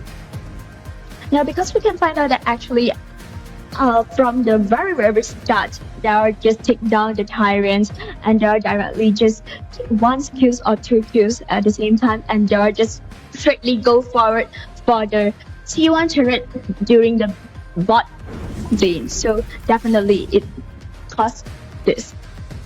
Well, the one that did not cost BSE anything on a deficit is our MVP, Xiang, who played the lane with a clean KDA of 304. Damage output 21%, damage taken 19%, and a total goal of 23%. And I'm starting to lose count how many MVPs did Xiang get, but Xiang very consistent for BSE. Yeah, actually, I think that Xiang always performs so well in the in-game, and definitely it can be the main damage deal, and at the same time also can be the damage taken during our team fight. So this is really good, and especially for this game, they also have the Dolia as the roamer as the support, and it's able to give Xiang have double ulti.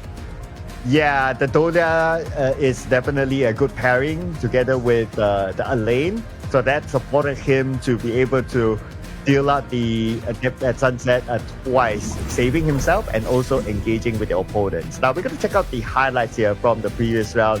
And the first few kills given to BSE, giving them a good start. Yeah, definitely. Because we can find out that although like this I think in one moment, Team Secret just goes to find some trouble on JR, but actually after that small detail, small mistake, and BSE play more be careful in the in-game. Yeah, the one with JR, that was probably their best moment. Potentially another one where Guxing actually stole away the Tyrant, and that's about it. But that was very early on. But for BSE, they were still very consistent. Even though they lost that 1 Tyrant towards BSE, but still, they're very steady, very calm, very control of the situation, and that is how they just snowball to close up the game. Yeah, they are directly just focus on the map controlling and just do more on the lane priority, because we can find out that although we find out that in front of us, we are still looking not so good. Obviously, that not as much as advantage during the early game, but it keeps controlling the map. I would say that controlling the small resources from Team Secret, so it makes have a huge goal lead, and after that, it just control the whole game. Yes, so coming on to the next game, right? So Team Secret, they know what sort of pacing that the BSE is playing with this new lineup. Well, only one change in their lineup, but then again, they know that what they're up to here on the second game, and it is a must-win for Team Secret in game number 2. What would you be expecting from Team Secret then? I think because we can find out that Team Secret just go for the long, and for the first pick, obviously that first game, in the first game, they'll pick a lot of great heroes right now, because I know that both of the team is experienced enough and also have a really big hero pool. So what is it, they will go for a different strategy or different style of ban and pick for the game 2, or they will just continue like picking some great marksman and picking some great roamer, because we know that Zhang Fei out, Dong also out for these 2 positions. So what hero Daryl can goes to? Yeah, perhaps we might see Team Secret, if given the opportunity, go for the Dolia combo together with the other Dolia combos, because I feel that they do need a little bit more control in their game, right? So if they can land the Dolia plus the Yisei, that will give them a bit more control in team fights. So that's probably something that they need to consider. If they were to go for the Lady Sun, then it's a little bit more risky, because BSC, they play at a very fast pace, and if you are hoping for the Lady Sun to be able to snowball at the late game, I worry that BSC will not give them that window. Yeah, definitely. We can find out that BSE actually don't like to play in a quick rhythm. So for Team Secret, one there can ban out the pay, and the second one there can try to find some top position that they're used to, but there is also at the same time also strong enough in the early game. Because we can find out that one of the problems that caused their lose during the game 1 is because that they only have one tank, Zhang Fei. Zhang Fei need to consume all the damage, need to take all the damage, but Zhang Fei also didn't able to bump up. So this is the point for them. They didn't have tanky enough, didn't have the tank to stand in the front line. Yeah, I love that you pointed out, right? You cannot depend only on one tank, especially with Zhang Fei, and his Unbridled Outburst takes quite a while to charge up. But anyway, let's see what kind of strategy will they deploy, since we're heading on to our second draft here. And the Dolia is still open for both sides, including the ever-popular Mai Shiranui. Yeah, and at the same time, we can find out that they're just banned away Ali, Musashi, and Long. Definitely for Ali and Long, they know that I already used. I don't want to let you have the chance to take this kind of strong marksman. Yeah, pay is in the line. This is what I say. If you didn't ban it out, and BS, if it just directly goes to the pay, because they are like to play in a quick rhythm, play in a really fast pace. You know what? Every time I see a pay against Team Secret, I'm reminded of the tournament where they fought against in Indonesia and against Dominator, and it was the pay that actually backdoored Team Secret. So it feels like it gives them PTSD every time they see a pay being picked up. But at least they do have the Diadia, a very popular pick ban hero, and looks like they're not going to go for the Dolia combo. Yeah, and I saw a really interesting pick, because between the Princess Frost and Liang. Princess Frost and Liang is a really common duel. But in our MKL, actually, for the effect is not so strong as another region, because it needs to control in a really crucial moment between both of the combo. For the Frost from Princess Frost and the control from Liang need to come inside in the same time and continue with the ulti from Princess Frost. Correct. The timing has to be absolutely right? So you can expect these two to like pair with each other at the early game and go around the map to just find that moment go in with the control by Liang and then follow up with the Frost by Princess Frost just to get those pickoffs at the lanes.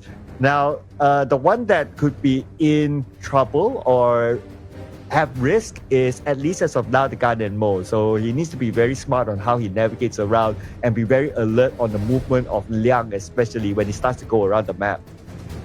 Yeah, because we know that gun and more can give them a damage over time and makes them just reduce their HP. But at the same time, gun and more also didn't have enough mobility to run away for the control. Yeah, so that's going to be pretty difficult, right? And also for DRNG, not the highest of mobility as well. So that's something that Liang and Princess Frost can take advantage of. So you can imagine that flash in, both of them flash in, just get DRNG, don't allow him to scale, don't allow him to farm. That's probably going to be the main objective of BSE. Yeah, so I think that the last pick for Team Secret will be more important because will go to the tanky. I think they'll need to go for a jungler that more tanky because you know that right now Team Secret didn't have a really great frontliner. Yeah, the Algran, the Dune, the Menki, maybe a Gudo, something tanky. Definitely not an assassin jungler that Team Secret is thinking of right now. That they also need to consider like how they're going to deal with the Lady Soon. So maybe the Algran will be a good one because you can use the path of passing all the way to disrupt the Lady Soon. There you go. Yeah, Algran. Yeah, because there also need to have one people to overcome the control from Princess Frost and Liang. So definitely there need to be more careful. And yes, it definitely will just after the level 4 there will go to the bot lane. So you need to be careful for your TNG. Oof, this is going to be real interesting, right? I mean, Ming-Shen, you did ask for like, okay, unusual picks. Although the Liang and Princess Frost is not too unusual, but we don't always see it in the MKL. We've probably seen like once or twice. So this is a rare combination, but this time it's going to be used by Black Shrew Esports. So what's your prediction here, Ming-Shen? Are we going to see a 2-0 or maybe Team Secret do a comeback? Of course, for myself, I'm greedy. I would like to the matchup became more interesting and lead me to the game 3. But for me, for this game, actually I will more prefer BSE pick because we know that if this combo is happen, it will be crazy. Oh man, this is going to be crazy. Make sure all of you at home is ready for this roller coaster because we're coming on to game number 2 between Black Shrew Esports versus Team Secret. Yeah, same things, playing really aggressive during the early game and make themselves have more priority in the mid lane. And it's still level 1, level 2, so we have not seen the rotation yet, the Liang rotation. That potentially will start at level 4, but we're going to see a big engagement here at the top, a couple of blades, but she's almost connected onto Zihong, but he managed to keep his distance away. Guxing steals away the buff. Oh, but could he pay the price for it? He could potentially go down here. Last hit, and then the back there's Dian there. First blood will be given towards Black Shrew Esports and Team Secret. They are paying their taxes right now. Not only Guxing, but now also Nuno as well as Xuan. Oh, this definitely is a bad news for Team Secret because we can find out that after this team fight, Team Secret it gains the buff, but the buff also goes back to BSE. But BSE takes some small resources from you at the same time, takes 3 kills from you, and these 3 kills we have double kills goes to pay. So this definitely is a great start for BSE. It almost feels like Team Secret was too greedy in that engagement. Do you think so?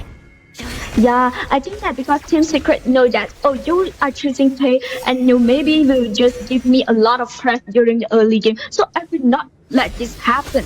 So my solution for my strategy for this game is I want to do the same thing with you, but actually it's quite awkward after the team fight because Team Secret just give all the things to BSE. Yeah, the plan didn't work out for Team Secret and they gave away 3 very early kills towards BSE. giving them now a 600 goal lead, almost 1,000 goal lead towards BSE. It's rather worrying. And we know that BSE is not a team that drops momentum as well. So I don't know how Team Secret is going to deal with the potential snowball, but maybe this could be a start here. They're looking at JR, couple blades on the JR, at least they got one at the bottom. Yeah, this is a great one because we can find out that on the upper mat, I didn't gain anything, so I make some stress in the bot lane. Yeah, so at least they trade off one, and they also got the tower as well at the bottom. Oh, no minions there. Okay, wait. Oh, there's one minion. Okay, they will get the bottom tower. All right, there you go. It's a confirmation. So at least Team Secret regained something. Yeah, because we can find out that actually BSE is more focused on the invasions, or I say that more focused in this play because play is really strong during the early game. But at the same time, y'all need to think about we need to protect this Lady Sun also at the same time. Yeah, protect the president, right? Now that we kind of think about it, like, who's the best hero to protect the Lady Sun? It's going to be Musang King for sure. So perhaps this could be a tank build K that will be used by BSE. Yeah, because we know that for BSE, there are just this kind of conversation. There will just dream for I can close up this whole game as quick as I can. It didn't have anybody wanted to check the bushes. Oh, nobody checked the bushes, but still then when the moment he showed himself, immediately Team Secret responded and they were very quick to take him out. Blue team has destroyed a This is a quick reaction from Team Secret Grade 1, but actually I think that for Team Secret they still need to be careful for the bushes because definitely for this kind of conversation, let's even try to just hide in the bushes, try to find some opportunity to make the combo happen. Yeah, that's what they always say, right? Like the river that is calm, don't think there's no crocodile. Yeah, translated that from Bahasa, ladies and gentlemen. But but that is how it means, right? It's like you cannot let your guard down. You must always like check your bushes, and you cannot just like, oh, nobody's moving, nobody's there until you get surprised. Yeah, this is true because we can find out that a lot of teams gain a lot of advantage and gain a lot of things during the early game, but only one team fight turn over the table. But BSE, they're not a team that drops. But we still have to give props to Team Secret. As of now, they managed to match up to BSE in terms of goal. And now it's Team Secret time to hide. You see Xiang, engage mode to Xiang, immediately takes him down. Ended with a couple of plays by Shisan. Yeah, and this also the same, I would say that this is the same put can goes to BSE. Because now, Control, all the way to the back. Sean is in trouble. Shi-Hong there with the winter is here. Managed to get a one kill. And Gu-Sing now absorbs the damage, but he will not be absorbed anymore as Dad will take it out. Nuno is the one in trouble next. One last save out to him. But BSE disciplined enough not going for the chase. Yeah, is it BSE gain more, or I would say that Team Secret gain more because although BSE still gains 2 kills, but the mid T1 turret just dropped down. So BSE after that fight gained a little bit more except for losing their tower. But if they are able to trade back the tower of Team Secret, then it's going to be okay. But so far Team Secret, they realize that as well. That's why they're gathered at the middle, not allowing BSE to straight up counter the tower. Yeah, definitely. And right now we can find out that actually Team Secret need to be careful. Oh, control onto Nuno. Where are you going to go? Together with the combo of Winter is here. And that is the combo that we talked about, Minxuan. Yeah, my words haven't.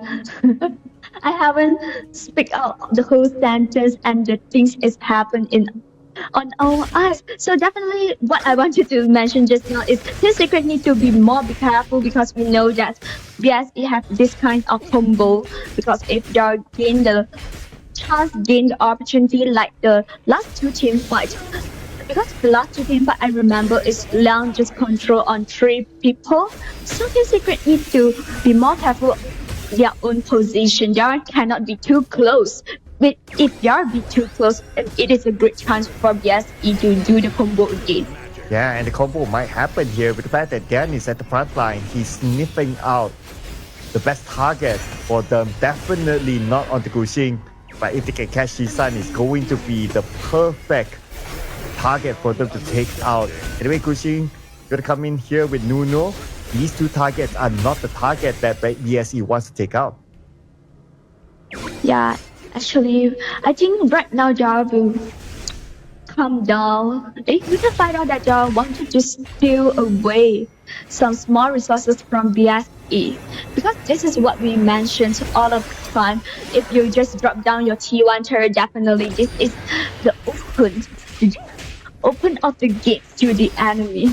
Yeah, and they will open up the bottom gate as well with the fact that the tower will be taken down. One last hit. Oh, not yet. Interesting. But anyway, they make their rotation towards the middle. And Team Secret sees BSE, but they're waiting for the other teammates to arrive. Plus, we must remember the timer will be up in about 15 more seconds, so both sides saving their skills now. Yeah, definitely we can find out that Team Secret now try to give you more stress on the turret, so Jar can just gain more things. Oh, they got the control onto Xuan. And now without Xuan, this Tyrant should be open for BSE. They'll happily take it away from the hands of Team Secret.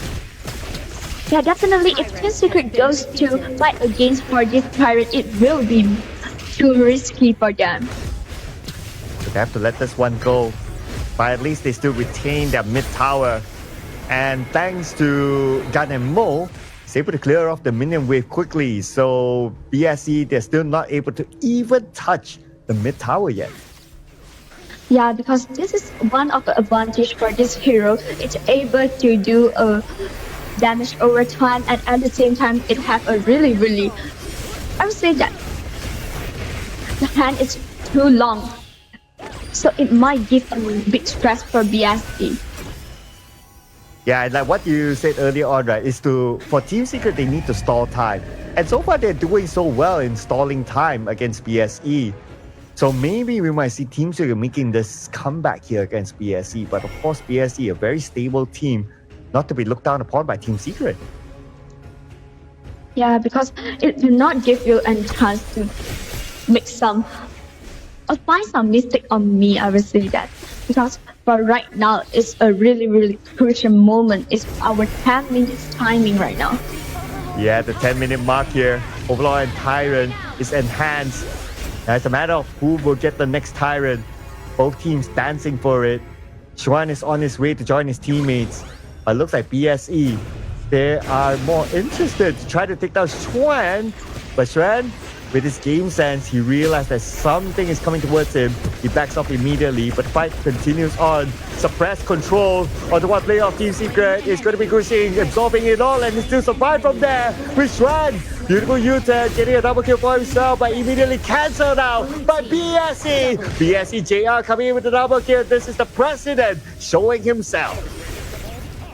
And this definitely after this team fight, actually Team Secret Guxing is alive right now, and Musang King goes down. Definitely Team Secret have more advantage on this Tyrant right now. And they're gonna go for it. And they still have the smite. So it's gonna be a freebie for them. So next BSE might be aiming for the Overlord instead. Yeah, after this, they can just go back to clear their own jungle. And I think that this is what Team Secret wanted to solve, because I just gain some time, and when I'm farming up, and I can have more advantage to play team fight with you. And look at this Ming-Chen, they have already overtaken BSE in the gold department. Progressed by Team Secret, interesting. So this is an even more 50-50 matchup as compared to game 1. Yeah, definitely this is a hint for both of the team. Both of the team also need to be more careful, because maybe one team fight will change all the things right now. And that's what BSE is looking for. Coming from the side is going to be Xiang. But Team Secret, they know they cannot extend themselves in the middle anymore. And plus with the fact that they don't have Xuan with them, Xuan has to go up to the Clash Lane to clear off the minion wave before it touches the top tower. So right now Team Secret, they back off, focusing on the Overlord instead. Yeah, actually, this one is a great one because we can find out that in this game, Team Secret is really clear. Clearly know that with every action that I did, every action that I made, what the purpose that I want. This is the most important thing for them. And Overlord is important too. Both sides playing on each other's side for now. And they're starting off the Overlord. It's a matter of who will get the catch here. Of course, BSE, for both Dian as well as Xihong, they're looking for the catch here on the Team Secret. Continue on the Overlord, 50% of health, and looks like BSE will lock it in. Red team. But at the same time, we can find out that Team Secret advantages directs to the mid high ground turret. Oh yeah, that was a sneaky one there. They probably realized that that's why they went in for the Overlord without face checking Team Secret. So a bit of a trade-off between the two teams, but still, BSE, they got the Overlord. It could be a small advantage for BSE. Yeah, definitely, if there got an opportunity or find a chance, there can just directly take down the T1, T2 turret in the mid lane.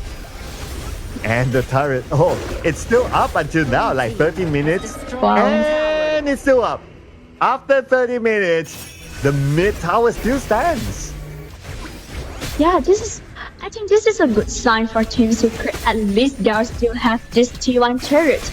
And for BSE, they need to play more careful right now because we can find out that although the high ground turret, both of them also lose one high ground turret. So after one team fight, I would say that a big engagement, maybe we will find out who will be the winner for this team. Oh, this could be the team fight. They caught Team Secret with the engagement, but the huge trend here by BSE. JR gets a kill. Same goes with Xihong as well. 2 for the side of BSE as of now. They're looking for more targets. As Xiang from the side will need to absorb those damages for his teammates to back off to safety. BSE caught 2 out of Team Secret.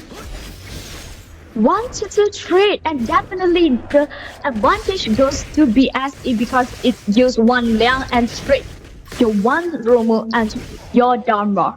So definitely this is the turn for BSE right now, and we can find out that the Tyrant is alive. Oh, but Team Secret, they don't have a full team now. Are they going to take this risk? Couple blades in, but here is BSE. They still have the numbers here against Team Secret. We have Xihong on the other side as well. Team Secret, they have to be extra careful. They might not want to take this risk, and BSE will lock in the Tyrant. And we can find out that BSE just take down this Tyrant. So for Team Secret, they also realized this point, and you have the Tyrant buff, so I just retreat as fast as I can. Because right now, if I play some team fight with you, I definitely will not have a great advantage. Oh, but speaking of advantages, BSE, they're looking for the advantage against Team Secret in the middle right now. But Xiang takes damage. Anyway, Xiang is able to slide away to safety. No trade-off between the two teams, but good poking there by BSE. Yeah, actually this is a great one for BSE, although they are didn't able to open up a team fight, but they also have the opportunity to take down the blue buff. But Team Secret say that you take a blue buff and I will go to yours. You steal mine, I steal yours. Yeah, I like that, I like that. So Team Secret, at least they still have that confidence. And no need the buff.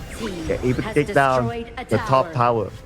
And now opening up even more space for Team Secret to invade onto the jungle side of BSE. BSE now push back onto their own high ground. But from the side, we have Xiang. Look at his movement here on the Guxing as well as Xuan. Takes a lot of damage, cruising in an awkward position, and JR is there to take his health, take his life, take himself out. Yeah, this is a really good moment for BSE because they are pushing and pushing down, and right now the Overlord is open for BSE because BSE still have Musang King can take down this Overlord. Free Overlord for BSE. And this is BSE again having the Overlord advantage. They have been able to secure all those key objectives. And finally, Mingxuan, finally, after almost 17 minutes, they took down the mid tower. Yeah, definitely this now is the turn for BSE, and Team Secret will have a huge stress right now because only one high ground turret left. Whew. Gonna be pretty sweaty now for Team Secret. This will be the defense of their lifetime. Potentially the final defense here, Mingchen. Yeah, actually, I think that for Team Secret, the only good news right now is Jar have this gun and more. Definitely, Jar can just, I would say that reduce the possibility for BSE to shut down the whole game, but it's also quite risky right now. Yeah, Shisa is going to play an important role to clear off the waves. Now, it's going to be a matter of time till BSE actually make that big engagement. The tower is almost down, mid tower down, but BSE still very disciplined. They know they got all the towers. Now the ball is on Team Secret's court. They are showing themselves towards BSE. They try to come up, but they're not in the best position to engage yet. Yeah, actually we can find out that BSE is so calm. They know that I didn't have the biggest possibility to directly shut down the whole game, and I will just come down to take some resources, to take some objectives until I have the chance or opportunity to have a 100% team fight, or I would say that 100% possibility to take down the game. Oh man, I'm scared now, Mingchen. I'm scared now. One mistake from either side, the game will end. And this Tyrant could be the definitive moment here. Both sides at the Tyrant, we can see Xiang roaming at the back line, shooing off the members of Team Secret, and they're forced to go back. The Tyrant could be free for BSE. Yeah, at the same time, because of the top lane minions just enter the high ground of Team Secret, so Team Secret need to go back to clean the wave. So this is a great chance for BSE. And at the same time, we can find out that if Team Secret want to come out, want to just push the vision, take the vision back, and it also need to be more be careful.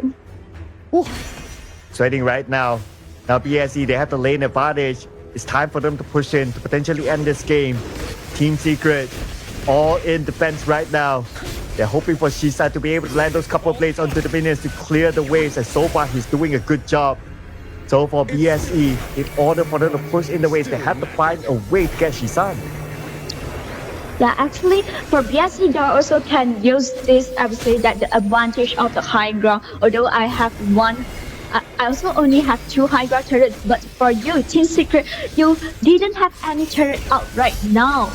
And here comes the minion waves from all 3 sides. They're looking for their first target. Sword is taking a lot of damage. Control onto Gushing, but Gushing is able to take that one out. Gushing is still tanking it. Look at that by Gushing. But then again, they change their target to Shisan. They got Shisan, but Sword chases back to Xiang. But BSE, they continue to rampage on the Team Secret. But Team Secret, they will not go down without a fight. They managed to defend it as of now. And actually, for BSE, Dark can just continue waiting for the wave to come inside, waiting for the wave enter, and try to shut down the game. All the way on the sword. Nothing that Team Secret could do about that. And Nace for BSE, and a clean 2-0 win against the S2 rivals. Yeah, and we can find out that Team Secret is failure for the revenge, and BSE just proved that I'm still stronger than you. Yep, and the streak continues. That BSE is the kryptonite to Team Secret. They have not been able to win against BSE ever since S2. So, something for Team Secret to think about when they go back to the drawing board when they meet again next in the second round of the regular season. Yeah, because as we mentioned in the very start for today, because our tournament is a double round robin, so probably both of the teams will just meet up in the regular seasons for one more time. So I think that Team Secret need to figure it out where I can do more battle. Obviously, that is it. I need to be more details or keep an eye in my in game or what. Yeah, and we did talk about like the Liang Princess Frost combo, right? So this time a win for this combo. And how did the BSE executed it is that they were not too desperate of finding that combo from the early to the late. You wouldn't mind like, okay, we can still use the combo at the late, and most of the best combos between the Princess Frost and also Liang was towards the later stage of the game rather than the early stage of the game. So they did not force that combo of Team Secret. Yeah, actually, we can find out that Team Secret, after the trap from Princess Frost and Liang, actually Team Secret also played in a really careful scenario and just keep in mind for all the things. And I just keep in mind my position cannot be too close. But because of the team fight or the goal lead difference between the two games, so Team Secret, it also didn't have any ways to overcome during the team fight. Yeah, and you know what? I was going to put out the point that the pay PTSD for Team Secret continues on as well. Like if they see a pay, it's like, oh no, a pay. And although Musang King wasn't the highlight with his pay, right? But still, they're able to win, and the win is the win at the end of the day. And also, okay, there's so many things to talk about, like the draft of BSE, right? Even Protect the President, it worked out for BSE this time. Look at the damage by JR. Yeah, actually, we can find out that this JR damage is huge because we know that Lady Sun, until the late game, it will burst out a lot of damage and make a huge stress to Team Secret. Yep, 106.1k damage output, the highest among everyone else. Now looking at the side of Team Secret, the highest damage output is Shisan with 101k, but honestly not really much of a surprise since the gun and Mo, couple blades, they deal a lot of damage and he survived fairly long within the game. I think he probably only died once throughout anyway. But that is the stat here for individual players. Now when it comes to teams, wow, look at the back and forth. Actually, it's quite, I would say that in a crucial moment, it definitely goes toward to Team Secret, but BSE also able to take back it. Yeah, that one in the middle. I believe this is probably where Team Secret, they had a bit of advantage by pushing down the mid lane, opening up the all the way towards the base of BSE, and that is how they got that little bit of a dip. But BSE, again, we know that this is a very steady team. Like, they hardly make those mistakes, even though they are put in a pressure situation. And they have that capability of climbing back up until the end. Yeah, actually, we can find out that Team Secret also plays very well in our in-game. Because until we can find out that because there are also finds an opportunity to open up a team fight, and definitely Team Secret also know that I need to farm up, so I just calmed down. So let us find out who will be the MVP for this game. MVP goes to BSE Xiang. Wow, 2 times in a row. Xiang, this time with a KDA of 228, a damage output of 14%, but the highlight is his damage taken, 29% for the team, together with his total goal collected, 16%. With a Byron this time, Xiang, again, very, very consistent player. I know a lot of people highlight on Musang King. I'm not going to take that away from him. He is an amazing player. But let's not forget about Xiang at the Clash lane as well. This guy is just super consistent. Yeah, definitely Xiang is in a really stable and steady way. And in the every game, it's just soaking into all the damage and try to create a great surrounding for their teammates. Yeah, I mean, at the end of the day, BSE, they also function as a team, right? You can pretty much pick anyone to be the MVP and everyone will be like, yeah, I mean, it's BSE, you know, they are very consistent, they do work well as a team, they coordinate well, so you can pick anyone up here and everyone will still be okay with any pick from BSE as the MVP. But of course, for Xiang, congratulations, 2 MVPs in a row for today, going up against their biggest, longest rivals in the HOK series, and they still come out on top against Team Secret. Yeah, we can check it out in our highlights, and definitely I think that both teams also have their highlight moments. Yeah, with this highlight from the beginning, yes, it is BSE getting the upper hand against Team Secret because they were a little bit greedy, wanting to take over the blue buff, but BSE, they respond back with 3 kills and also getting their buff back. So it was a clear deficit for Team Secret at that point. Yeah, actually, this is what the things that we like to see the strong team. I would say that the monster fight against the monster, because you can find out a lot of I would say that a lot of interesting moments and a lot of brilliant team fight. Yes, and towards the end, well, BSC, very steady team. They know their discipline. They know how to take advantage of situations. They know that they have numbers 3v2, and they still have the power control. So that is how they wrap up the game after they got the marksman. So congratulations to BSC winning this one clean 2-0. Yeah, I would say that this is a really, really good, not great step, because they have a really, really good performance for the previous matchup, but it will be a great confidence to BSE.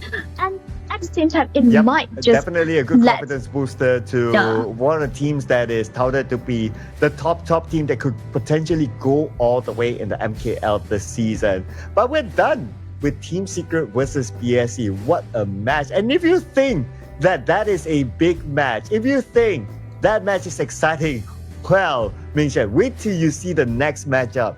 Nova Esports versus AG. None of these teams have lost their series yet.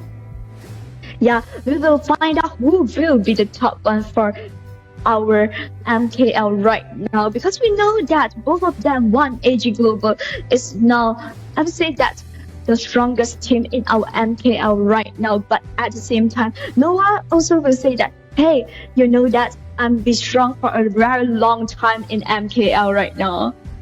Yeah, and these two teams, they represented the Malaysian region in the S3 before this as well. So these are clearly the top teams here. And even in the overall charts, we can see that, okay, both teams still have not lost their games, but because they're being matched up today in the final series, that number will surely change. Only one team can stay at number one after this match. Yeah, definitely. This is the match that Noah want to prove that, oh, you know, you say that you're master, but actually I'm the grandmaster. And AG will prove that, oh no, I think you're old. Now it's my youngster time. Yeah. Oh, that's my youngster time. Okay. Let's see. Because AG, they have a lineup change compared to Nova. No change at all, including the coach is still the same. Well, unless you want to say that they add Noel as a sixth player, that, yeah, sure, right? Sure, that's fine, right? But I'm pretty sure we're going to see the same 5 players from S3 be deployed by Nova Esports. AG, obviously, with their new lineup, they replaced Akira with this season. And so far, they've been obviously doing so well. So this is going to be the Clash of Titans here for today, the highlight match for week number 2. Yeah, definitely. We are go through the matchup between the top 3 and top 4, and it is already interesting enough, already amazing enough. And Noah and AG, I trust that they will give me more wonderful experience for the next matchup. Or maybe the Hansin farming pick. Yeah, I just trust that both of them, maybe they also will have a safe pick, just like BSC and TS, because I want to fight against both of them. I want to prove who is the stronger. But maybe they want to play something interesting. We don't know. Yeah, something interesting, maybe like a Fang. Yeah. I would like to see a Fang though. Yeah, we haven't seen much Fang. I wonder if we have actually had a Fang so far in this season. Maybe once, and that's about it. But yeah, come on. You can bring out like those rare picks here, like the Fang, for example. Actually, the Fang also can go to the as a marksman or as a jungle. So actually also a flex pick, great one. So definitely maybe also can looking forward for some Faye. I also have some good choice, because we know that Faye also be picked before that. Yeah, the Fang. Now I'm starting to put out names, right? The Fang, the Milady, the Alicio series, heroes that we have not seen yet in the MKL will be interesting. I mean, there's so many heroes that they have not picked yet this season, right? I can name so many of them, but we won't have enough time. But I'm just going to put out some of my preferred picks here. So the Fang, like the Milady, and yeah, maybe the Nessa. could be it as well. But we're going to see what they're going to pick, ladies and gentlemen. Before that, we're going to take a short break. So do not go anywhere. We'll see you guys after this one for the Titans match. Bye. Perhaps our next meeting will be as friends.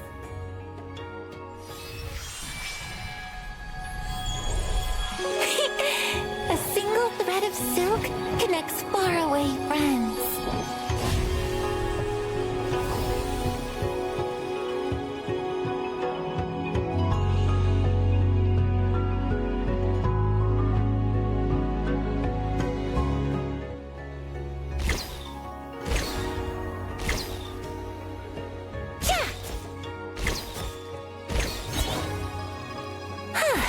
Watch carefully. I'll only show you once.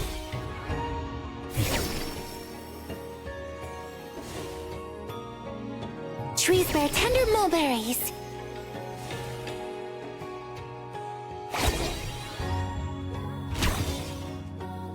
Raise the silk.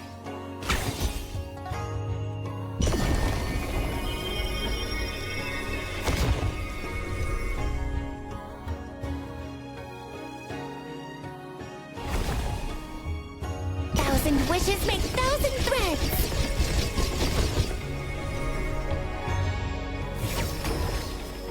The elders of this land say that one must lay down roots before venturing into the world.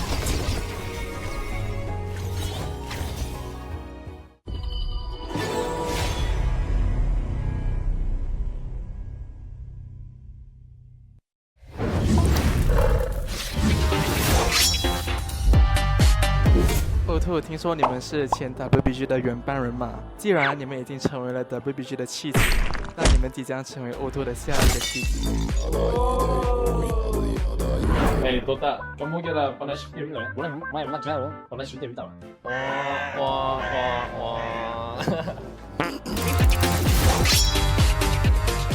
反正之前听说你们是一个霸主级别的，我也听我的队友们说，跟你们交手都没有赢过大场，但为什么我来了之后，好像你们训练赛就直接输给我们了呢？对吧？你们反正就只需要把脖子洗干净就行了。哇！我们以为黑系总决赛的对手是 TS， 做不到吗 ？TS。我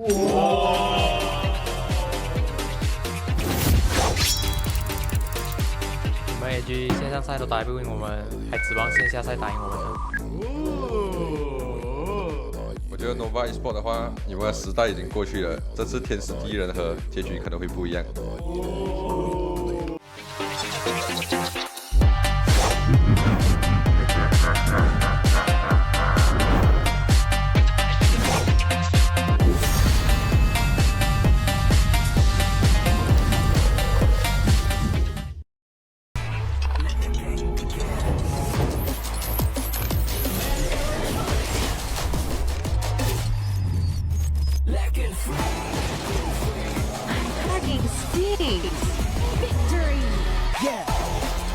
Another round? Sure, but how about a smoother phone next time? Realme 14, performance beyond limits.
cita-citamu nimu.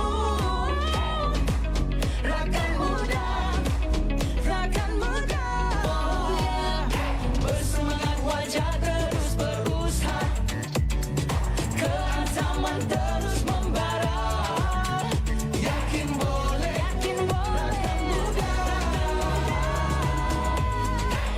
rakan muda.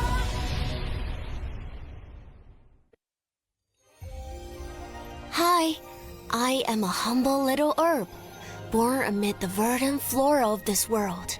We plants contribute nourishment, healing, clean water, and a beautiful environment to this planet. Thank you for your efforts in safeguarding our ecosystem and preserving a habitat that supports the existence of all living beings. Forests are the layer of life around the planet that supports everything that we do. It produces the water, the fresh water that we drink. It produces the air that we breathe. It produces the food that we eat.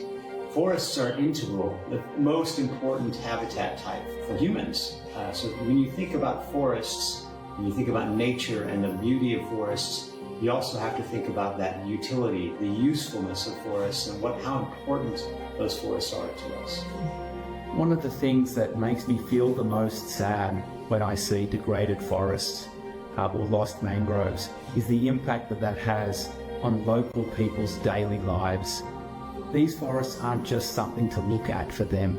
They're something to live in. They provide all of their food, all of their shelter, all of their fresh water. And when we take that away, it really harms their lives and the lives of their children, and that makes me feel really sad. Most people around the world live in a city, and they don't spend as much time out in nature as they would like or that they are able to. So gaming helps to bring nature to people. If people can't get into nature, let's bring nature to where they are and get them to experience it. The other thing about gaming is that it's something you experience with your friends. And so that's a shared experience of nature that you're all able to join in at the same time. Bringing that value to that audience who play games, and it's all of us, we all do this. So bringing that message to to all of us who play games and helping to engage those people constructively in the conservation of nature is a critical role for games. I think the gaming industry and gamers can help three ways. First, by using creativity to educate people about the wonder of forests. Second, by helping people understand that these forests are at risk. And third, by helping offset their emissions by supporting organizations and projects that help protect forests and biodiversity. Thank you for bringing beauty to our planet and our lives. Play for our planet. You are heroes protecting our world. Thank you. Dedicated to all protectors of nature.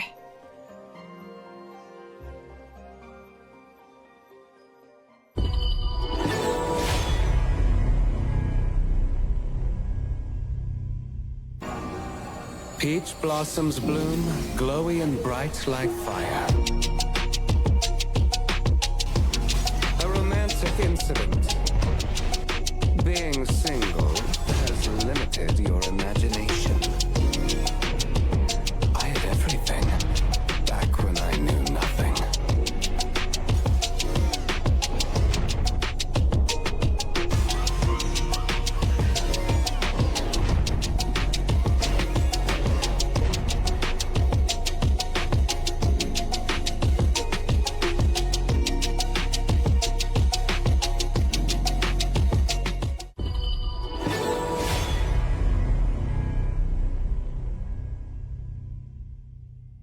Plum blossoms defy the frost.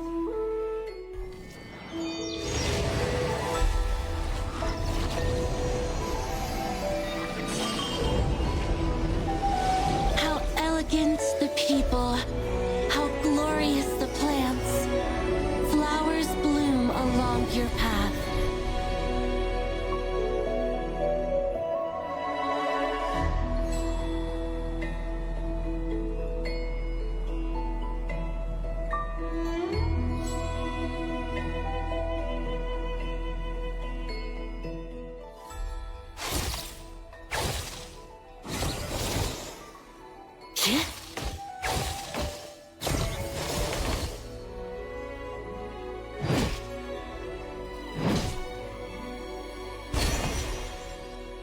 unbending spirit.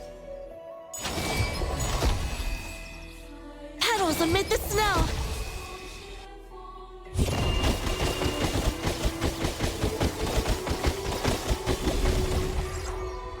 Flowers bloom to bid you farewell.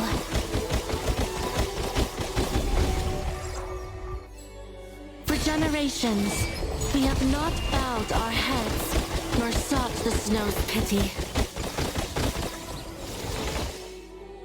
Forging paths and chasing the scent of mountains that lights the journey ahead.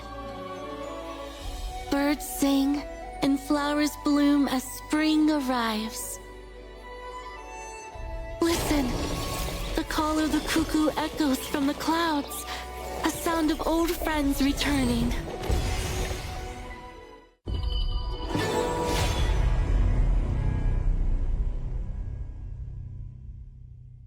Just sleep, and all the pain will be gone.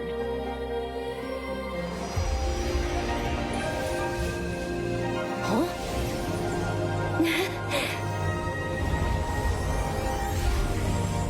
The humble herb can heal the world.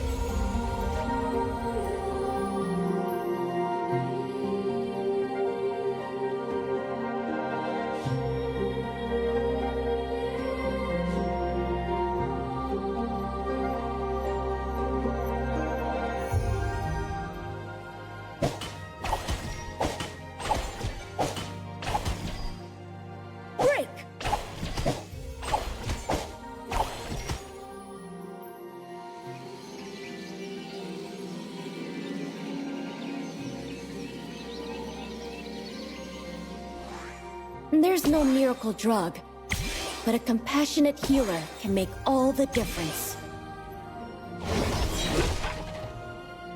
All ailments shall be cured!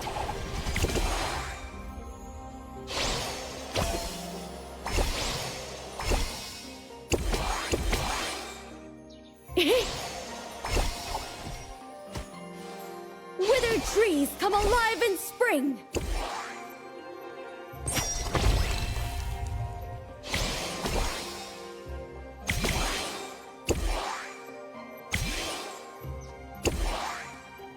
A heart of gold will persist for ages.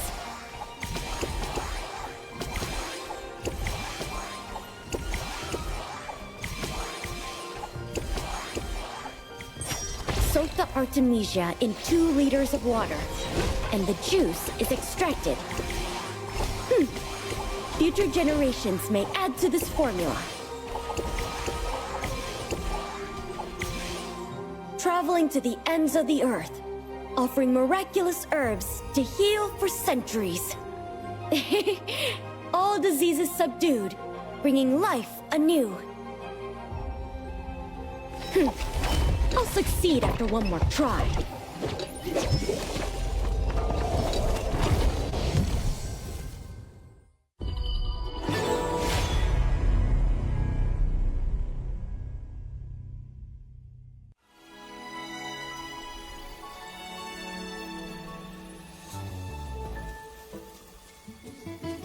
I'm working on a way to overcome gravity.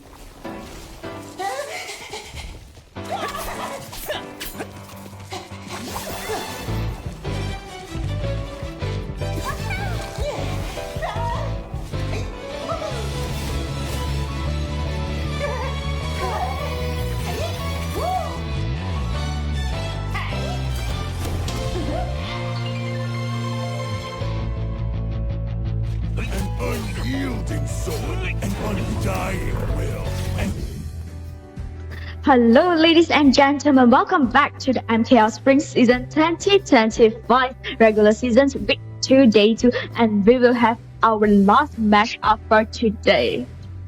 Oh yeah, and this is going to be arguably the biggest match of week number 2. The top 2 teams who have not lost a single series at all, but it will be broken on this match. It is going to be Nova Esports and AG Global. How are you feeling about this match, Mingxuan?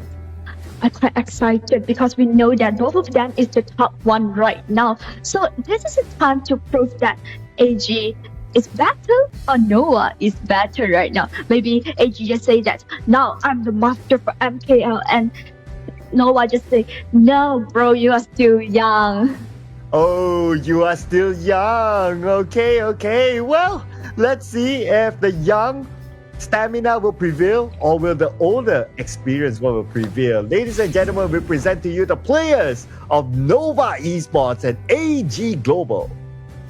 Okay, so we can find out that Nova will have Shen, CY, Wendy, Muchi, Weipit, and for AG we have Saber, Yulong, Daohen, JD, and B. Yeah, so no changes for Nova Esports' lineup ever since S3. But for AG Global, they changed their lineup a little. They had Akira at that time, but now it is Yulong coming in instead in the jungle. So it's going to be interesting to see this sort of changes here and how they're going to go up against Nova Esports. Solid lineup. We've seen it since S3, and they even won against BSE, one of the other juggernauts within the MKL. So the stats do favor Nova Esports. Yeah, actually, for right now, AG Global, the only lose for the one game is the very first game for our whole tournament. So after the game, after the failure, it's just like there is a break-in. So all of the people that find AG Global and just say that, get rid of my way. Yeah, just get out. I'm here to win. And we won't waste any more time, ladies and gentlemen, because we're going to go into our first draft in this round. And quick bands here coming in with the Liang out, Arlie out, and also the Dia out. But it seems that I noticed this trend here. The Mai Shiranui is no longer the priority ban for these teams. Yeah, and we can find out that if you didn't ban out Mai, and this is the time that I pick Mai. Yeah, so AG will pick it up, but the Dolia is open as well, so the Dolia combo could come in for Nova Esports. And nope, they're going to put priority pick towards Zhang Fei first, and Wei Pit with his Zhang Fei is just masterclass. Yeah, and also goes to a pay. So definitely Nova Esports just giving a hint to AG Global that I want to speed up the whole game. I want to boost up the whole game, so you need to be careful. Oh, okay, quick picks here by AG Global as well, locking in another hot pick so far. From what we've seen in week number 1, the Luna will be brought in. So they need like some sort of like a single target control onto the Luna as well. So let's see what sort of a mid laner will they pick here. Not yet. They're going to go with the Long first. A very good combo with the Zhang Fei. Zhang Fei can protect the Long during the farming phase. Yeah, definitely. And we also can find out that AG Global just goes to Byron as their flash laner. Definitely Byron also one of a rare popular picks in MKL. So after this, we can find out that Nova Esports just settled down Long as their marksman. So they will just try to make some stress for the next ban. I think so. Yeah, I'm also trying to figure out like what sort of farm lane matchup will AG Global go for, right? But if they were, and one of the popular combos is having the Lady Sun in, but the Lady Sun versus a Long and also a Zhang Fei at that lane is going to be pretty difficult, but it's still popular enough though. So do you think they will go for that? I think maybe, because we can find out that Nova Esports just giving some space for the rumor. So for AG Global, they need to settle down. My bottom lane, I want to play as what kind of the style? Is it I want to go to the marksman that can protect themselves, or I need to be more stronger enough to fight against with the Long and Zhang Fei? Yeah, and I noticed a respect ban here for the Guan Yu because you don't want to give it to Xuan as well. He is the FMVP during S3, especially with his Guan Yu's showing. So that is a clear respect there. The fact that they have not picked their Clash leader yet, but that they still have like, who else? The Mayin is banned out. The Dharma is still available, but he goes for the Sun Ce instead. Also, a very popular pick for Xuan himself. Definitely can make a huge stress for AG Global when they want to open our team fight. They need to keep in mind, keep in eye, is it this Sun Ce, is that skills, and make some stress on them or on our team fight. So AG Global need to find some solution of this Sun Ce. Yeah, especially they need to guard like the entry points, right, for his set sail to not land onto the targets that Nova Esports would want, and that target could potentially be the Luna. So that's something they need to be careful of. As AG Global, they need to probably pick another tank role. Now they're going to start off with the DRNG first, and the Lianpo is going to be the other tank other than Zhang Fei until we see maybe the next patch, because there's already a hint by Honor of Kings that they're going to release another tank into the game. Yeah, actually, we can find out that after the AG Global or the BAM pick is settled down, AG Global is tanky enough to fight against Nova Esports. So Nova Esports, they can just think about what kind of last pick they want to have in their room. They can go for a more supportive one rather than a tanky one. Hang on, because they already have the Zhang Fei, so that's going to be the roam out. They are looking at securing a mid laner, so a Nua is available. But we're not going to go with the usual Nua, Yixing and all that, right? Let's bring in the Gong Ming. Not the most popular pick, but it's effective with the burst damage. Actually, I think that this is a good choice because we know that Kongming also have a really huge damage, and definitely Kongming also can play very well during the team fight. Yeah, also to note that this is actually the first Kongming picked in the MKL this season. So you asked for it, Mingshen. You want to see something new, something fresh. So now we can see the Kongming played by Wendy. Yeah, it's great because we know that if we have some more fresh picks and we will have more, I would say that more kind of situation will happen and our game will be more fun. Oh yeah, that's probably to try to burst down the Luna. But whether it will happen inside the court, ladies and gentlemen, we will see, because this is going to be the first game between these two giants, Nova Esports and AG Global. Yeah, definitely. Same situation. That will just focus more for this mid lane priority, but definitely that will just play in a really aggressive way. A very early flash or forced out onto AG Global. So slight early advantage here for Nova Esports with the fact that they are able to clear off the lanes very quickly while still maintaining their health. It's a good start for Nova so far. Yeah, and this is a good hint for Nova because they know that the first flash for Mai, so definitely they can just prevent some hunt. Because Mai can use the flash and go inside a team fight, I always say that because after the level 4, Mai will just do something to make some engagement. So this is a hint.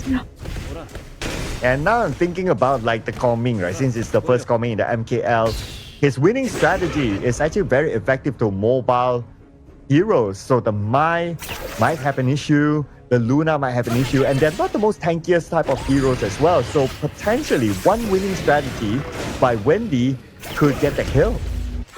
Yeah, definitely. This coming in, and it is one of a good solution to fight early. Let us see, the first blood is happening right now. Okay, just like that? Like, that was fast. Yeah, I think maybe have a big engagement but at the top lane because we just focus on the lane priority and just talking about this Kongming actually can do a lot of things to limit the Luna and Mai, this kind of mobility heroes. Yeah, so that's probably the answer to the Luna especially, because so far what we've seen about the Luna, especially in week number 1, whichever team that picks it has a very high chance of winning because you have a hard time locking down the Luna. But the difference is that during that time, the Luna was the last pick. So obviously your opponent cannot adjust their draft anymore. But this time the Luna was picked fairly early, and that's why Nova Esports, they are ready to counter the Luna. Yeah, actually this is the chance, great chance for Nova Esports to find some solution to counter down this Luna. But is it worth? We still need to find out in our game. Yeah, but so far, when we look at like the early game advantage, Nova Esports, below 3 minutes, they already have a 1k goal lead against AG Global. Although they didn't really do too much sexy moves, but still, they're able to find those small wins across the map to get this small advantage. Yeah, we can find out that here Mai just fired a really good chance. Whoa! Wave it with a very early Unbridled Outburst. It did not connect though. So I wouldn't say it's a waste, but at least it will force AG Global to fall back. Yeah, and this is also one of a hints for Noah because we can find out that actually AG Global also keep finding some opportunity, wanted to do something right now because we know that what we mentioned all the ways that this Mai will do something after the level fall. Yeah, we can see the Mai here all alone. Immediately has a fallback because the other members of Nova Esports, they show up. So he cannot continue on the fight as much as Saber wants to join in. It's a little bit too late to depart. Actually, until right now, both of them also just exchanged some HP. And for Noah, they are just keep taking down the small resources from AG Global. And in this specific timing, 4 minutes time is arrived. Yeah, with the slight advantage, they're able to secure the Tyrant, but AG Global will not make it easy for them. They're still around the Tyrant area. We can see that Nova Esports, they're really taking the time with the Tyrant, not really gathering there yet. Yeah, because we can find out that they just clean the wave and clean the jungle. And so for this moment, we can find out AG actually just occupy the visions of the river. Oh, here comes the set sail. We're going straight in. But then again, before that, AG is able to secure the first Tyrant. Nova Esports not chasing them down yet. So no counter engagement by Nova. Yes, we can find out that they actually not online right now. So definitely AG Global also clearly know that after I take down this Tyrant, I just farm up is the most important thing right now. So I need to retreat. And after taking out the Tyrant, it's definitely a good win for AG Global, but the Nova Esports, because they were all across the map, they're still able to farm further away by against AG Global by about 1k gold difference now, still keeping their lead against AG Global. So this is still waiting for the first big engagement. I wonder if that'll happen at the Overlord. Yeah, actually, Jara need to wait for the big engagement and whether who will be the winner for the team's fight. And after that, we can find out. You also have a really aggressive fight. AG Global, they're gathering around the area of the Overlord. Okay, first, they want to steal away the buff. That's totally understandable. Now they show themselves with Nova Esports, and Nova Esports, they defend their buff. Next, they might want to defend the Overlord perhaps. Yeah, definitely. Just now we can find out that Mai just saw Jara just take down their own buff. So right now AG Global know what is the time your buff will spawn. And by knowing that, at least that's information where the movement of Nova Esports will potentially be at. And Nova Esports, they're not really interested in the Overlord yet. They want to continue to farm and continue to scale. And when it hits the right timing, hits the power spike, that's when Nova Esports will engage with AG Global. Actually, right now, Nova Esports strategy just more like, yeah, AG Global, you take the resources, you take the common objective, but my strategy is, although you take all of these things and I will take your jungle small resources and make some difference. Oh no, Mike got caught up behind the Unbridled Outburst, used immediately. The rest of AG Global jumping in. Wave it takes a lot of damage, but he's the tank anyway. He's meant to take damage and he was to survive from this. Nobody fell from this engagement. Yeah, it's quite a good news for Nova Esports and AG Global, but it's also one of the hints for all of us. Both of them until now, actually their situation or scenario also 50-50. So anything's also can't happen right now. Yeah, that's what happens when you pit the top teams together with each other, right? You would expect this sort of 50-50 sort of gameplay. Even though Nova Esports scored the first blood, but look at the goal difference. They are same right now. Yeah, definitely, because we know that just now, although AG Global just take down the Tyrants and Nova Esports take down the first blood, but because they didn't have a really huge engagement happens. Because we can find out that they have some small engagement, but truly both of them also have a really good skill, or say that really good ability to make some disengagement, make themselves didn't have any people killed by the enemy. Yeah, an example of this engagement earlier on was by Xuan. With the set sail, it is anti-CC, so he's able to just right away turn back and puts himself to a safe distance against AG Global. Now in the middle, Nova Esports, they're definitely eyeing this tower. They're close to getting it thanks to Long as well, who's able to come up with the damage from the Flaming Palm, taking it out easily. Yeah, definitely for the strong team versus strong team, we'll find out more like map controlling or macro. It did not have. They allow Yulong to still be around the corner, and AG Global managed to steal away the Overlord now. It's goal time here for AG Global. Wavy has to back off, but lucky enough, he's tanky enough. He expanded his Unbridled Outburst, but Drayback is standing on PHY instead. Nova Esports at least getting something out of the fight. Yeah, actually, this one also using the Overlord to trade with the T1 turret, but at the same time, Maya also fell down. But we can see that Nova is also clever enough because they are also really experienced there. Directly go to do a trade. Flash by Swan. Oh, Wendy shows up. Wendy shows up. Oh no, expect a lot of damage. And Swan survives with one last tick of health. Wow, this one is the first one. But actually for the whole situation, AG actually gained more. But until right now, we can find out that Nova Esports has a slightly advantage on the go. You know what? Sean has to buy Wendy dinner after that for saving him. If Wendy didn't show up, then it's going to be a clear win for Yulong. Yeah, so for this kind of situation, both of them also need to be careful because this also one hint or one tip for both of the teams is if I open up a team fight with you, we do know who will be the winner because both of them have the possibility to win the team fight. Yeah, they're trying to find a swing, right? So they're trying to get those small pickups, and so far Nova Esports is able to do that. Now the next objective, the Tyrant is up. David receives a lot of damage. Winning strategy onto Saber, he absorbs it, but now his health is pretty low. It's going to be hard for him to engage. He has to keep a distance still. If not, Nova Esports might take him out. And look at the Tyrant. It's being activated now for Nova. I don't see AG able to engage yet. Yeah, and is it they are able to know where is the position for Mai because I saw that Mai is just standing here really long time.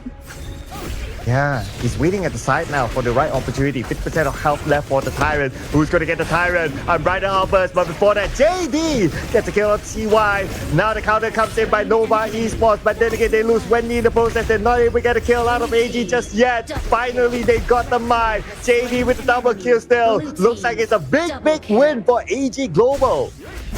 And only Muchi left right now, and we can find out that Talon want to just swipe out the whole team of Nova, force out the ulti.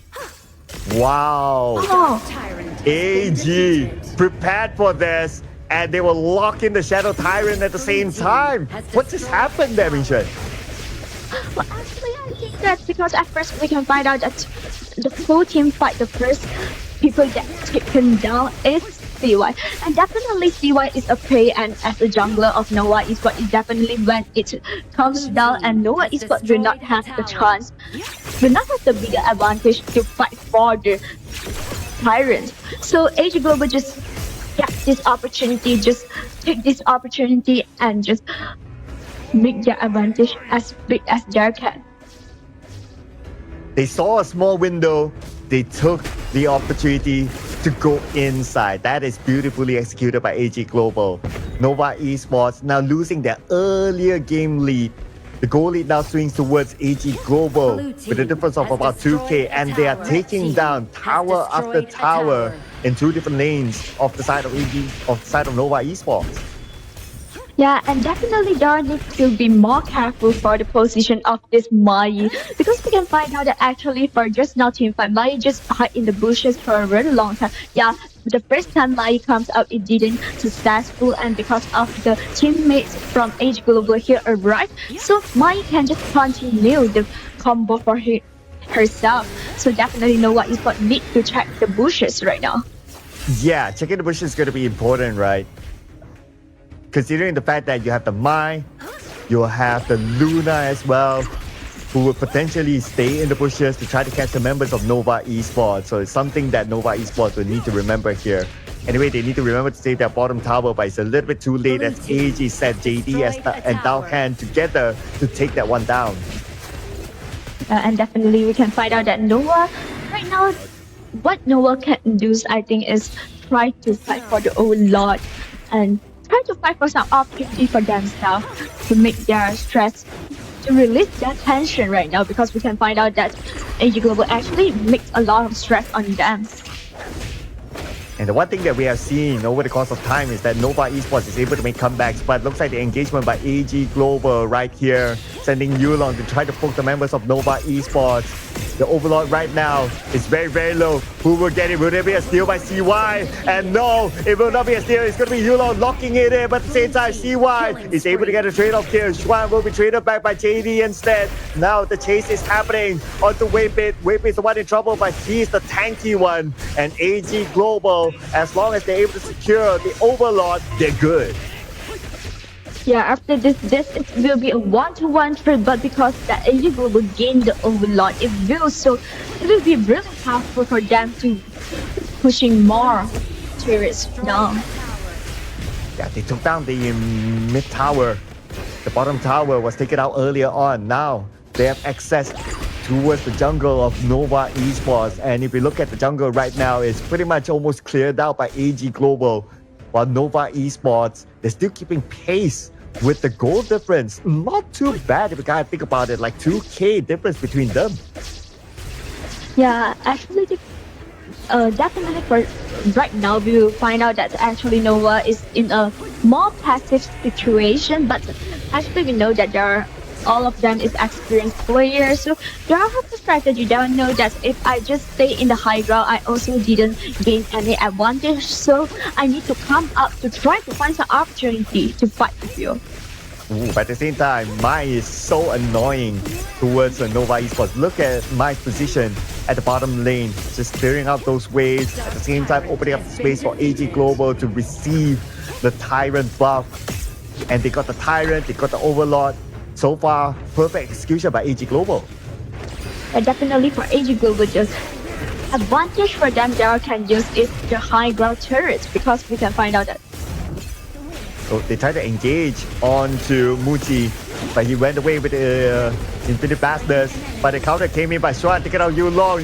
Xuan is very, very low. One last hit, and Dowhand was going for it. CY low as well, but Dowhand doesn't want to overextend. The sprint gameplay shown by Dowhand. He didn't go all in on it. Receives a little bit of damage by the winning strategy, but it will not be enough to hurt him at all since he had the shield.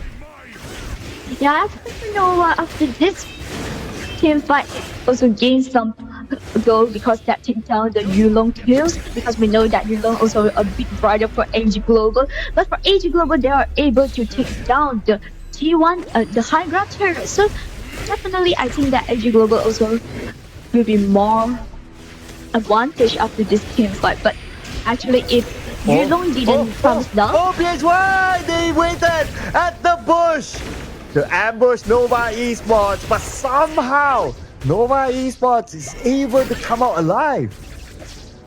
Yeah, but actually for this, I think that it's a great teams, obviously that great tips for Nova Esports. This Mai is really annoying right now. Oh, and Xuan as well. Okay, set sail.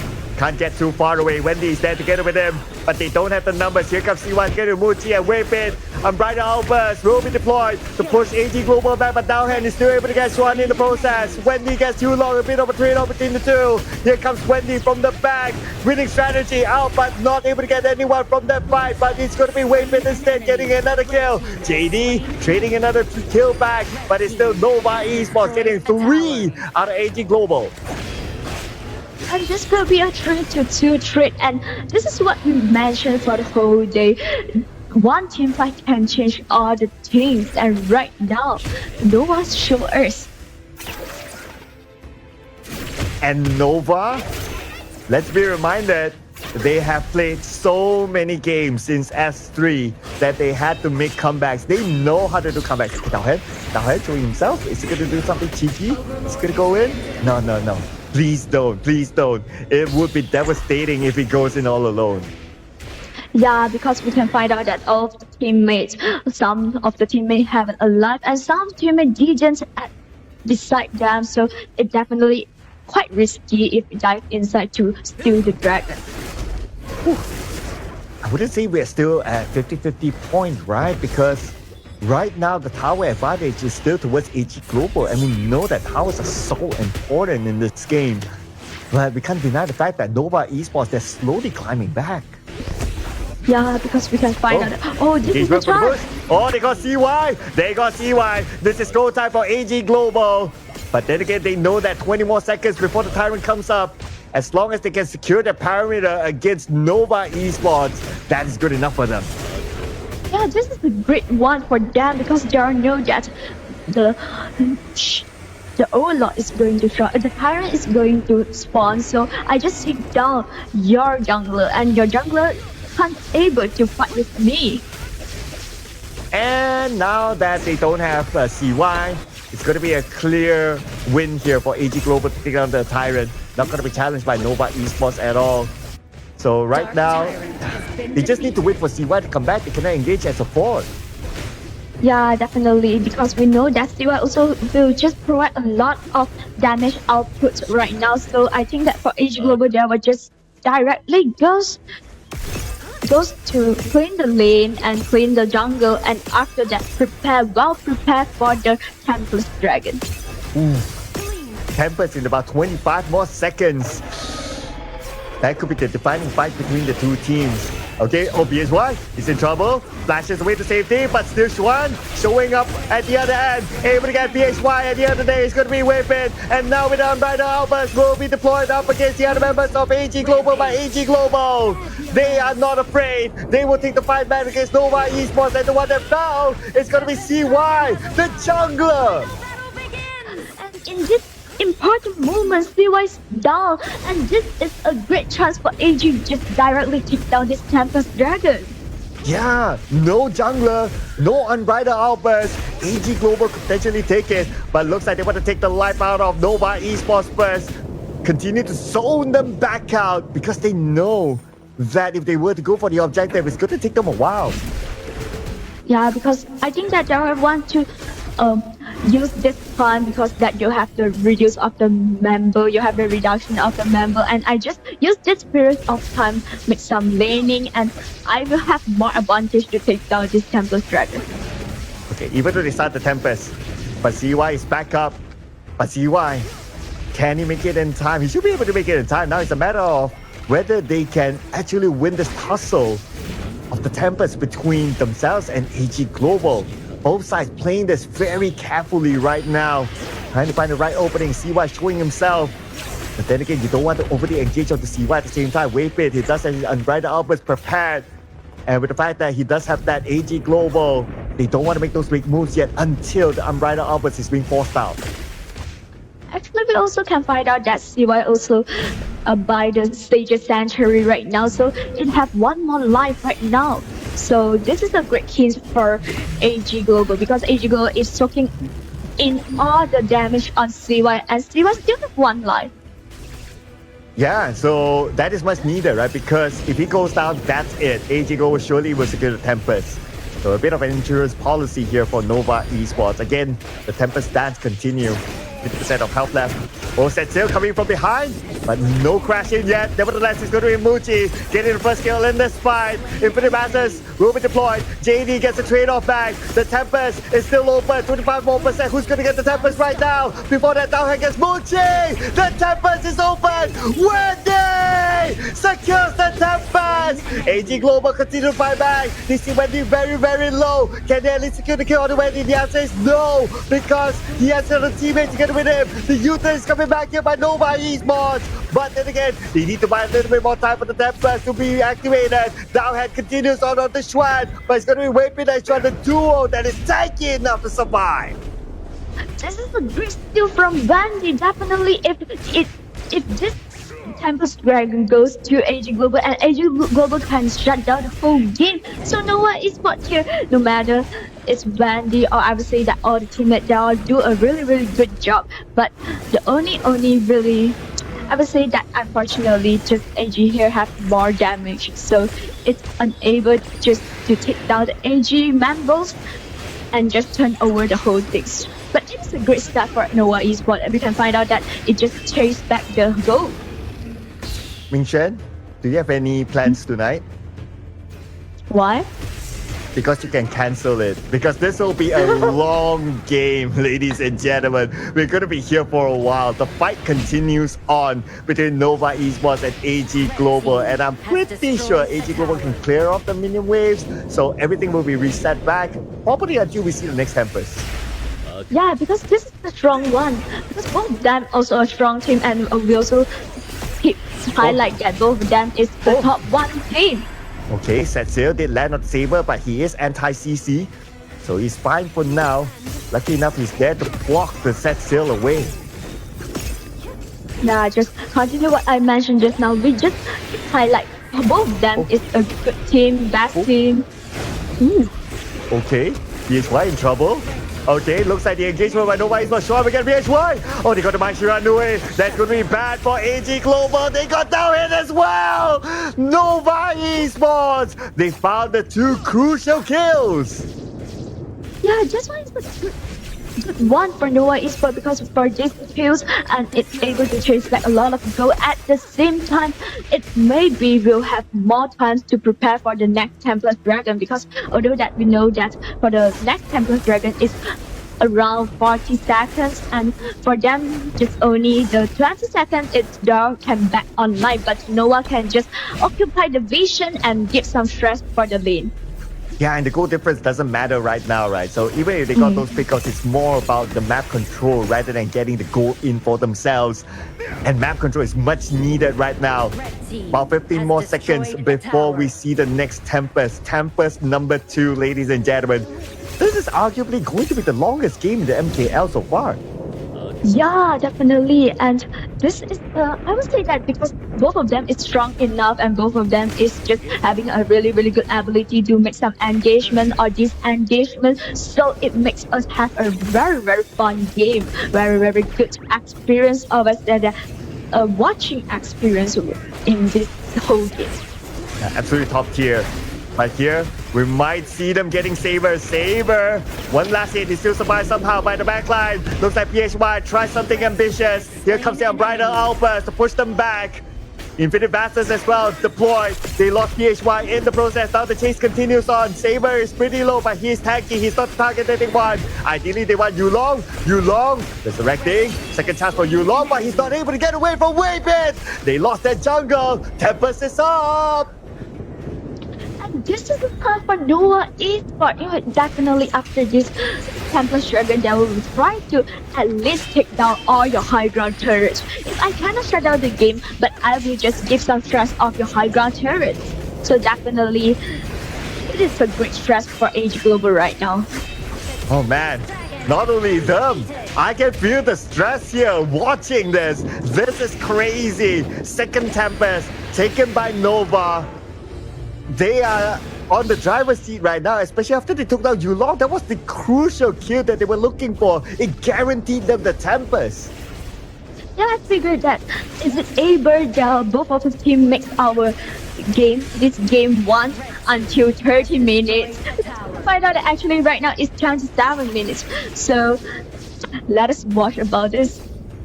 Yeah, we gotta fact check that later on whether this is the longest game in the MKL so far. I believe so it is. Anyway, this game might not be prolonged anymore, as Nova Esports, they are looking for the right timing. They will take down the bottom turret.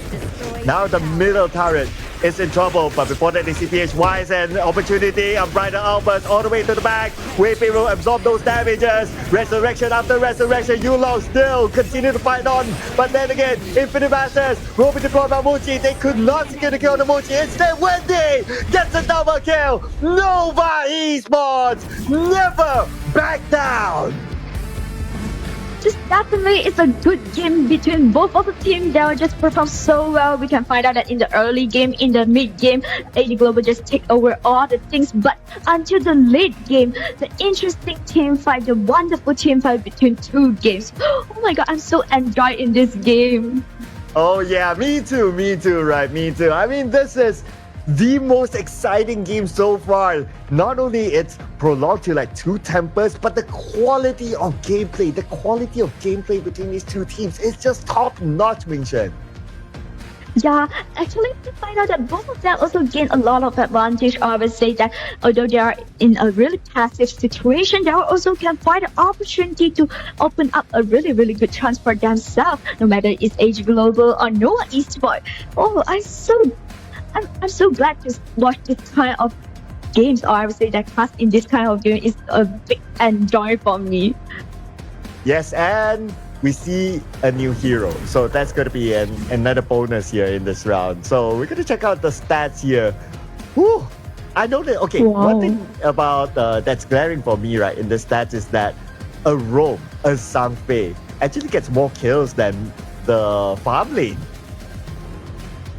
Yeah, I wanted to highlight one thing is the Mai, because we can find out that actually Mai also makes a lot of stress because it's quite annoying for Mai just keep in.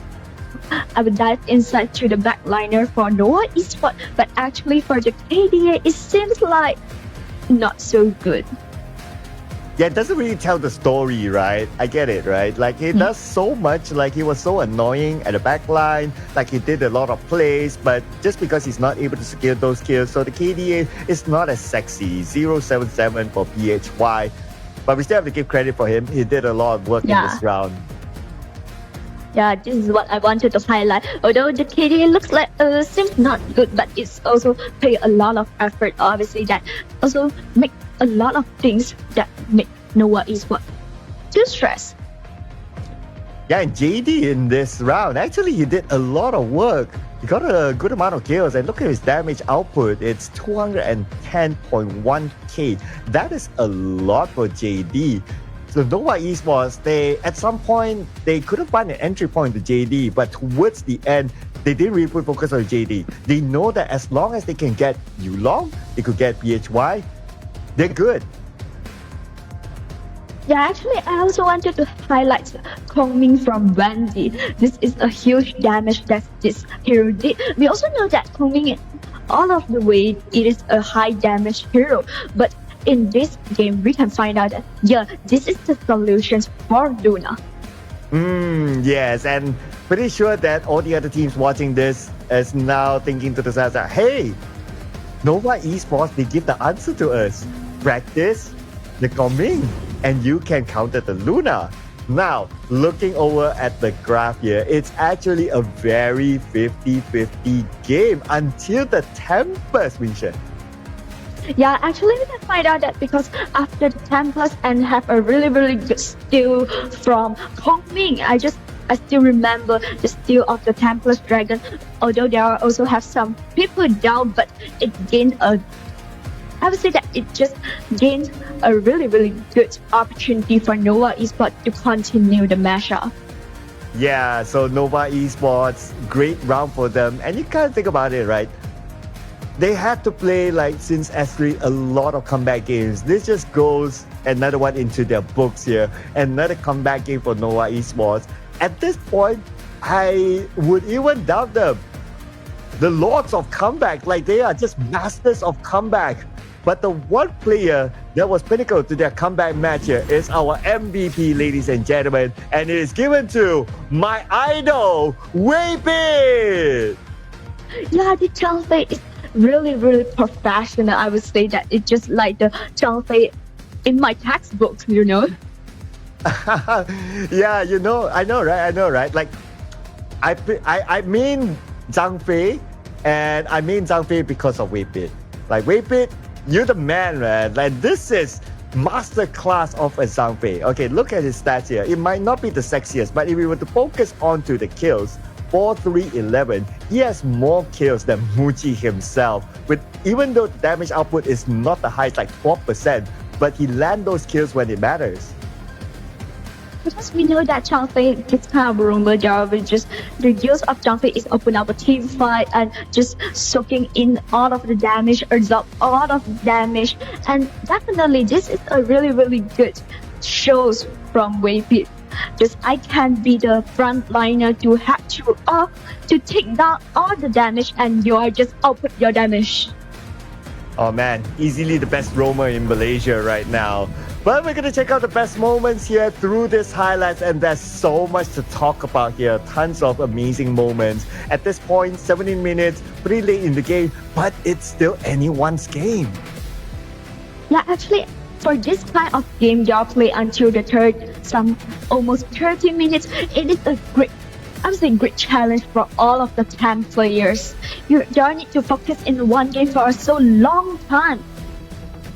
Yeah, I mean, there's such a draining game, right? If you kind of think about it, like both teams will need to be full on focus, and towards pretty much the end, there's like 22 minutes. This steal away by Nova Esports is so important. Imagine if the Tempest goes to the hands of AG, the game would have been done. Yeah, I think if it goes to AG, maybe the games will just stop at this moment. But Nova Esports are able to find the opportunity, able to take down this Tempest Dragon to make themselves have more time. So this is what we say that the experience from the experienced player. Yep, definitely their experience of playing at the international stage, being the champions, they are showing it in this round. And from that Tempest, it just snowballs all the way to the end. Getting the second Tempest just seals the deal for Nova Esports, bringing them their first win against AG Global. Now, since we're talking about two of the best teams here at the MKL, will we see a Game 3 or will Nova Esports wrap things up? What do you think, Ming Xuan? I think that we have a really high possibility to lead for Nova Esports and AG Global, lead all of us into the Game 3, because in the Game 1 we also can find out that most of the time, both of them is 50-50. We don't know who will get the final win. So I think that I'm quite looking forward for the Game 3 because it's really interesting, really wonderful engagement between both of the teams. So let us just go into the draft for Game 2. Yep, here we go. And Mai will not see the light of day in this round. Same goes for the pay as well. Interesting enough, right, Michelle? We gotta think about it. Dolia today is not popular. Yeah, Dolia I didn't be banned and I also didn't be paid. What's wrong about your guys? Yeah, what's wrong, guys? The Dolia, come on. Okay, still not bad. Instead, it's going to be the Sangfei, the highest pick hero in the MKL, is out. Arlie, of course, if you have the chance, you'll pick it. Now, Nova Esports, Dolia combo, it's up for them. Yeah, actually, until right now, I think that in my memories, Dolia just come out for one time, right? So yeah. Actually for Dolia, maybe this Dolia, they were thinking that, hey, guys, I also quite popular right now. Oh, Dia. Yeah, looks like they chose the other waifu, right? Dia instead. So, okay, that's cool.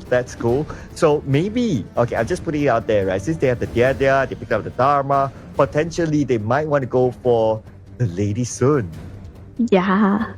Definitely they will want to play some like protect the presidents until the late game, and I have a really good advantage to fight with you, and we can find out that AG Global here goes to the Sake and Mayan.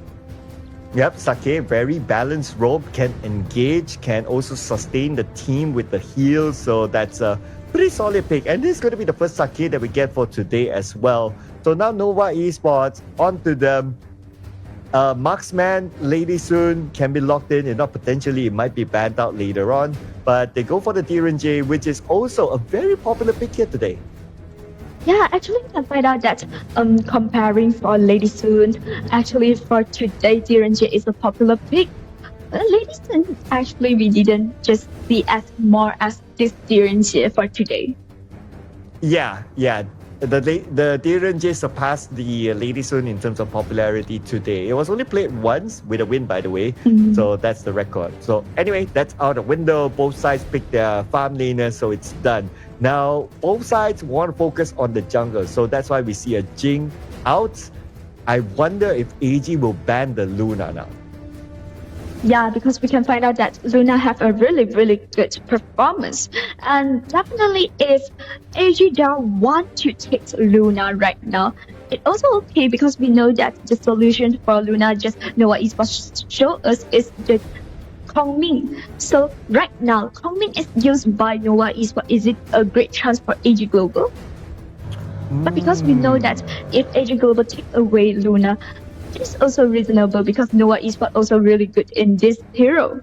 Okay, I would say Nova will pick the farm lane first, and then they will pick the Luna last pick. Oh no, they will pick the hang on, they'll pick the mid first. Yes, they'll pick the mid first, and then they will pick the Luna in the last pick. Because by that time, AG Global would have locked in all their heroes, and if they don't have a counter, in which as of now they don't really have a counter for the Luna, then Nova Esports will say, "Thank you for the Luna, no counter." Yeah, actually, because if AG Global wanted to counter this Luna, they also can go for some same logic with Kongming, have some control like Princess Frost, Lady Jane, also will works. Yeah, so their mid lane pick right now is going to be super important. Their last two picks here, it will decide whether Nova Esports will go for the Luna or not. Okay, time's up, and they will lock in the Lady Jane. Okay, so that is at least a backup if Nova Esports pick the Luna now. Yeah, definitely. For both of the team right now, the composition is normal, it's quite normal and quite popular right now. And also strong enough, and we will find out the last pick for Nova Esports. Is it the Luna? Okay, last pick here. Luna, but they're taking their time though. They must be thinking of like, okay, do we want to put the Luna versus the Lady Jane or not? So they're taking their time. Okay, about 5 more seconds, we'll find that out, ladies and gentlemen. But if it was me, I would say go for the Luna because there's only one potential lockdown and that's it. Yep, there you go. Yeah. Luna, Nova Esports, got it in the bag. Yeah, this one's the good one, and definitely Nova Esports just show you that I want to try to gain more advantage. You know that Luna are also really good in it, and you only have one Lady Jane, or I would say that mayn't, maybe, but also quite soft for Luna. So my Luna, you didn't have anyone can limit my Luna, so it's time for me. Yeah, I would say that if you put a Mayan versus a Luna 1v1, the mobility of Luna is even more compared with the Mayan. So on paper, the Luna wins. So imagine this, right? If Nova Esports is able to just take out Lady Jane quickly, maybe with the Dharma going in, just disrupting the Lady Jane, or maybe with Yi Xin, just put in the World is my board to just zone out the Lady Jane, that's enough for the Luna to wreak havoc. And actually, we can find out that for this game, Nova Esports also have a lot of control. So this is what AG Global need to be careful. And let's see if they'll be careful enough or they will take an aggressive advantage here. This is going to be AG Global versus Nova Esports Game 2. Yeah, we can find out that actually at here don't want to do some invasions, but they are also prepared, well prepared at here. Very aggressive gameplay here by AG Global, immediately making a jungle invasion. But Yulong's taking a lot of damage though. Who will get the buff at the end of the day? Looks like it's going to be Yulong still, and maybe they will get Wave Pit together with it. So first blood is given towards AG Global, and the counter comes in by Nova Esports. 3 players down potentially. Down hand, and looks like Nova Esports locking 3 of them. Oh, this is a great aggressive from both of the team. Just both of the team just show that for the last game we are just bumped up in a really peace moment, but for this game we all want to take down the whole game. For AG Global, they all want to gain one more chance because if they are lose this game, it will be a 2-0. And for Nova Esports, they all want the game to be 2-0. Yeah, definitely. They want to have dinner. So they want to wrap it up. Considering that they're the last game, right? Maybe they have not had their meals yet. They want to like, okay, we want to finish up the game before we have a nice dinner. We don't need to think about the tournament anymore, at least for today. So Nova Esports, I'm sure they want to wrap things up. But here comes the World is my board, locking Yulong in, and from side it's going to be Xuan showing up. CY lands the final blow to get a kill, but a trade back for JD at least to get Xuan in. This is a great opening from Wendy. Actually, this ulti is good. It's directly trapped a lot of members from ENG Global, and Nova Esports members able to dive inside to take down the kills.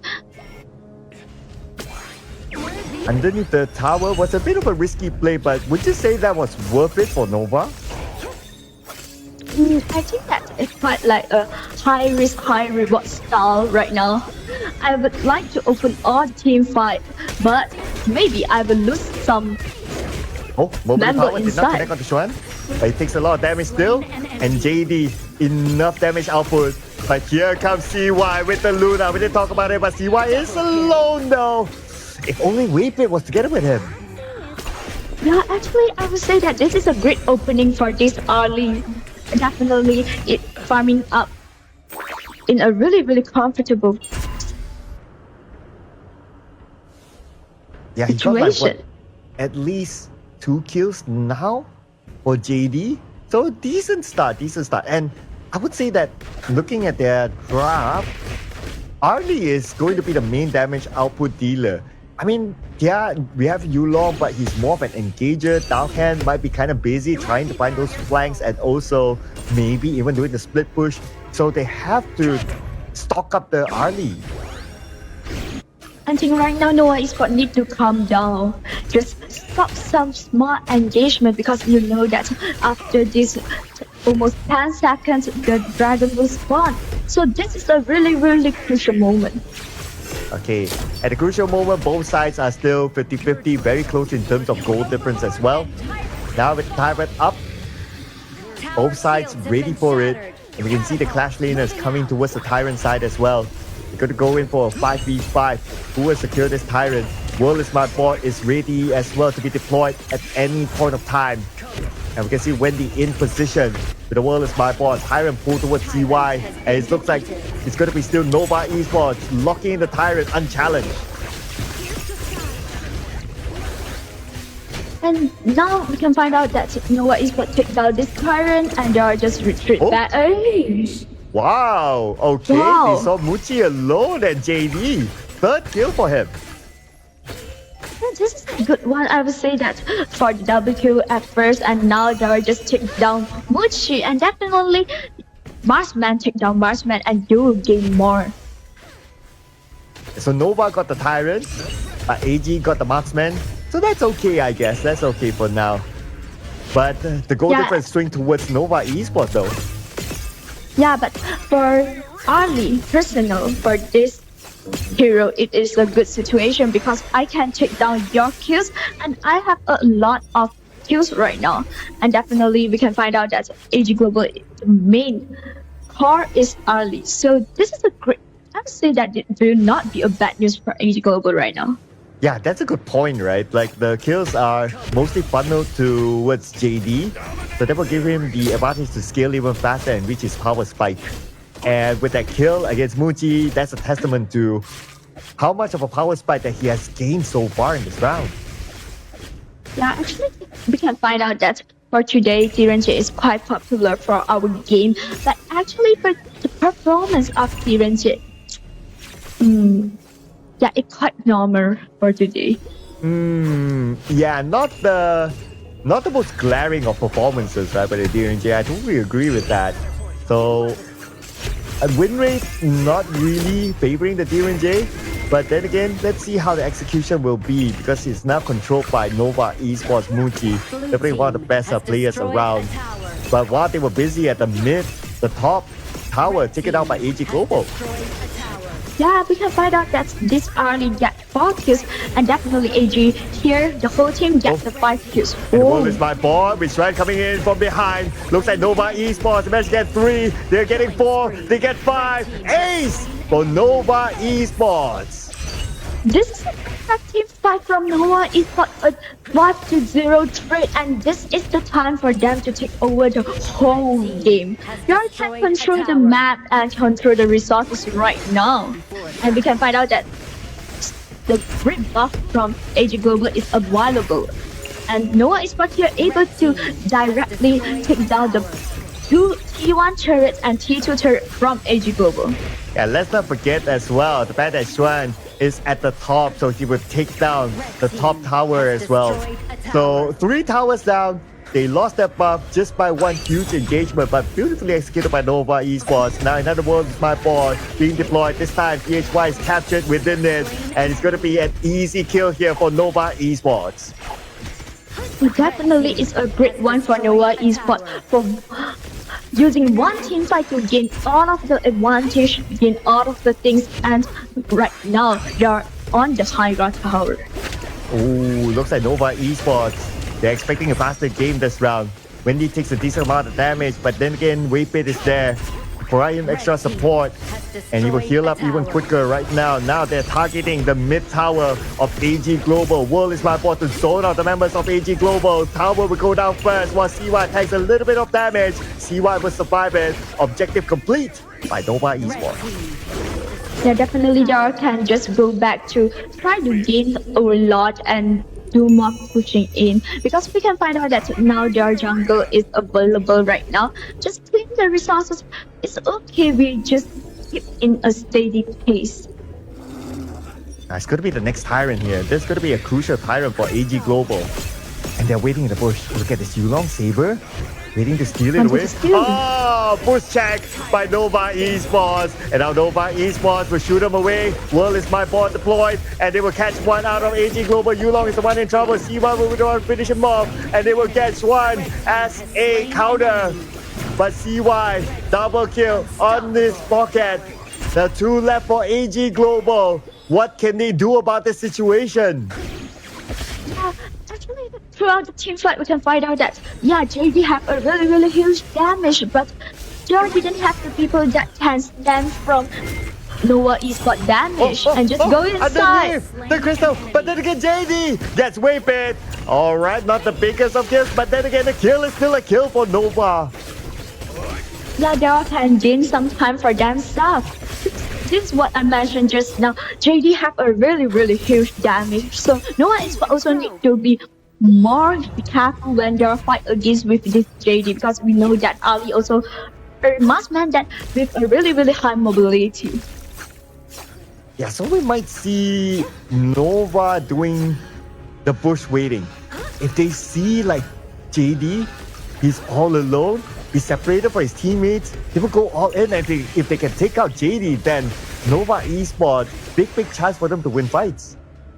Yeah, so definitely if they have the ability to just take down JD straight away, so they will have a really good possibility to win the whole team fight. And right now, lots of damage. Here goes both Nova Esports and AG Global. Yulong falls, Darren falls, Saber falls, PHY in trouble. Only one last tick of health left. PHY will not be able to survive this. Godlike for Wendy. JD survives, but then again, without his teammates, he can't do much.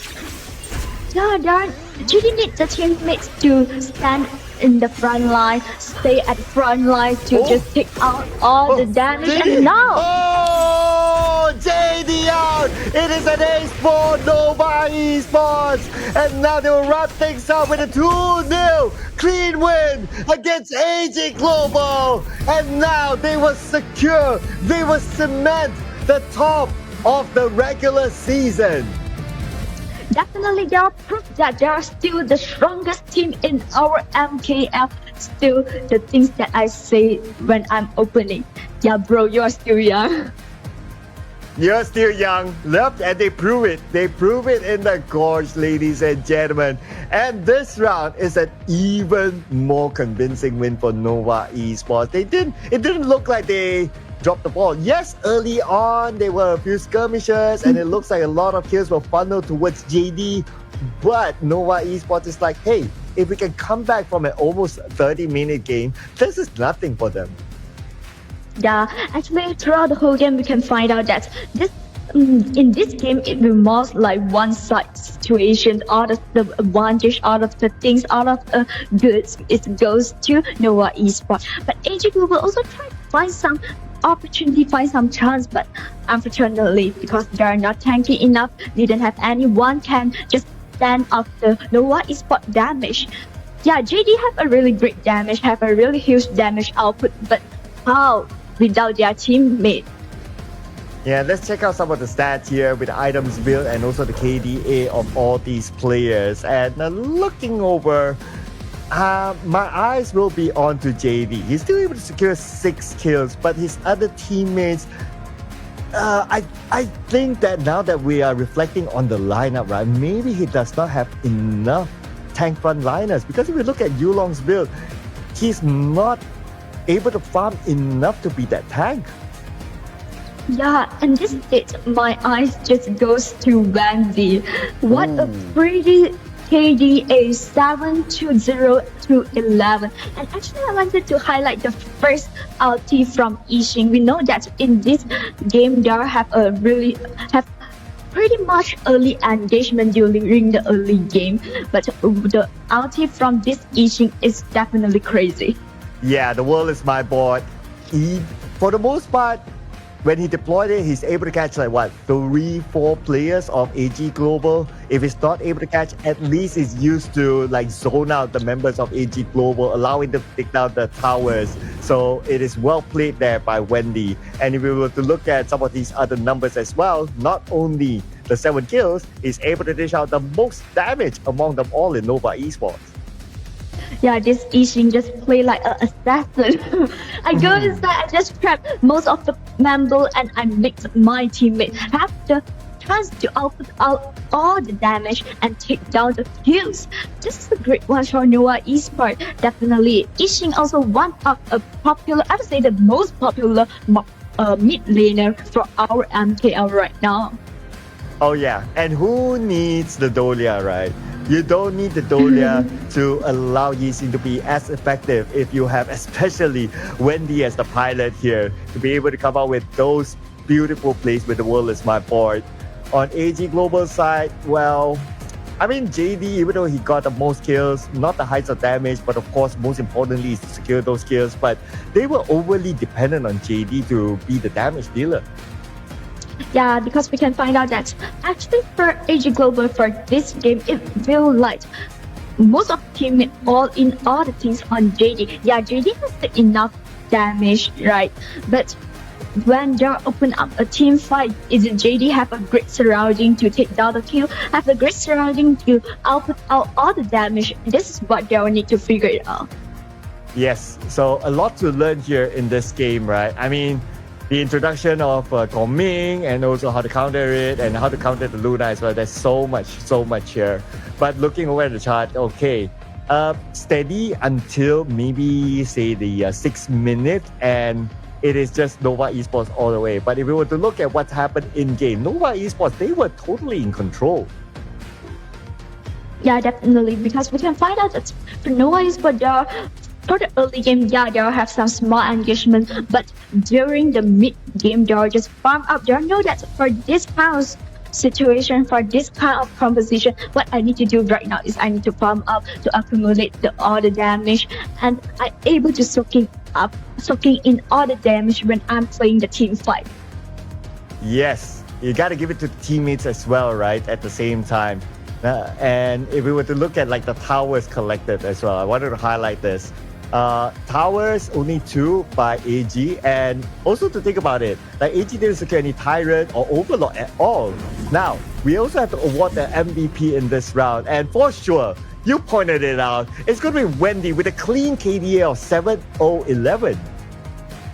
I think it's not only for the KDA is so pretty, at the same time the high damage that he outputs, and at the same time they also do a lot of opening of team fight for their team. So this is I would say that this is a great example for Yixing. Yeah, KDA is pretty, Wendy is pretty, Yixing is pretty, it's all pretty here. Damage output pretty as well, 35% damage output, and it still takes a decent amount of damage with 19%, but still not able to die a single time. This is crazy positioning by Wendy. What a masterclass by Wendy himself.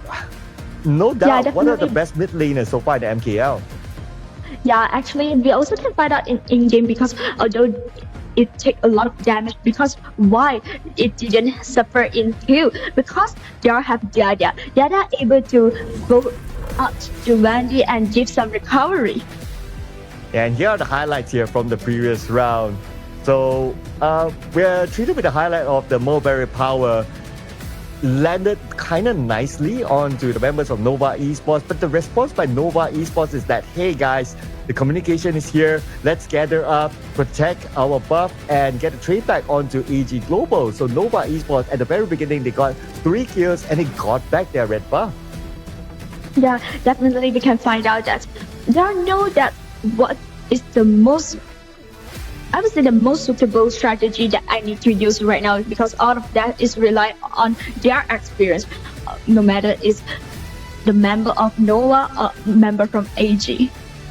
Yeah, and this is where, towards the end, right, they just secure every objective, every Tyrant, every Overlord, not allowing AG Global to get a single one. And of course, for Nova, there was Snowball with this kind of advantage towards the end. The final fight just proves it. They did not lose anyone at all. They even got an ace. So that will place Nova Esports officially uncontested at number 1. Yeah, definitely it's our top 1 in MKL. And after today's matchup, we can find out that BSE goes to the second with a same number of match win and lose with AG Global. And our 4 is Team Secret. Our 5th one is DTE Gaming, and 6 will goes to Toda. 7 is O2 Esports, and 8 will be Seoul Esports. Yeah, in case you missed out, ladies and gentlemen, O2 Esports, they finally won their first series, so at least nobody is left with a 0 at this point, pushing them slightly above Seoul Esports as of now. But then again, 7th or 8th, if this still remains by the end of the regular season, it wouldn't matter. So they still need to fight their way to be in the top 6 to move on to the playoffs. But I trust that for today, they are getting the first win. It will be a small motivation for them to just climb more higher, because especially we know that today they are just fight against with Toda, and Toda also in a place 6 right now. But tomorrow will be another day, Ming Xuan, and we'll be here at the caster's desk. Here, we're going to start off tomorrow with again, Nova Esports, but this time they're going up against DTE, followed by AG Global. We're going to see them again tomorrow as well, versus Seoul Esports. And our last match for tomorrow will be Black Shoe Esports versus Doda. So our top 3 teams, all of them will be playing tomorrow. Yeah, also a really interesting matchup for tomorrow. Actually, I think that for Seoul Esports, I will just highlight this team, because we know that Seoul Esports is the only one team with full Malaysian. But until now, maybe they didn't gain a really good result. They are in our bottom of the standing. But I'm quite looking forward for some, I would say, that reaction, or I would say response to all of the team. But hey, at least they won against DTE yesterday, 2-0. So that could be a sign. But, you know, it's going to be a mountain to climb tomorrow, considering like all the other teams are facing the top 3 teams. So I do hope that we see an upset, though, not going to lie, because looking at the schedule or the matches tomorrow, I wouldn't say that it's obvious. Let's keep it for tomorrow. I want to see an upset. Yeah, I want to seek for some surprise for tomorrow, because maybe most of the people will say, oh, this kind of matchup, I can saw the result right now. But I trust that we will have different kinds of things for our week 2, because until now, week 2, for the day 1 and day 2, we also find out a lot of things that out of our expectations. So I trust that for tomorrow also we'll have a really good matchup. Yes, a lot of good matches again tomorrow, ladies and gentlemen. So tomorrow we're going to be here again at the same time and same channel. And you don't want to miss out on any of them, because again, who knows? An upset might happen, because we have already played so many games. A lot of these teams would have data of what potentially could be the picks, how to counter this, how to counter that. And we might even see new heroes be played tomorrow. Yeah, just like today, we also saw the appearance of Pengming and also in a really good performance. So actually, I'm quite looking forward for interesting band pick for tomorrow. Yes, so for the teams out there, if you're listening to this, please serve us with more new heroes. We want to see more of them. There's still a long list of heroes that have not been played yet in the MKL. So let's try to fill up the stats here, right? So that we have more things to talk about when it comes to like which hero and what and so on and so forth. But anyway, ladies and gentlemen, that will be all for us today at the Caster's Desk. My name is Sir Cloud, together with my wonderful partner here, Ming Shen. We'll be seeing you again tomorrow, ladies and gentlemen. Good night. Bye-bye. See you tomorrow. Changing some chameleon, blood, sweat, and tears. We'll never make it if we fall to everything that brings us down. With a comeback is now. Blood, sweat, and tears. Fight for what we want. Doesn't matter the cost. Every day, put in work.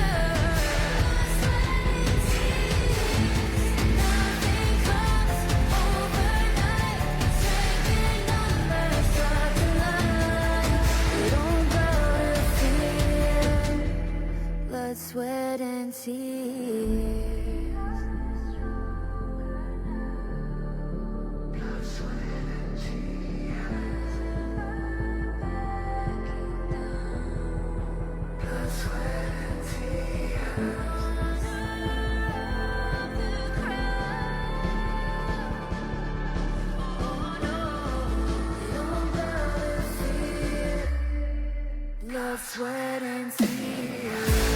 Fight for what we want. Doesn't matter the cost. Every day, put in work. Nothing comes overnight. Strength in numbers, stars in light. We don't gotta fear. Blood, sweat, and tears.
It's an honor showtime.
the honor showtime.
It's the honor showtime.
It's the honor showtime.